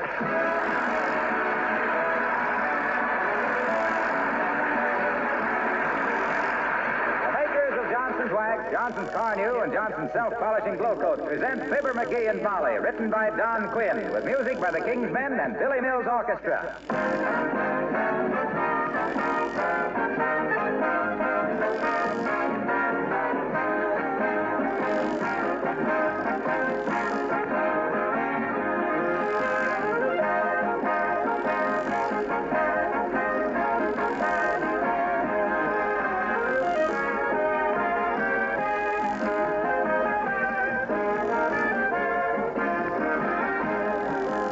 When you walk into a store to make a purchase, whether it's Johnson's Wax or soap or shoes, does it occur to you that your dealer renders you a valuable service? And never so valuable as now, when wartime restrictions complicate his operations. He buys a little of this, a little more of that, things he believes you're going to need, and he puts them on his shelf until you come to buy them. He has to have a convenient location, people to wait on you, and maybe delivery service. Now, if that's all he did, you still couldn't get along without him. But he does more. He exercises buying judgment on your behalf. Selects from among the goods offered those that he can recommend to you and stand back of. For your protection, Johnson's Wax, Johnson's Self-Polishing Glow Coat, and Johnson's Car New are sold only through recognized dealers, never by independent door-to-door canvassers. Remember this, if a house-to-house canvasser ever offers you such a product under a Johnson name...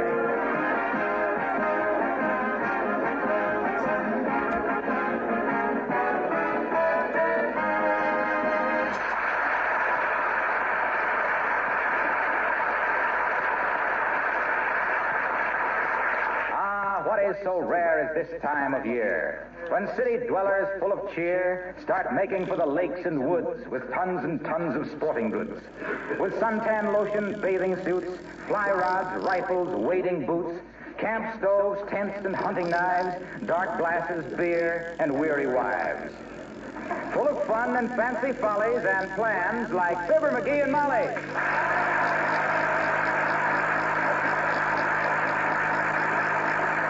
What I'd really like to do is go into the wildest part of the Rocky Mountains with nothing on me but a blanket and a hunting knife. That's really what I'd like to do. What's so funny? You. Huh? I can picture you prowling around the mountains with a blanket and a knife. What do you mean? Why, you can't even peel an apple without losing a few fingers. And why? Because I'm soft. I've been living too easy. A couple of weeks in the woods and I'd harden up like a boarding house mattress. Well, somehow a week or two of camping out doesn't have much appeal for me. Let's stay home, McGee, and play rummy and go to a few movies. No, sir, nothing doing. I want to get away from things. What things? Well, things.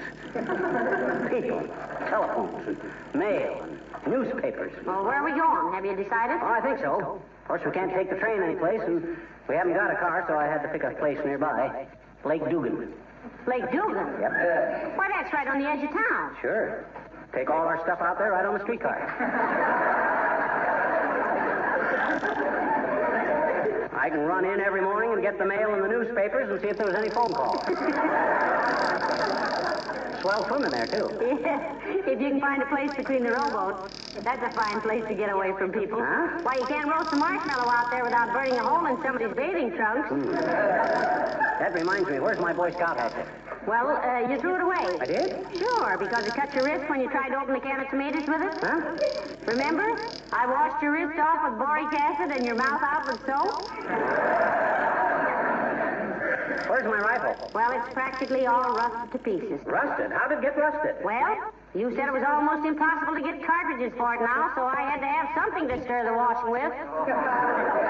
Oh, my gosh. All my equipment is shot. Why, come in. How do you do, Mr. McGee? Hello, Mrs. McGee. Hi, sis. Hi. Well, how do you do, I'm sure. I just stopped in to tell you I'm going on my vacation for the next 2 weeks, and to wish you a very pleasant summer. Well, gee, sis, thanks. Thanks very much. Same to you. Yeah, we hope you have a nice time, too, dearie. Yeah, sure. Sure. It'll be nice to hear your voice again in the fall. Well, good day. Good day. Good day. Who's that? I don't know. I thought you knew. I never saw her before in my life. I was going to ask you. Why, this is terrible. I'm going to ask you. Yeah, you better find out. Wait a minute, dearie. What's your name? Mert. Oh, thank you.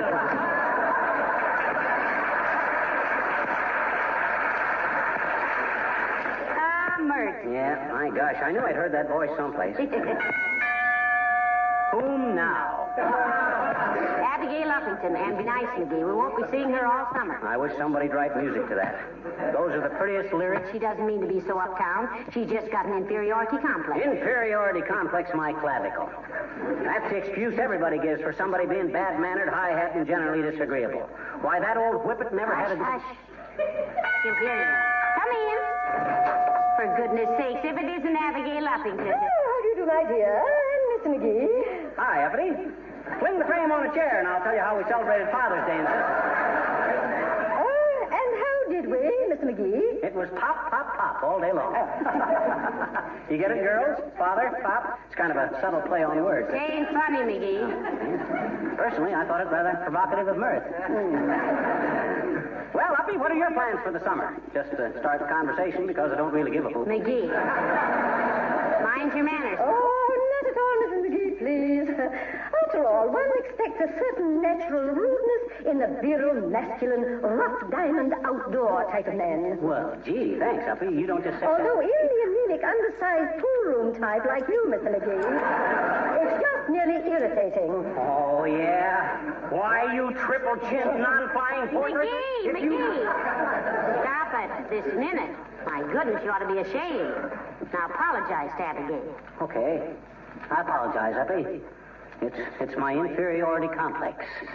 Makes me nasty. Oh, these little outbursts don't upset me in the least, Mr. McGee. I merely say to myself, Abigail, I say, why should you be annoyed because some inflated little gutter snipe goes away and leaves his voice running? But Abigail, listen. No, these little arguments do not affect my social equilibrium in the slightest degree. That is due to my theatrical training. Oh, yes, in the theater. One is trained not to be overwhelmed by the stress of emotional scenes, and in spite of them, to make a graceful exit. Good day. Wait, Abigail, don't... Hey, Uppy, that's the door to the...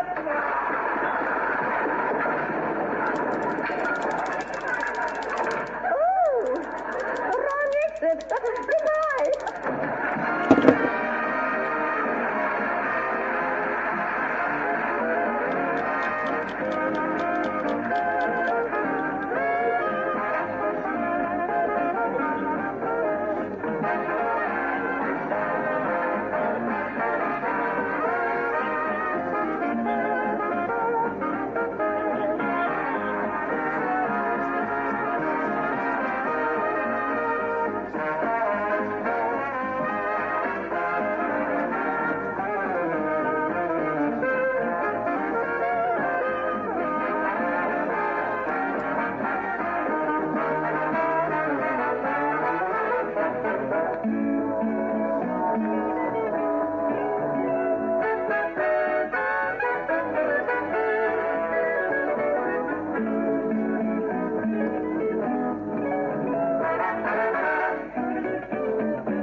Sure, I know what I need for camping, Fred. I've been camping out ever since I was a kid. Nothing healthier, too. Yes, I guess so. Used to sleep like a log. Matter of fact, up in the Canadian Rockies once, I slept so much like a log, they rolled me into the river, and I was halfway down to the sawmill before I woke up. It was only because of my... Hello there, kids. Where are you going? Hello, Mr. Oldtimer. Going down to the Wistful Vista Sports Shop, old-timer. Starting our vacation tomorrow and need some camping equipment. Oh, that's great stuff, kids. Great stuff. Used to be quite an outdoor man myself. Used to own a ranch in Wyoming. That's what you says last week. What was your brand? 2 gears, a fiddle, banjo, a jug. One of the fellas... No. Huh? Not band, brand. Yeah. Didn't you brand your cattle? Nope. Started to once, but I accidentally sat down onto a hot branding iron. I see. What happened to me shouldn't occur to a cow. Well, if you spend so much time on a ranch, Mr. Oldtimer, how come you're not bow-legged? Used to be awful bow-legged, daughter. No. I was so bow-legged I had a terrible time in church for a while. Took me 3 pews to kneel down. How'd you ever get your gams ironed out? I took a trip to New York. Got caught in the subway rush. Come out knock-kneed.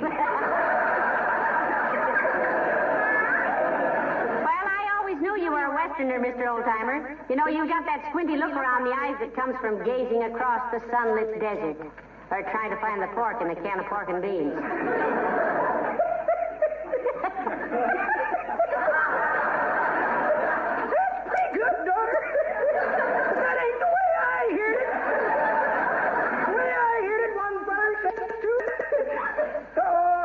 get going. Have a nice summer, kids. See you in the fall. Hey, what's the rush? Oh, I got a date with my gal, Johnny. Librarian at the library. She reads to me every afternoon. We're on Black Beauty now, and I'm pretty worried how it comes out. Things the way they are now, I'm scared Black Beauty's going to wind up on a blue plate.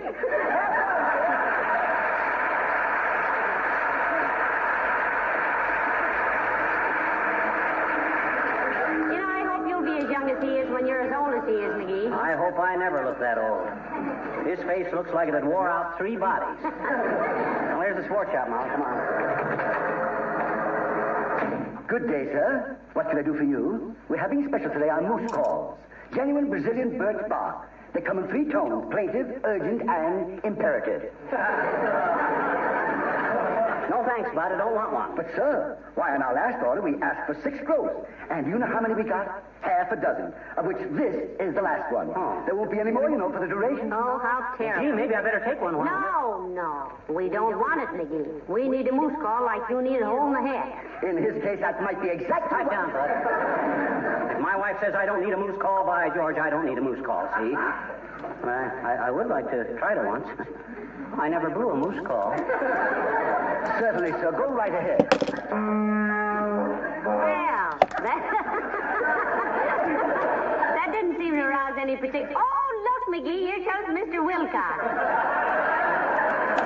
Why, this is a wonderful little gadget, Molly. One honk, and in comes Wilcox. Yes, but he's not a moose. Well, he's an elk, ain't he? That's awful close. Hi, Junior. Hello, Fibber. Hello, Molly. Hello, Mr. Wilcox. Say, you're an expert on better homes. Won't you help McGee pick out a pup tent? Oh, sorry, I can't do it, Molly. I have to be at a war plant in 20 minutes. I just dropped in here to have my tennis racket restrung. Take care of it, will you, Abercrombie? Certainly, Mr. Wilcox. I'll have our racketeer go right to work on it. What you all going to a war plant for, Junior? Well, I've got to give a short talk. On what, as if we could never guess? On nutrition. Well, that's a new way to approach this. On what? Nutrition. Oh, now, come, Mr. Wilcox. It's a fine product, we know, but even we who love it so dearly wouldn't eat it. Well, I'm not talking about that. I'm going to give a talk on the importance of war workers, yes, and other workers, too, maintaining their health by eating the right kind of bodybuilding food. Primarily butter and milk and cheese products. That's Group 4 of the government's nutrition program. I see. Yes, it seems the nutrition experts have divided all food into 7 groups. And to keep in fighting trim, we must have at least 1 food out of each group every day. Milk is one of the most necessary items in the whole list. So what if I don't like milk? My gosh, if I get plenty of meat and potatoes... You see, the milk and cheese group of the nutrition plan contains some of the most vital elements to human health. Milk furnishes about 3/4 of the calcium we need every day to build our bone structure properly. Milk and cheese are full of vitamin A, and without vitamin A, our eyesight is impaired. All grocery stores have lists of the 7 basic food groups posted up, and it's easy to refer to them when you do your shopping. Well, I think I'll close my little talk by saying, vitamins for victory. There's a great day coming, so drink your great day today. Oh. You like that? No, I don't. You don't? No. Well, then it must be good. I'll use it. See you later. Goodbye, Mr. Wilcox. Hasta la wistful vista, Junior. Is there anything in particular I could show you now, sir? Not right away, Bud. I want to kind of look around first. Yeah, we're mostly interested in camping equipment. He wants a pip tent. Pup tent. Well, then give me the pip. Every time. Oh, look, McGee, here comes Dr. Gamble. Hello, Doctor. Hello, Mrs. McGee. Hello, McGee. Hi, Doc. Buying something, or did you just come in to get out of the fresh air? Starting my vacation tomorrow, Doc. Going to go camping. Oh, that's great. Yeah.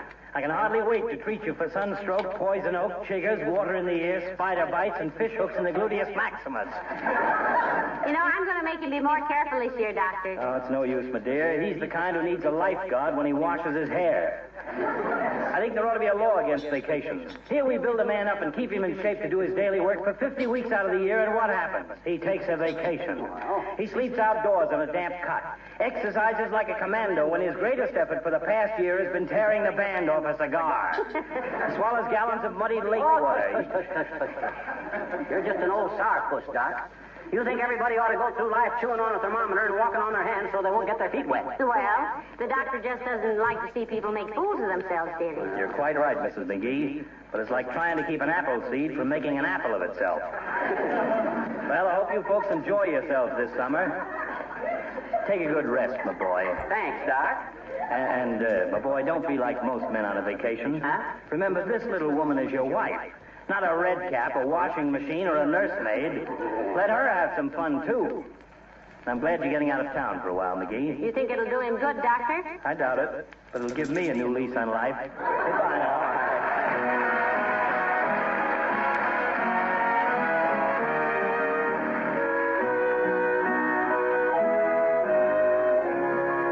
The King's Men and a little close harmony. The old songs, the old songs, are good old songs for me.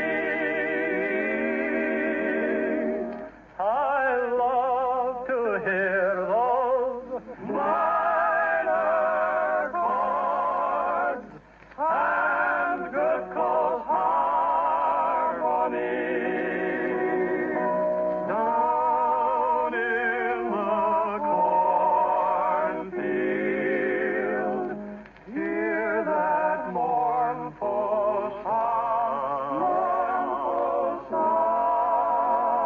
All the darkies am a weaving masses in the cold, cold ground. Hush, hush, don't make a noise while the old man's sleeping.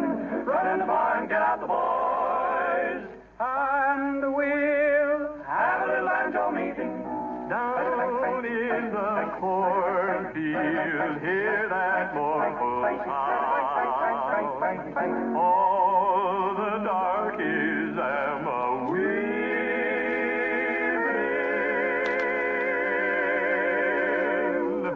masses in the cold, cold, cold ground. The cold, cold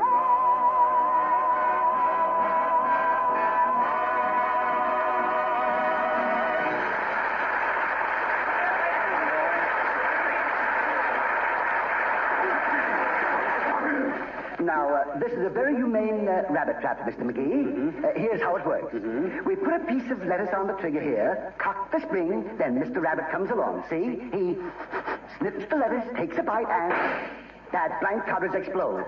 Ingenious, isn't it? Yeah, but that would scare the rabbit away. Of course. That's why this is the most humane trap made. Well, I think that's ridiculous, and furthermore, I don't know... Hello there, McGee. Hello, Mrs. McGee. Why, Mr. Coast Guardsman Latrivia, how nice. Hi, Latriv. You still on leave? My leave is up tomorrow, McGee. Oh, want to stop coasting and start guarding again, eh? Yes. As I was saying to one of our petty officers last week. Now, that isn't a very nice way to talk about your officers, Mr. Latrivia. I said nothing derogatory, Mrs. McGee. In the Navy, an officer's rank. If an officer's rank, you should keep quiet about it. Sure. Nobody's perfect, Mr. Latrivia. Remember that. Mrs. McGee, please. I merely made the statement that a superior officer... You've got an inferiority complex, Latrivia. They just seem to be acting superior because you got no gold braids, see? I didn't say they acted superior. They're superior officers because the higher the rank... They hire the rank what? Go on and say it, Latrivia. But remember, enemy ears are all about us. No disloyalty. Don't accuse me of disloyalty, McGee. I was only trying to tell you that an ordinary seaman... Don't you dare call our sailor boys ordinary seamen, Mr. Latrivia. Why, our sailors are the best seamen there are. Yeah. Just because you think your officers are petty and act superior, Latrivia, don't you think... I don't think anything. I mean, I didn't think what I was saying. You twisted everything I've said. Now, let's start at the beginning. Okay. I said that one of our petty officers... Now, Latrivia, I warn you. If you persist in that attitude, I'll be forced to report you. Yes. And you'll be thrown in the grog for 90 days, and how do you like that? It isn't a grog, it's a brig. Grog is an old Navy term meaning rum. Yeah, well, what's so rum about a term in one of our grogs? I tell you, it isn't a grig. A grog. A drink is a drink. No, that's grog. In a Navy grib, a brig, dog, grog. Say, have you been drinking, Mr. Latrivia? I don't drink, and you both know it. But before I go, I'd like to straighten you out. Don't you threaten my wife, you big bully. You'll have to straighten me out before you lay a finger on her. Yes, for shame. A man in the United States uniform threatening women with violence. Mr. Latrivia, I was never so... Please, just listen to me for a moment. Okay, Latrivia, but make it snappy before I call the FBI. Now, look, you've got me all wrong. I didn't mean to say it. My observations were my observations of the crime. Say, what is this? Have you been pulling my leg? Yeah, and I don't mind telling you, Latrivia, you got the stretchingest leg we ever pulled. Don't be angry, Mr. Latrivia, but it was just like old times, and we just couldn't resist it. Angry? Oh, I'm so relieved I could kiss you. I think I will. Oh, thank you. Now, McGee. Oh, no, you don't. You get away from me. I ain't going to... Oh, don't be silly. I just wanted to shake hands. Oh, that. That's it. Wish you a nice vacation, both of you. Good luck. And I hope when we meet again, the box score will be no Hitlers, no ruins, no terrors. Oh, I hope so, too, Latrivia. Happy landings, boy. Goodbye now.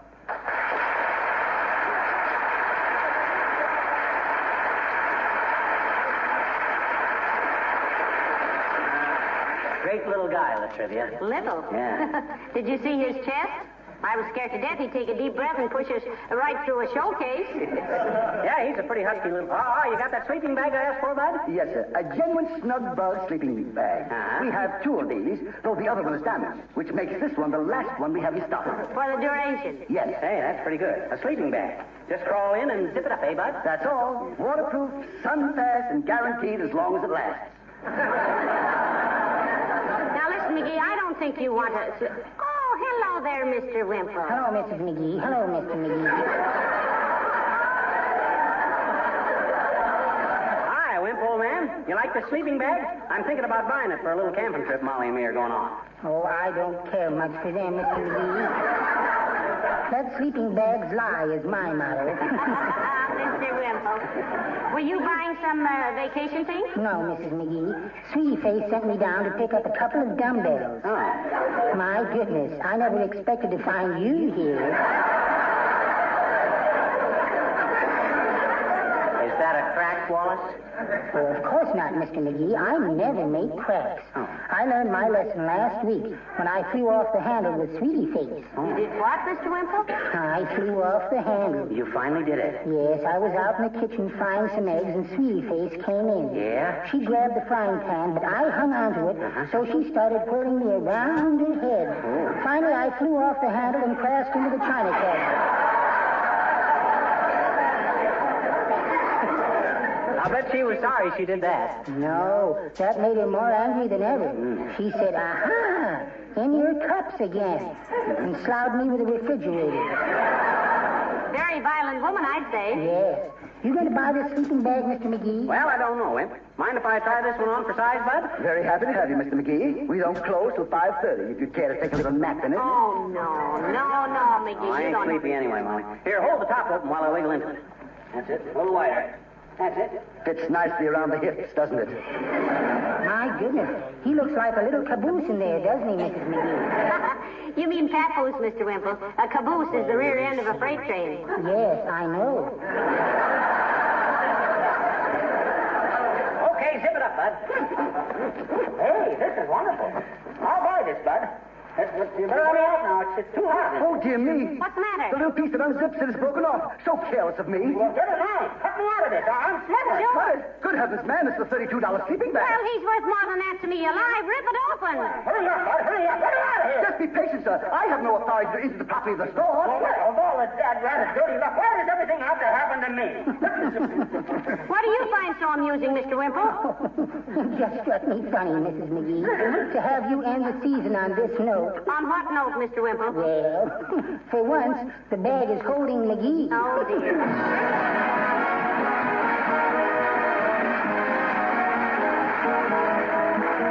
There's one thing we all have in common. common right now. We're very busy. There are so many demands on our time, both on the job and at home, that we're tempted to let certain things slide, just not get them done. You might think, for example, you could just forget the finish of your car. Let it look shabby as long as you watch things like the tires and batteries. But there's more to it than meets the eye. That dirt and grease and road scum that collect on the finish may be doing serious damage by chemical action. The only safe procedure is to remove that shabby film of dirt and keep the finish clean. Then it won't deteriorate. You can keep it clean so easily with Johnson's Car New, the easy-to-use polish that both cleans and polishes with one application, 2 jobs at once. Car New is a liquid. It dries to a powder, which is easily wiped off. You'll gladly do a Car New job yourself, and you'll be surprised what it will do for your self-respect and for your driving pleasure. Remember the name Johnson's Car New, spelled C-A-R-N-U.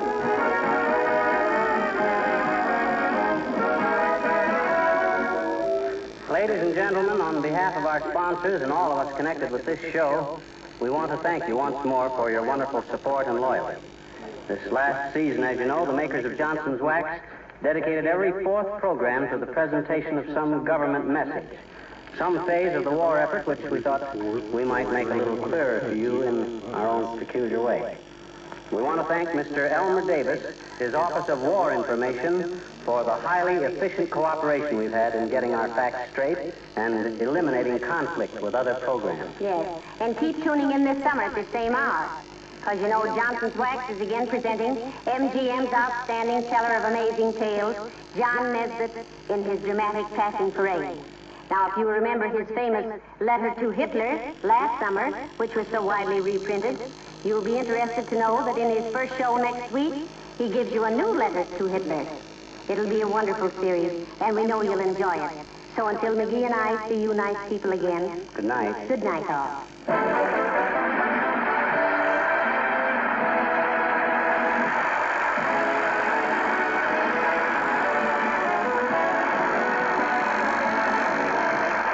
Of the old-timer and Wallace Wimble heard on this program were played by Bill Thompson.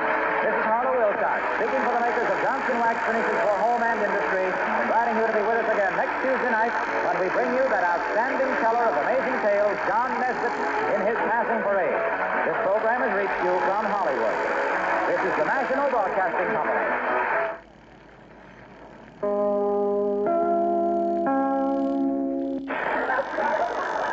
Johnson Wax program with Fibber McGee and Molly.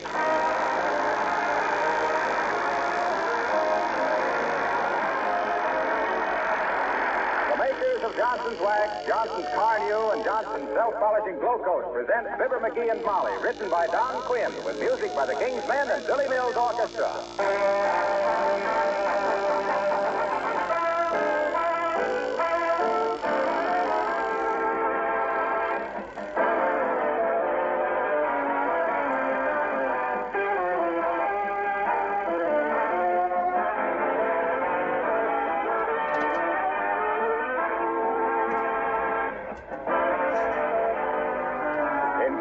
Haven't noticed it, the month of September is almost gone. In lots of homes, heating plants have already been in operation. In many others, they soon will be. What happens when the heat comes on? Well, for one thing, there's less moisture in the air, and everything tends to dry out. Also, there's apt to be more dirt in the house.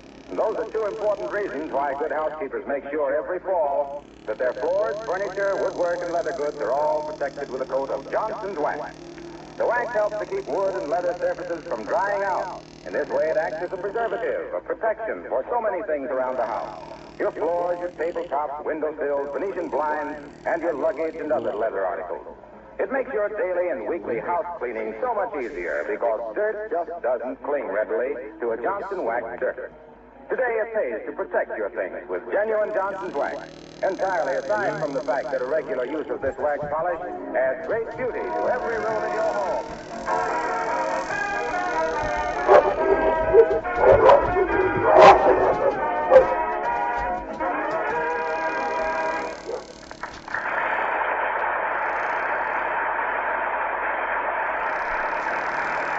Ready, friends? Well, here they are again at 79 Wistful Vista, Fibber McGee and Molly.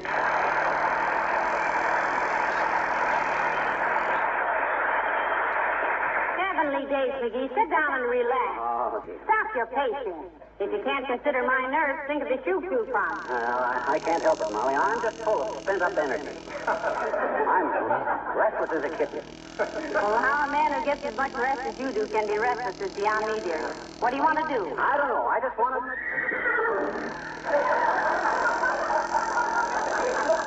What was that? What was what? Listen. Oh, that's that Great Dane that belongs to the people next door. Great Dane? Sounded like a horse to me. I know. They've been feeding him so much horse meat he whinnies at the moon. Did you know they've taken in a roomer next door? Yes, I've seen her going in and out. Very attractive girl, too. What does she do? She's a procrastinator at a burlesque show downtown. A procrastinator? Yeah. She puts things off. Hey, I wonder if there's any of the gang down at the club. I could lick my weight in cribbage players tonight.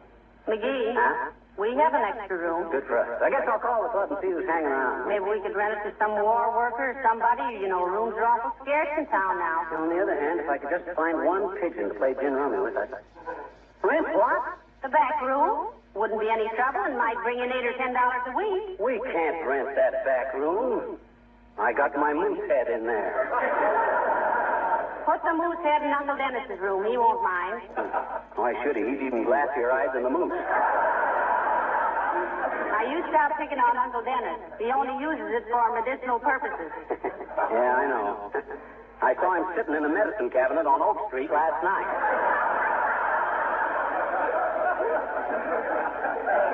That guy in the white coat must have been the intern. Give me the phone, Molly. I'm going to call the club. Here. Thanks. Hello, operator. Give me the Elks Club at 790. Oh, is that you, Mert?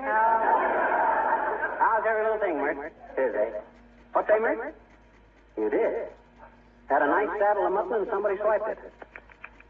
Well, I should think you would be, Mert. Would be what, dearie? Saddle sore.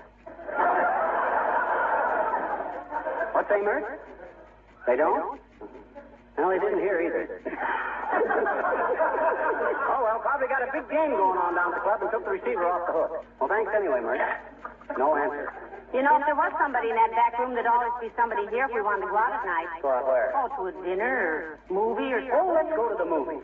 All right. Say, why don't we stay here and listen to the radio? Bob Hope is on tonight, you know. Oh, I think that guy's a phony. What? You can't tell me he makes that stuff up as he goes along. Say, did you hear him last week kidding Mrs. Roosevelt about traveling so much? Yeah. He was just sore because he had to come home before she did. Boy, did you see that pen of his on the cover of Time magazine? No, was it good? Good. Did you ever see a relief map of the High Sierras? I'll tack a necktie under it and you got hope. I always thought he was a young guy. Oh, no, I don't think so. I read someplace about a golf match he played, and it said he was in the 70s. No.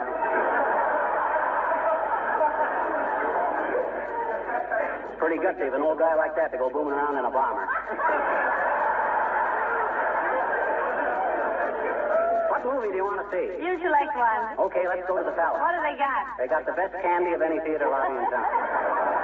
Let's go. What do you say? All right, dearie. I'll powder my nose and get my purse. I'll be with you in just a minute. Ah, there goes a good kid. Best wife a man ever had. What was that? Oh, nothing. Yes, sir. If I had it all to do over, I'd marry her again as quick. Even if her old man still thought I was a no-good bum. She's the one that's always... Ah, dear. Hope that ain't Doc Gamble. He's a bigger bore than the big-inch pipeline. Come in. Hi, mister. Oh, hi, sis. Well, whatever your business is, if any, make it snappy if possible, because we're going to the movies if it ain't too crowded. Oh, why don't you go to Yorkville, mister? Why? They got Frankenstein meets the Wolfman. Oh. Boy, is that a dilly. Willie Toop sat behind me and couldn't even see the picture on his tongue. My hair was standing on end all the time, I bet. Well, I guess I'm too sophisticated for that stuff, sis. I go for the polite drawing room comedy type of stuff like that there stuff. Oh, yeah? Don't give me that, mister. Last Saturday I saw you sit through a Hopalong Cassidy Western 3 times. And when you came out, you were walking bow-legged. Well, that wasn't from watching the picture. I stopped in on my way home from the grocery and was sitting there with a sack of potatoes between my knees. Now, look, sis, we gotta be going, so if you don't mind, I will... Hey, you know, I I go to the movies all the time, mister. You do? I was the one this app. They had Frankie Sinatra in person.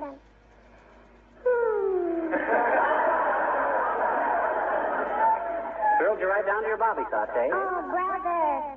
I guess I'm just a slick chick, mister. Yeah. Well, maybe you are, but you can't lose here. We're going out. Okay, I'll go. My uncle's home anyway, and I want to see him. You know, he's a stomach gunner in a flying fortress. You don't mean a stomach gunner, sis. The correct term is... Please, now, mister. There's a lady present. Okay, lady. Now scram, will you? Sure. My uncle's more fun to talk to anyway. Oh. And boy, do those aviators eat. You know, he had 7 scrambled eggs for breakfast. Wow. How did your mother feel about that? Oh, she don't care. She says that's fine. Out of the frying pan into the fryer, she says. So long, mister.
Sis, give me 2 tickets to the main floor. Wait a minute. How much is the main floor? 65 cents, sir. How much are the loges? Loges are 85 cents, sir. What? 85 cents for loge seats? Are they studded with diamonds or something? The loge seats are upholstered, sir. So what? So am I, but I don't make myself 85 cents every time I sit down. Now, McGee, stop arguing and buy a couple of tickets. You're holding up the line. Now, don't hurry me, Molly. I'm fighting for a principle here. Now, look, sis. You know and I know that 85 cents for loge seats is ridiculous. It's inflationary.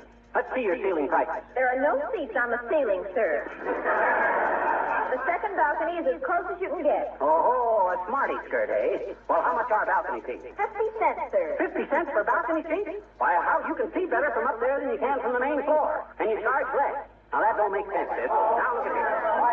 Dear, heavenly days, McGee, you're keeping 40 people waiting. So what? I'm fighting for them as much as I am for myself. Hey, I know one of the stage hands here. Let's go see the picture from backstage. Don't be silly. We wouldn't understand a word from behind the screen. Why, the sound would be backwards. Huh? All right. Quit pushing back there. Now, take it easy. The theater ain't going anywhere. Give me 2 main floor seats, sis. I have some money if you're short, McGee. Thanks. I got the exact change. Here, sis, $1.31. Well, that's 1 cent too much, sir. Yeah, I know. I'm giving you a penny for your thoughts. And that's the biggest profit you'll ever make. Come on, Mrs. McGee. I don't think you're very nice to that girl, McGee. She didn't do anything. Well, gee whiz. I never like to buy anything unless I dick her a while. Bargain is one of the few luxuries you can buy these days. You lead the way, dearie. My eyes are no good in the dark. Okay, hang on to my coat. Oh, dear, it's as gloomy as a broadcast from Berlin. Here's 2 seats, Molly. Right in there. Oh, I'm sorry, sis. Come on, Molly, maybe farther down.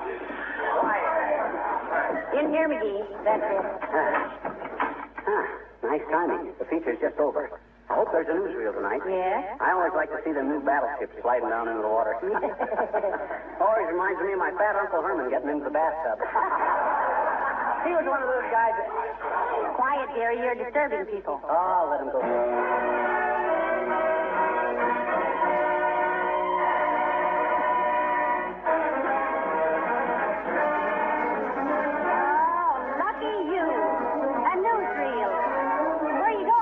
I forgot to get some candy. I'll be right back. Hold the seat for me. All right, but hurry now.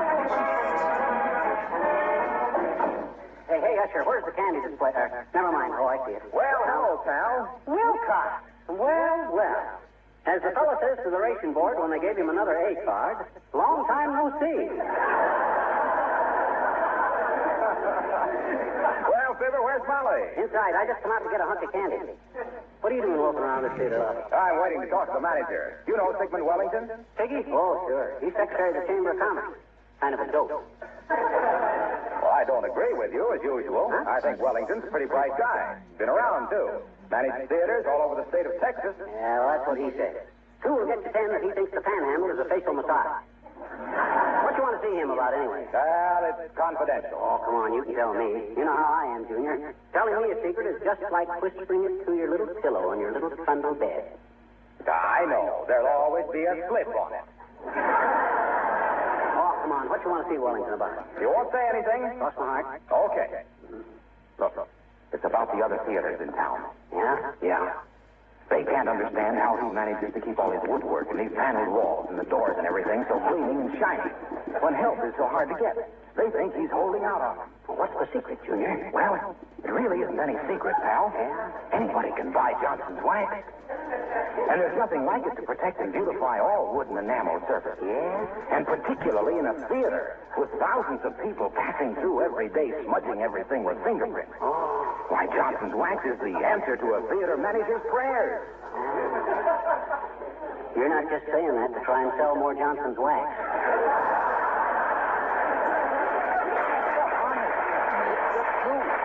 You see, Wellington is the only married theater manager in town. His wife told him all about Johnson's and how it saves her hours of housework and guards against dust and dampness. That's how he got ahead of those other fellows. Well, what are your plans, Junior? Well, I'm going to ask Wellington to ask his wife to tell the other theater managers about Johnson's wax. Well, look. Yeah. Why don't you tell them about it? Well, doggone me. I never thought of that. Gee, thanks, pal. I still got time to call on all of them tonight. I'll see you later.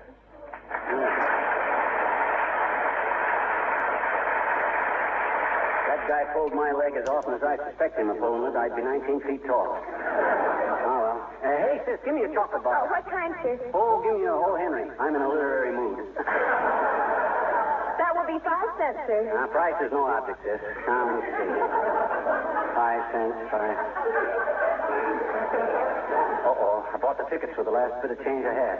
Hold the candy a minute, sis. I got to get some dough for my wife. I'll be right back. Well, hello there, McGee. Oh, Doc Gamble. Hi, Doc. What are you doing? Buying some candy to build up your strength so you can pull yourself out of your rocking chair that you've got wedged in on account of getting so pudgy with too much candy? Don't give me that routine, Doc. Hey, where you been all summer? I haven't seen you around. Took my first rest and vacation in 30 years. Went hunting out in Wyoming. Great country, Wyoming. Einstein Hemingway used to go hunting around out there, Bob. You and who? Einstein Hemingway. You know, Ernest Hemingway. Writes movies. Oh, yeah. Kid's got a great future. Yeah. That's what I always told him. Stein, I says, those movies you've been writing are pretty good. I says, that's Farewell to Arms and For Whom the Bell Tolls, but why don't you settle down and write a book? That's what I like about you, McGee. Always inspiring people to do things. Oh, well, shucks. They'll do it sometime, too, and we'll find your body stuffed in a covert. You got a morbid sense of humor, Doc. How was the hunting out in Wyoming? Great. Never felt better in years. Dropped 15 pounds the first day out. Yeah? What'd you do? Lose your knapsack? Hey, Doc, you got a nickel on you? I just discovered I didn't have any change. Sorry, my boy. All I have is some big bills. You're telling me. Well, I'll go back in and get some dough from Molly. You going in the theater? No, I just got a phone call. Got to rush across town and tell some darn fool that his daughter, that he thinks is going to be a son, won't be here for another week. See you later. So long, Doc. Now, let's see. Hey, hold that candy bar bar for me, will you, sis? I'll be right back as soon as I get a nickel from my wife.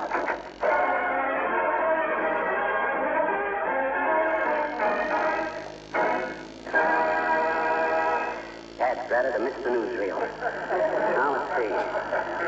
Where was Molly? Hey, hand me your purse, quick.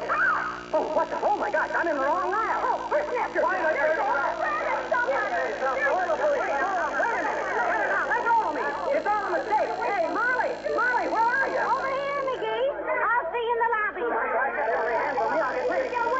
take it easy. Oh, it's all a mistake. I was only trying to... This way, McGee. Hurry into the manager's office.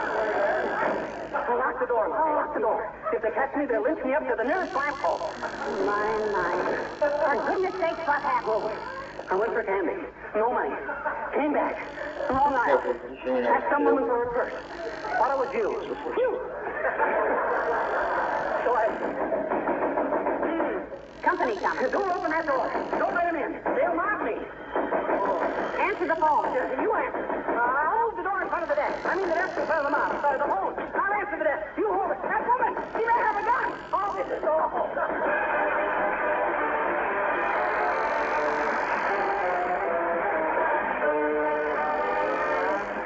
The King's Men and Pistol Pack and Mama. Listen to the story of a gal that's known as May. She shot me with a 44, I'll never be the same. Oh, lay that pistol down, babe, lay that pistol down. Pistol packing mama, lay that pistol down.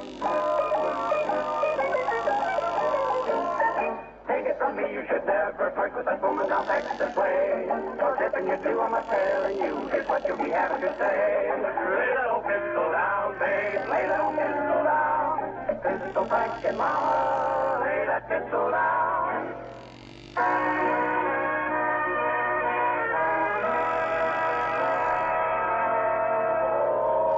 Oh, Happy made a batch of corn and the revenuers came. Their draw was full, so now they know you can't do that to Maine. Lay that pistol down, babe. Lay that pistol down. Pistol packing mama. Lay that pistol down. I took another lady to the county fair. Thought I'd have a little fun. But there was name taking aim. Now I'm on the run. Lay that pistol down, babe. Lay that pistol down.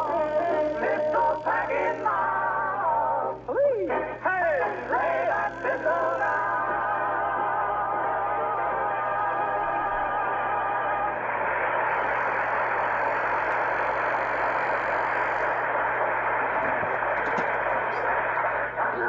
I wish that phone would stop ringing. It makes my nerves. Well, anyway, the crowd seems to have quieted down.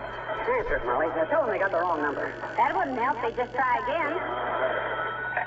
Palace Theater, Molly McGee speaking. Who? Just a moment. McGee, do you know anybody named Bottlenose Gilroy? Bottlenose Gilroy? Why, sure. He's the stagehand I know that works here. Well, he says you can unlock the door now. The mob is under control and the manager wants to come in. Oh, swell. Tell Bottlenose okay. Hello, Mr. Bottlenose. Thank you very much. We'll open the door. Yes, thank you. Oh, hi, Wellington, old man. Sure, I'm glad to see you. Oh, is everything under control? Yeah. My. Of course, madam, everything is under control. Any theater manager who is unversed in mob psychology is unworthy of his salt, which is an old expression derived from ancient times when salt was an extremely valuable commodity. Oh, I'm sorry I caused such a disturbance in your flicker tent, Wellington, but it was strictly inadvertible. What happened was I mistook some old grab bag for Molly in the dark and asked her for her purse. She looked like a banshee in the battle of dawn. A significant demonstration of war nerves, my dear fellow. It is an apt illustration, if I may say so. May I say so? Well, indeed you may. Thank you. It is an apt illustration of a current wave of irresponsible hoodlumism. We of the theater are deeply perturbed at the unmanly conduct of some of our shall we say, patrons? He left. Patrons. Speaking for the community as a whole, and this community is one of the worst holes I've ever... Practically beside the point, I shall continue.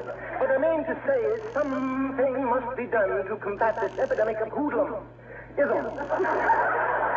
Otherwise, and I say that advisedly, otherwise many responsible executives, of which, and I am one of them, might be forced to seek other means of livelihood. I see. You mean if you can't control your customers, you're liable to get fired, huh? Admirably, if somewhat brutally put, madam. And now, if I may quote almost any radio announcer, and now, charming as this has all been, I must ask you to relinquish possession of my sanctorum, sanctum, sanctor.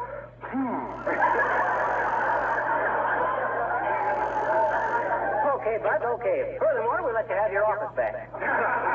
Thanks for the use of the bomb shelter. That's all right. Excuse me very much. Come on. Hello. Yes? I want purple umbrella. I shall have to use it. The outfit looks for it. Don't mention it, madam. Goodbye. Somebody lose something? Someone is always losing something in the theater, madam. We find so many lost articles that, as I often say, that is, quite often, at closing time, my office closely resembles the city dump. And now... Okay, we're going, Bud. Thanks for everything, and don't apologize for us being so badly scared in your theater. Just slip us a couple of passes sometime. That'll square it. You're sweet. Good night.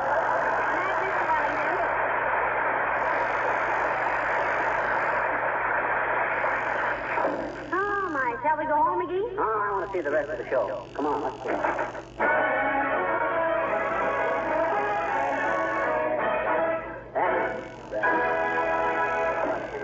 Missed the newsreel again. Let's go home. Fine, we can come back next week. Yeah, what's the next feature? Heaven can wait for 2 weeks. They say it's a very good day, Molly. Molly, look. There's Latrivia. Oh, heavenly days. Hello, Mr. Latrivia. Hello, Molly. Hello, McGee. Nice to see you. Well, how's everything in the Coast Guard, Latrivia? What are you doing in town? Sailing the bounding Main Street? No, I came to see Mr. Wellington, the manager of the theater. You know him? Oh, quite well. Yeah, went to school with him, Latrivia. He and I slept in the same geometry class. Pal of yours? Oh, no. I'm seeing him on business for the Coast Guard. At every performance next week, we're putting on a recruiting talk. You need more men? We need more women. That's the kind of a chronic complaint with sailors, ain't it, Latrivia? This is a recruiting campaign for the SPAs, McGee. That's the women's division of the Coast Guard. And a wonderful organization for women between 20 and 36 who really want to do something in this war. I have a selfish interest, I'll admit, because every woman who joins relieves a man for frontline duty. I know how you must feel, Mr. Latrivia. Where do the spars train? At the Biltmore Hotel in Palm Beach, Florida. Oh, gee, honest? Must be wonderful to stay at a swell hotel like that. Pay off and salute. Hey, how much jewelry are those spars allowed to wear, Latrivia? Oh, I don't know. Just the essential minimum, I suppose. Why? Oh, just wondered if they were allowed to wear clanking bracelets and stuff. You don't want spars that jingle, jangle, jingle. Don't you get it, kids? The joke lies in the similarity of sound between spar and spur. Ain't funny, McGee. Really? I thought it rather amusing. Say, what do spars do in the Coast Guard, Mr. Latrivia? Well, they act as chauffeurs, cooks, stewards, bookkeepers, teletype and telephone operators, and 100 other things. Almost everything but actually manning the boat. You're going to be in conference very long. Maybe you should come home with us and have a cup of coffee. Well, thank you very much. But some other time, Mrs. McGee. Good night. Good night. Good night, McGee. McGee, Coast Guardsman Latrivia said good night. Huh? Oh, excuse me. I was thinking. About what? Women being sailors. Must be strange to have a sweetheart with a mustache in every port. Well, times do change. Now, good night, Latrivia. See you soon, I hope. Yeah.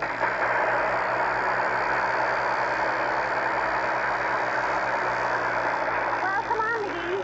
We've had enough excitement for one evening. Yeah, I guess so. Pardon me, sir. Do you still want this candy bar? Oh. All right, sis. There, I do at that. Give me a nickel, Molly. Sorry, dearie, I can't. Why not? I forgot to tell you, but during the confusion, somebody snatched my purse. Somebody... Oh, sure. If this were a quiz show, I might be asking you this question. What do children and dogs and delivery boys have in common? And if I told you it had something to do with your kitchen floor, I'm sure you'd have the answer right away. Sure, they all track in dirt and rain and snow onto that floor, and you're the little woman who has to clean it up. Of course, if your floor is protected with Johnson's self-polishing glow coat, you just relax and say, oh, what's the difference? Because you know that a damp cloth will wipe up those tracks and that dirt in a jiffy. And the linoleum itself will not be harmed because the glow coat keeps it safe. Yes, it saves in two ways. Saves you work and saves your linoleum. The regular use of glow coat makes linoleum last 6 to 10 times longer. And you know, of course, that Johnson's glow coat is self-polishing. It needs no rubbing or buffing. You simply apply and let dry. Glow coat keeps linoleum colors fresh and bright, and that's the good point. Wherever you have linoleum floors, in the kitchen or the bathroom or the front entrance, it will pay you to protect them with Johnson's self-polishing glow coat. Now, ladies and gentlemen, it's nice to be back with you again for another season, and we're very happy to announce that we'll have with us this year that live wire with the deadpan, our old friend and yours, Ransom Sherman. Yes, and we're looking forward to the next 38 weeks. How many, Molly? 38. Only 38 shows to go. My gosh, how the time flies. Good night. Good night, all.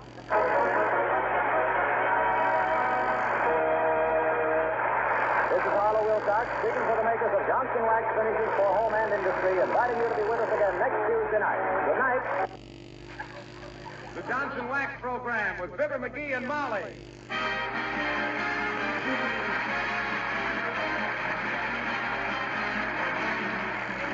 The makers of Johnson's Wax, Johnson's Car New, and Johnson's Self-Polishing Glow Coat present Fibber McGee and Molly, written by Don Quinn, with music by the King's Band and Billy Mills Orchestra.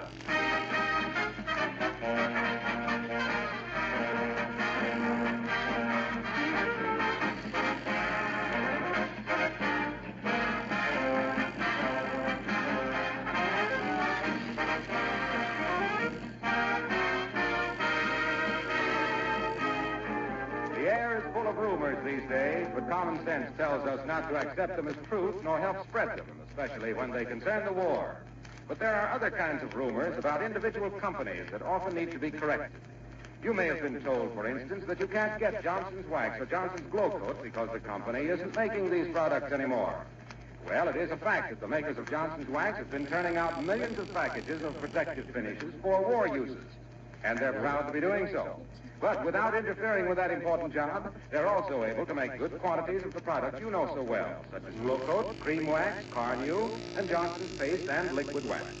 Every dealer gets his share of these products, though not always all that he asks for. He tries to keep you and his other customers supplied with Johnson's Wax polishes of all kinds, because it's so important these days to keep your floors, furniture, woodwork, and leather goods wax protected. You can make your wax supply last longer by using it sparingly. Remember, a little goes a long way.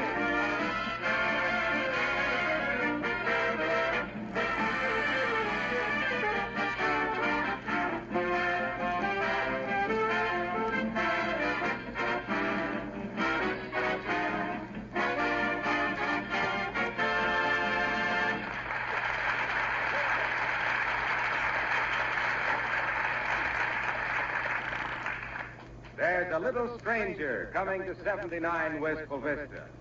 But don't send any silver rattles, because he's probably 6 feet tall with his welding mittens on. Yes, the McGees are about to take in a war worker. And here, cleaning out the spare bedroom and talking on the phone, respectively, we find Fibber McGee and Molly.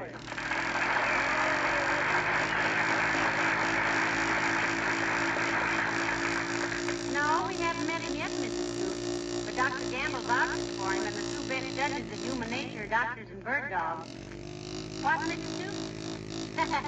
Oh, no, thank you. I know your dog is very intelligent, but we'll just take Dr. Gamble's word for it. Yes. Well, I've got to go help McGee straighten out the spare room, Mrs. Snoop. She's, Hey, Molly! Hey, Molly! See you later, Mrs. Snoop. Goodbye. Hey, Molly! What's the matter, McGee? Ain't it marvelous? Ain't it wonderful? Oh, boy. All around the blackout curtain. Go buy a steak. Tear up the ration book. Woohoo! What's the matter with you, McGee? Stop leaving around. Molly, look. It's happened. It's happened. What's happened? Look at the paper. Look at the paper. Germany surrendered. Oh, throw that 1918 paper away and stop clowning. 1918. Why, Oh, yeah. I thought this Dutch Bearcat advertisement was kind of funny.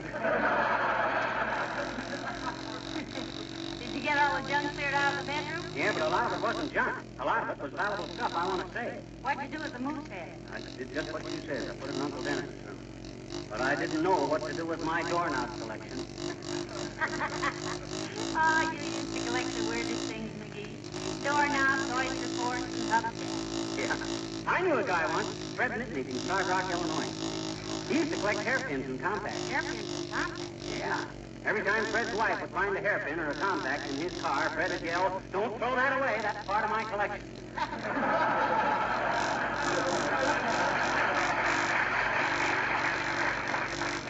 Fred used to pick them up all over the country. Yeah, Rennie.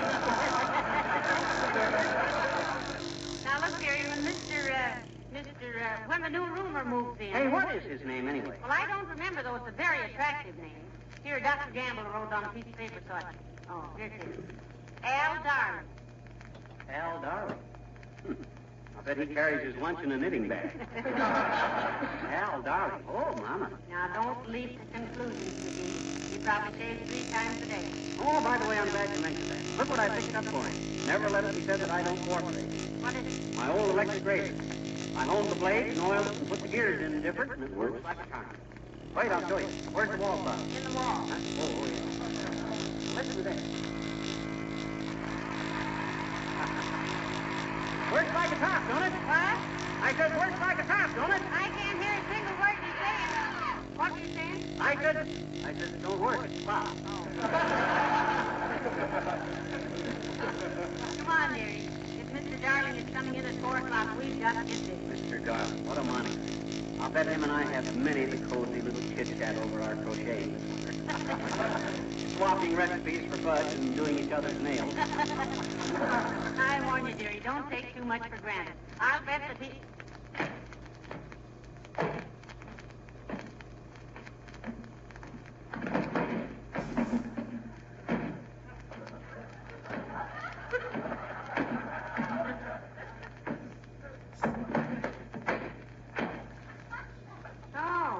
I wonder why Uncle Dennis came home with this hour.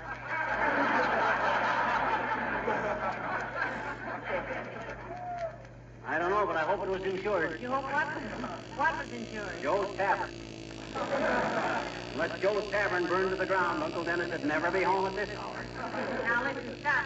Uncle Dennis always bends over backwards to be nice to you. Yeah, if that guy ever bent anything but his elbow, he'd... No, you don't. Oh, no, get away from me. Get away. Leave me alone now. Get away, get away. Uncle Dennis, what's the matter? Why, you're as white as a bartender's apron. There's a moose in my room. A moose, I've seen elephants and zebras and snakes, but so help me, this is the end. I'll never touch another drop as long as I live. A moose is about sticking his head through the wall. Here I come in thinking about nothing at all. And there he is, a moose.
Dennis. Are you all right now? Maybe a little drink or something to calm your nerves, huh? Well, it's mighty bad, McGee. Mighty bad. Dry as a bone. Dry as a bone. What have we got? Milk or root beer? No, thanks. Not first. Well, sir, there I was, coming home from downtown. Been out all day long trying to pick up a couple of bucks.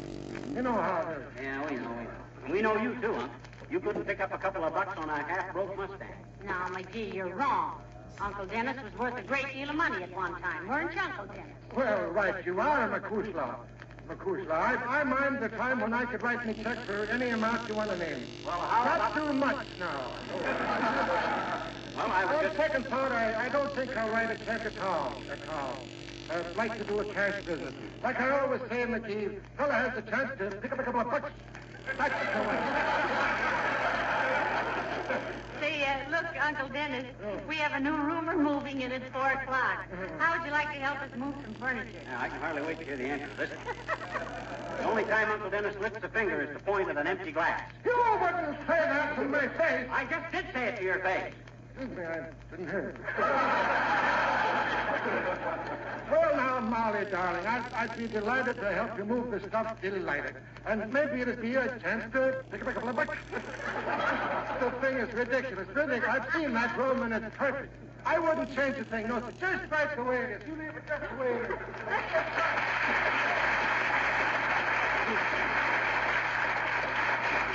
Oh, my. Isn't he the old flatterer? He's so full of baloney, they ought to put him on Lend-Lease. Hey, you know what I did for the new roomer? I put one of my favorite books in his room. What book? Tom Swift and his electric rifle. I always say that a guy gets half his education out of good books and literature and reading. I remember one time... Never mind, McGee. We got to get busy. Now, look, take the rug out of the spare room and put it on the back porch. There's a better one rolled up on the shelf in the garage. Oh, I see. Hello, folks. Say, what's all this talk about you taking in roomers? Well, it's true, Mr. Wilcox. We had a spare room, and we knew the town is so crowded with war workers, we didn't have the heart not to let somebody have it. Besides, we can use the extra money to buy a war bomb. Yeah, we're getting the guy from an airplane plant, Junior. He'll be handy in case we want to build a wing on the house. Would you like to see the room we're fixing up, Mr. Wilcox? It's right back here. Well, if I'd known you were in the market for rumors, my brother Paul is in town now. Oh, no, you don't. We don't want no announcers' brothers living here, Wilcox. Bong, bong, bong. Now leap out of bed, kiddies, and do your exercises. And Uncle Paul will tell you where there's a nice present hidden behind the piano. Now, McGee, be quiet a minute. This is the room, Mr. Wilcox. We're not finished fixing it up yet, but I think it'll be all right. All right, it's wonderful. Nice big closet, comfortable-looking bed, easy chair, smoking stand. What's that thing on the closet door? Necktie wrap. I made that in manual training when I was in the 8th grade. The reason it's so big is on account of what I started out to make was a bookcase.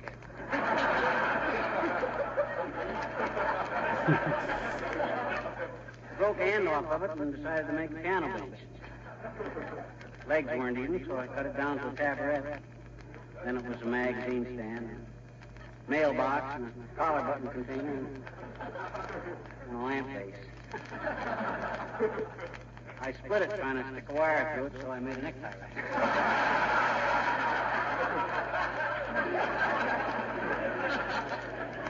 Holds 5 or 6 ties unless you hang them on the part that's glued together. I tell you, he's a great little handyman, Miss Wilcox. You just give him a pair of pliers, and he can straighten a wire coat hanger in less than a week.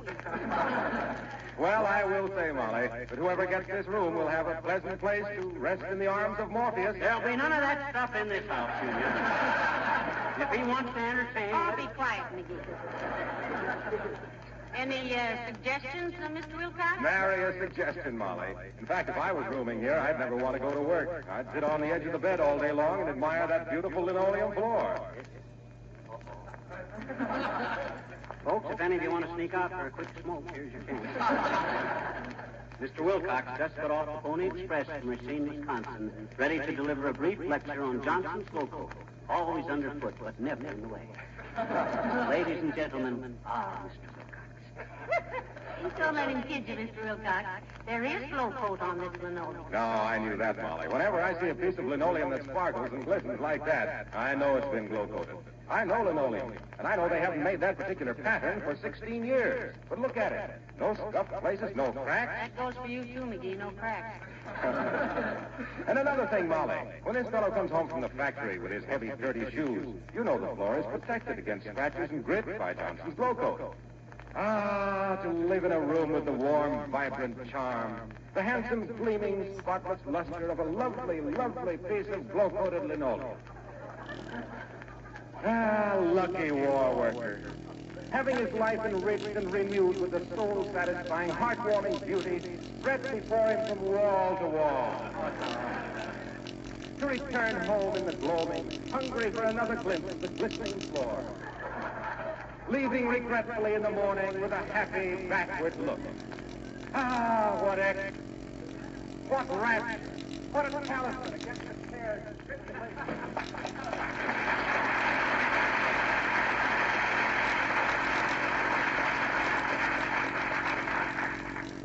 Fanatic. Never mind what he says, McGee. He's prejudiced. Prejudice? Why, that guy's been turned down 4 times at the blood bank. All they can get out of him is logo. Look now, the new rumor is due at 4 o'clock, and it's 3 now. Go get that rug out of the garage. No, wait a minute. Now what? Don't tell me you want me to move that dresser again. It's been shoved around so much now, the drawers are drooping. No, I was just wondering. Huh? You'll need an alarm clock in here. Did you ever get the alarm clock put back together? Sure I did. It works like a charm, too. Well, what I want to know is, does it work like a clock? Yes, it does. That is, it does to keep certain things in mind. Such as the fact that I got the hour hand and the minute hand on wrong, so when the clock says 3:30, it's really a 6:15. It's not hard to remember if you don't forget. Fine. Does the alarm work? No. Would if you could wind it. I lost the little gadget off the winding stand, but all you need is a small pair of pliers. Go see who's at the door, Daddy. I want to change the billet slip on the bed. Oh, don't worry about it. Tuck the part that says Pullman underneath. McGee, answer the door. I'm coming. Nobody ever went to this much trouble for me when I was little. They always put me in a hall closet that looked like the engine room on a Greek cattle boat. I ever hope. Oh, hold your horse. I'm coming. That's it. Hi, mister. Oh, you. Sis, you got a gift for barging in here at inconvenient times. You realize that? Sure. You do? I said you do? Do what? Realize that? What? That you got a gift? See, have I, mister? What is it?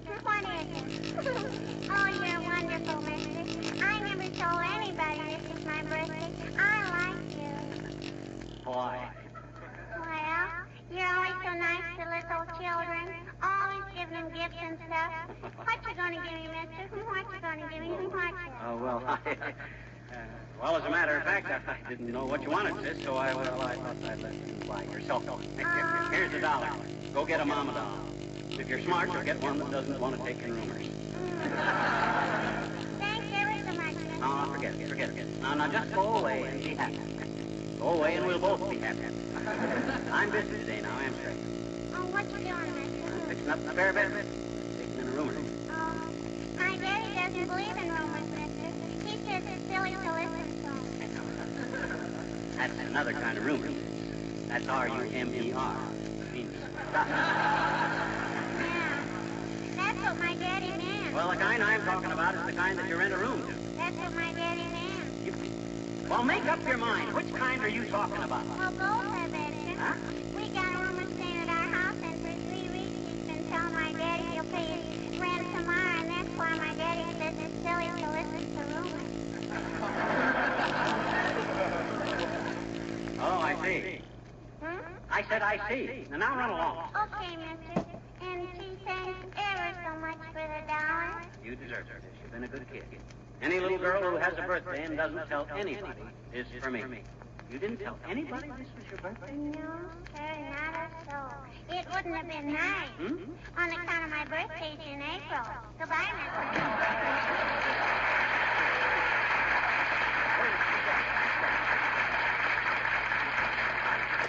You let me think this is her birthday. She stuffed me for $1. Where's my hat? I'll show her she can. Where's my hat? Give her a taking advantage. Where's my hat? Oh, here it is in the closet.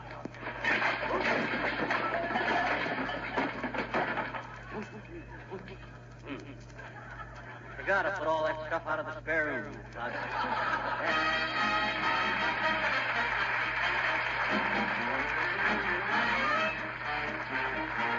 The King's Men sing the best of all. With all those foreign service ribbons on his chest, we had to ask about his travels far and wide. And when we asked about the girls he liked the best, nonchalantly he replied, there was Louise that I squeezed in Tunisia. There was a skirt in dessert he made me fall. There was a mist and I kissed up in Kiska, and a tiger lady in Bengal. I love the pale little frail in Australia. I love the classy London lassie on the mall.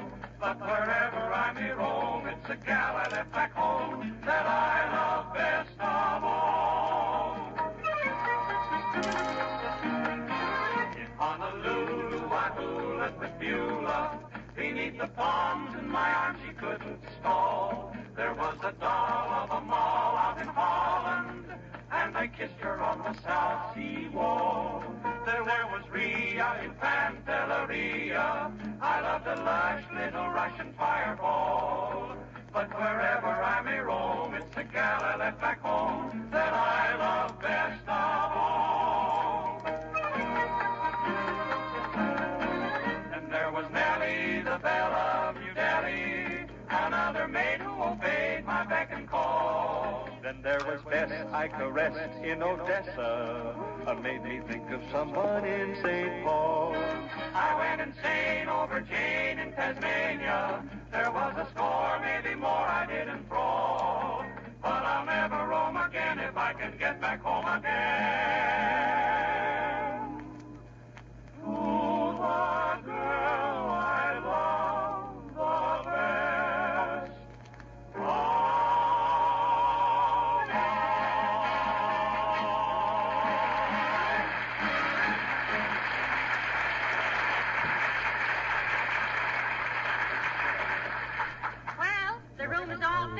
And it looks nice if I do say so myself. I shouldn't, but do, because it really does. Well, I only hope we don't get some mug living here that's thoughtless and inconsiderate. One of those guys that squawks every time somebody borrows a shirt or a razor blade. Hey, what's this guy's name again? Petey Sweetheart? Charlie Cutie Pie? No, Al Darling. Oh, yeah, Al Darling. And a very tough customer, too, McGee. How do you know? You never saw him. Well, I didn't have to. Any boy by the name of Darling who got out of grade school alive would have to be tough. Why, you know, I knew a lad. That must be him now. Stop smiling, Molly, and get a nasty look on your face, if possible. You don't look like a rooming house landlady. Oh, thanks for the if possible. Come in. Hello, Mr. McGee. Hello, McGee. Just here for a day. I thought I'd drop in. Well, I'll be high on the trivia.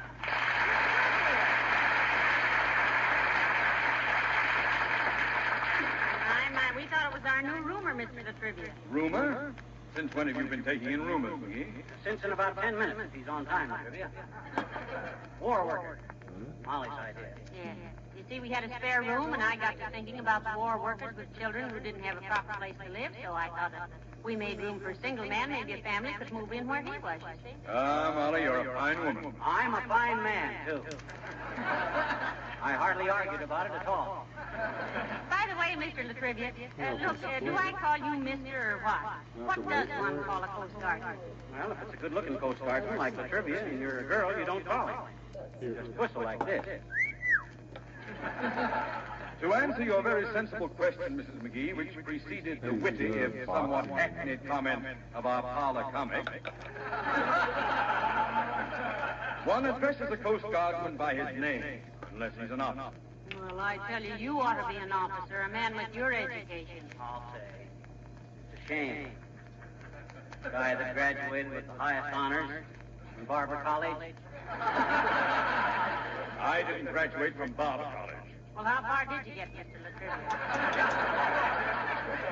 I tell you, I didn't go to Barber College. Too expensive? Yes. No! I don't know. I tell you, I never had the slightest intention of going to Barber College. I went to Yale. They teach barbering at Yale? Of course not. Well, then why'd you go there if you wanted to be a barber? I tell you, I didn't want to be a barber. I had nothing to do with barbers. I shaved myself. Looks of that haircut, you must cut your own hair, too. I do not. The Coast Guard barber cuts my hair. Why, of course, McGee. You've heard of Coast Guard cutters.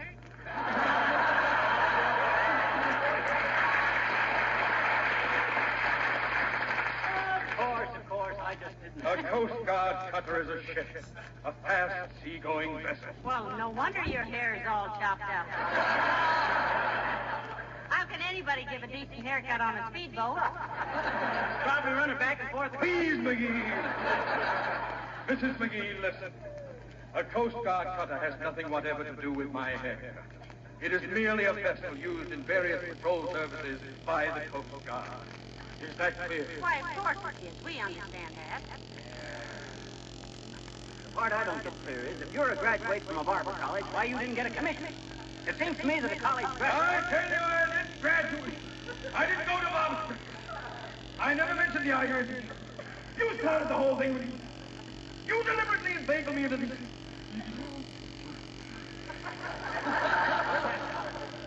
McGee. Matter, Tom. I'm sorry I lost my temper. Heavenly days, forget it. I'll try not to let it happen again. Don't give it a thought, Mr. Thank you. But if it does happen again, you better not be around, because I'll tear the pinnacle right out of your pulpit and blemish your keels until your bilge is flush with your fiddly. Good night!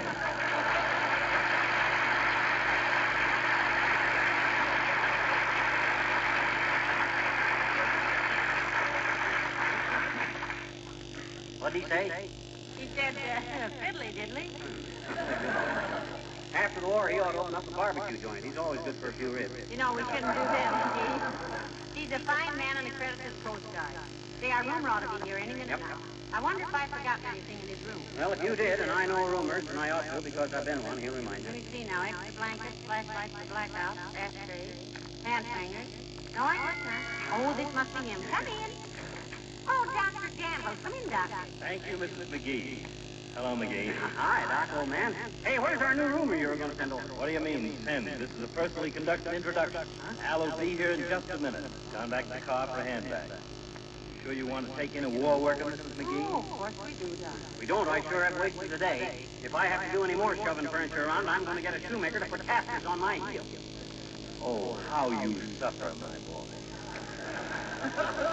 But just try and remember that it won't hurt you. It'll do you good. Your muscles have less tone than a dime store harmonica. Well, I hope the room will be satisfactory, Doctor. Of course it will. Anyway, Al's not fussy. Father was an old school gentleman. I've known the kid all my life. Ah, here we are. Come on in, Al. McGee, this is Al Darling. Alice, this is Fibber McGee and Molly. How do you do? Well, how do you do, I'm sure. Hi, sis. I'm not so sure. You're not so sure of what, McGee? After anything. After this. Oh, Al, darling. Alice, a girl, I never had... Stop staring at me. Now you come right in, Alice, here, and make yourself perfectly at home. Say, tell me, can you make fudge? What? Why, yes, Miss McGee, I make very good fudge. Well, isn't that nice? You know, my husband was saying just a while ago that he hoped to spend many a long winter evening with you swapping recipes for fudge. I never... Oh, my God. I did, too.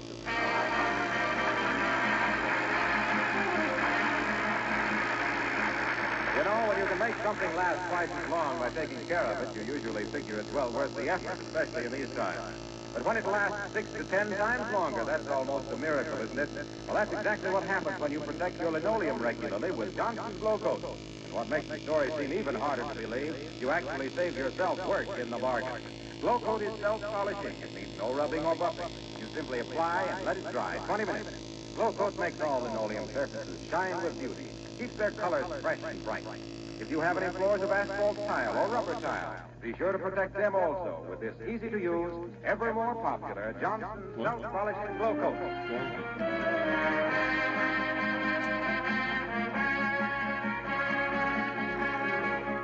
Say, McGee, look at this article I clipped out of the paper. Now, you read it. I can't see a thing with these glasses. Well, you would fix yourself at a 10-cent store. The article says, we hail with delight the return to the air this fall of our favorite radio team. Their delightful humor is so typically American, so happily their own, and so warmly human that we expect them to make radio history in the future as they have in the past. Yes, well, remind me to send the guy an autographed picture. And it goes on to say, we refer, of course, to Amos and Andy, who returned to NBC Friday night. Good luck, boys. Yeah. Good night, all.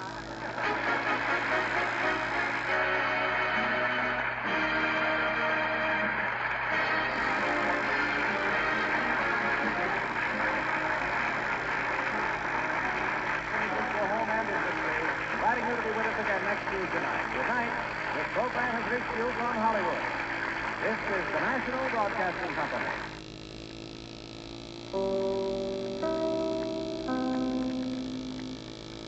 Chicago, WMAQ. The Johnson Wax Program with Fibber McGee and Molly.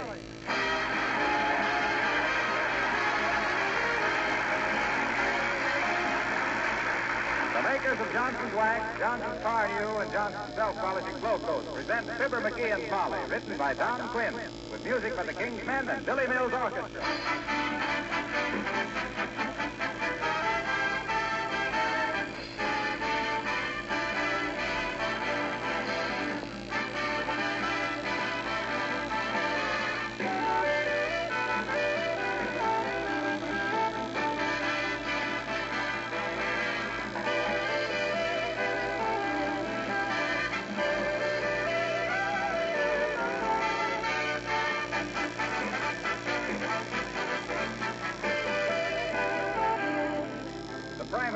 You use wax in your home on wood, leather, enameled, and metal surfaces is for their protection. Considering this fact, isn't it very natural that Johnson's Wax Finishes have been called upon to render this same protective service to countless products used in the war? Wax coatings for steel shell cases, airplane finishes, black wax for bayonets. The list is much too long to read through. It even includes paints impregnated with wax, and special wax finishes to render soldiers' uniforms and tents water repellent. The makers of Johnson's Wax have turned out many millions of packages of these special products for war use, and they're proud to be able to do so. The next time you use one of the familiar Johnson's Wax products on your floors, furniture, and woodwork, remember that wax also has gone to war, and you can help by conserving your own supply of Johnson's Wax. A little goes a long way.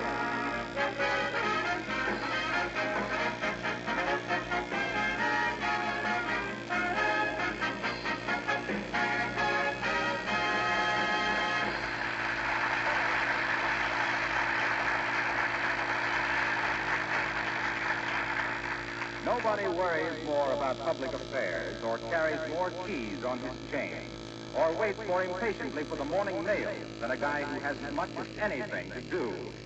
And here, bustling importantly into the house with a huge stack of letters, we find the Squire of 79 Wistful Vista as we meet Fibber McGee and Molly.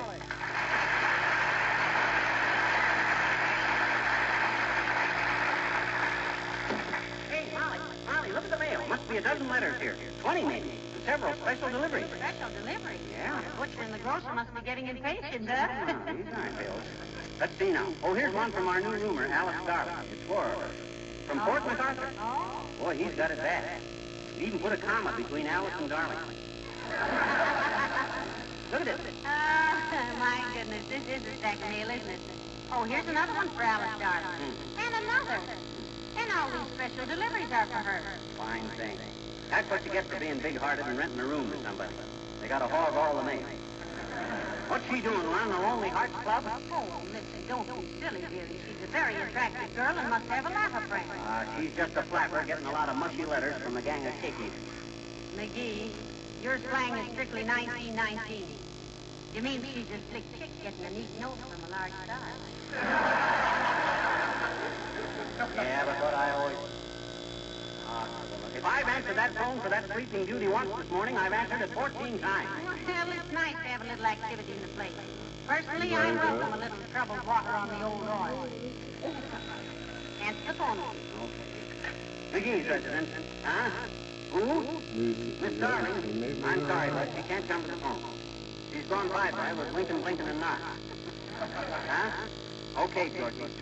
Just tell them 3 bumps to lay off. I don't want to poke them, no. George to the list. She'll be there. Oh, here's a letter for you, McGee. Oh, not really. Sure it isn't for Alice Darling and Sheriff, McGee. No. This is really for you. Oh. Who's it from? Let's see. Well, I'll see it. It's from good old Fred Mitney, Starved Rock, Illinois. Oh, really? Yeah. Probably wants me to go back into vaudeville with him.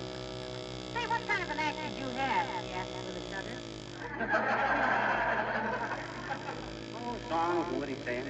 Yeah? Played the butterfly trick. Well. Wore straw hats and carried canes and done harmony in White Lake. You know, like, did you take a bath? No, is there one missing? And all stuff.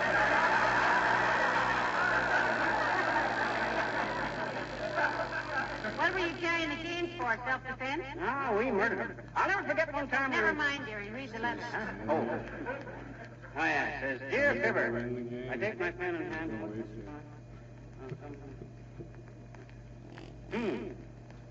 Well, go on. I can't. There's a big blank space here where Fred went out and sharpened his pencil.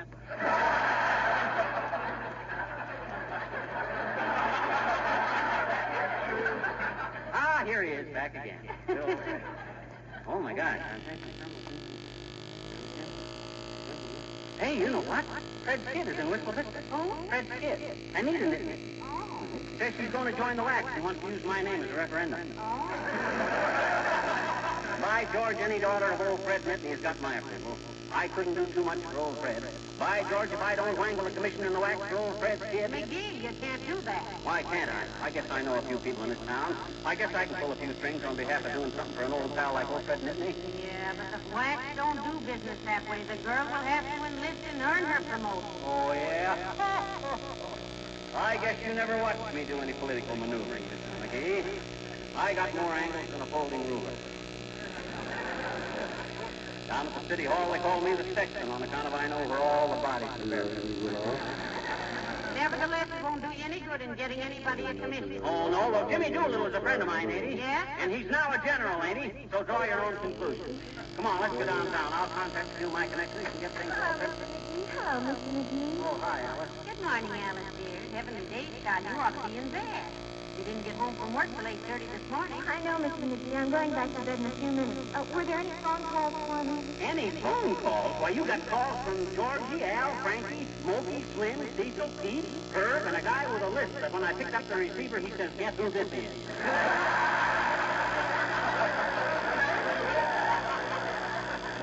Oh, well, that would be Andy. He doesn't really list. No, he doesn't? No, he works on the same shift I do and burned his tongue trying to see if the soldering iron was hot. And it was. I'm sort of engaged to Andy, though not really engaged, because I don't think a girl is committed to anything just because she wears a man's AF belt pin on her sweater.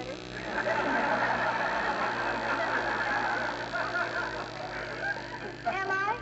Does it? I mean, is she? Why, certainly not. A girl isn't really committed to anything until she loans the man enough to make the final payment on the engagement ring. Incidentally, sis, there's a flock of mail for you. Most of it's from the Army and Navy. Couple from the Marine Corps. Haven't you got any chums in the cavalry? Huh? I used to have, but I broke off with him on account of he was always writing me that he got thrown off his horse again. And I always say that if a man's own horse doesn't like him, I don't think he's the kind of a fellow a girl should be engaged to him. Don't you? That's very true of you, dearie. If a man can't stick to one horse, he'd never be true to one woman. Now listen, you go back to bed. And when you get up, there'll be coffee on the stove, and you'll find bacon and eggs in the refrigerator. Oh, you're so sweet, Mrs. McGee. I'm afraid I'm in an awful lot of trouble. I'll say. When you come down again, sis, don't forget to call Georgie, Al, Frankie, Mokey, Slim, Cecil, Pete, Herb, and Andy. You mean I didn't get a call from Bruce? No. That was all, Alice. Who's Bruce? Oh, he's my really boyfriend. He's tall, dark, and time and a half.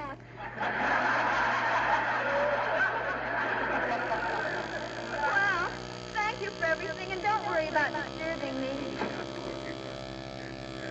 Don't worry about disturbing her. Ain't that a pity? That kid's got more brass than all the hats in the Pentagon building. Well, come on, Molly. I gotta get downtown and see about getting Fred Mitney's kid a commission. I warn you, McGee, getting a commission in the wax won't be... Hello, she's asleep. Goodbye. Come on, let's go. Billy Mills and the orchestra play the hit tune from Oklahoma. People will say we're in love.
Same place as the regular army, next door to the post office. Boy, won't Fred and these kids be surprised when I look her up and hand her a colonel's commission.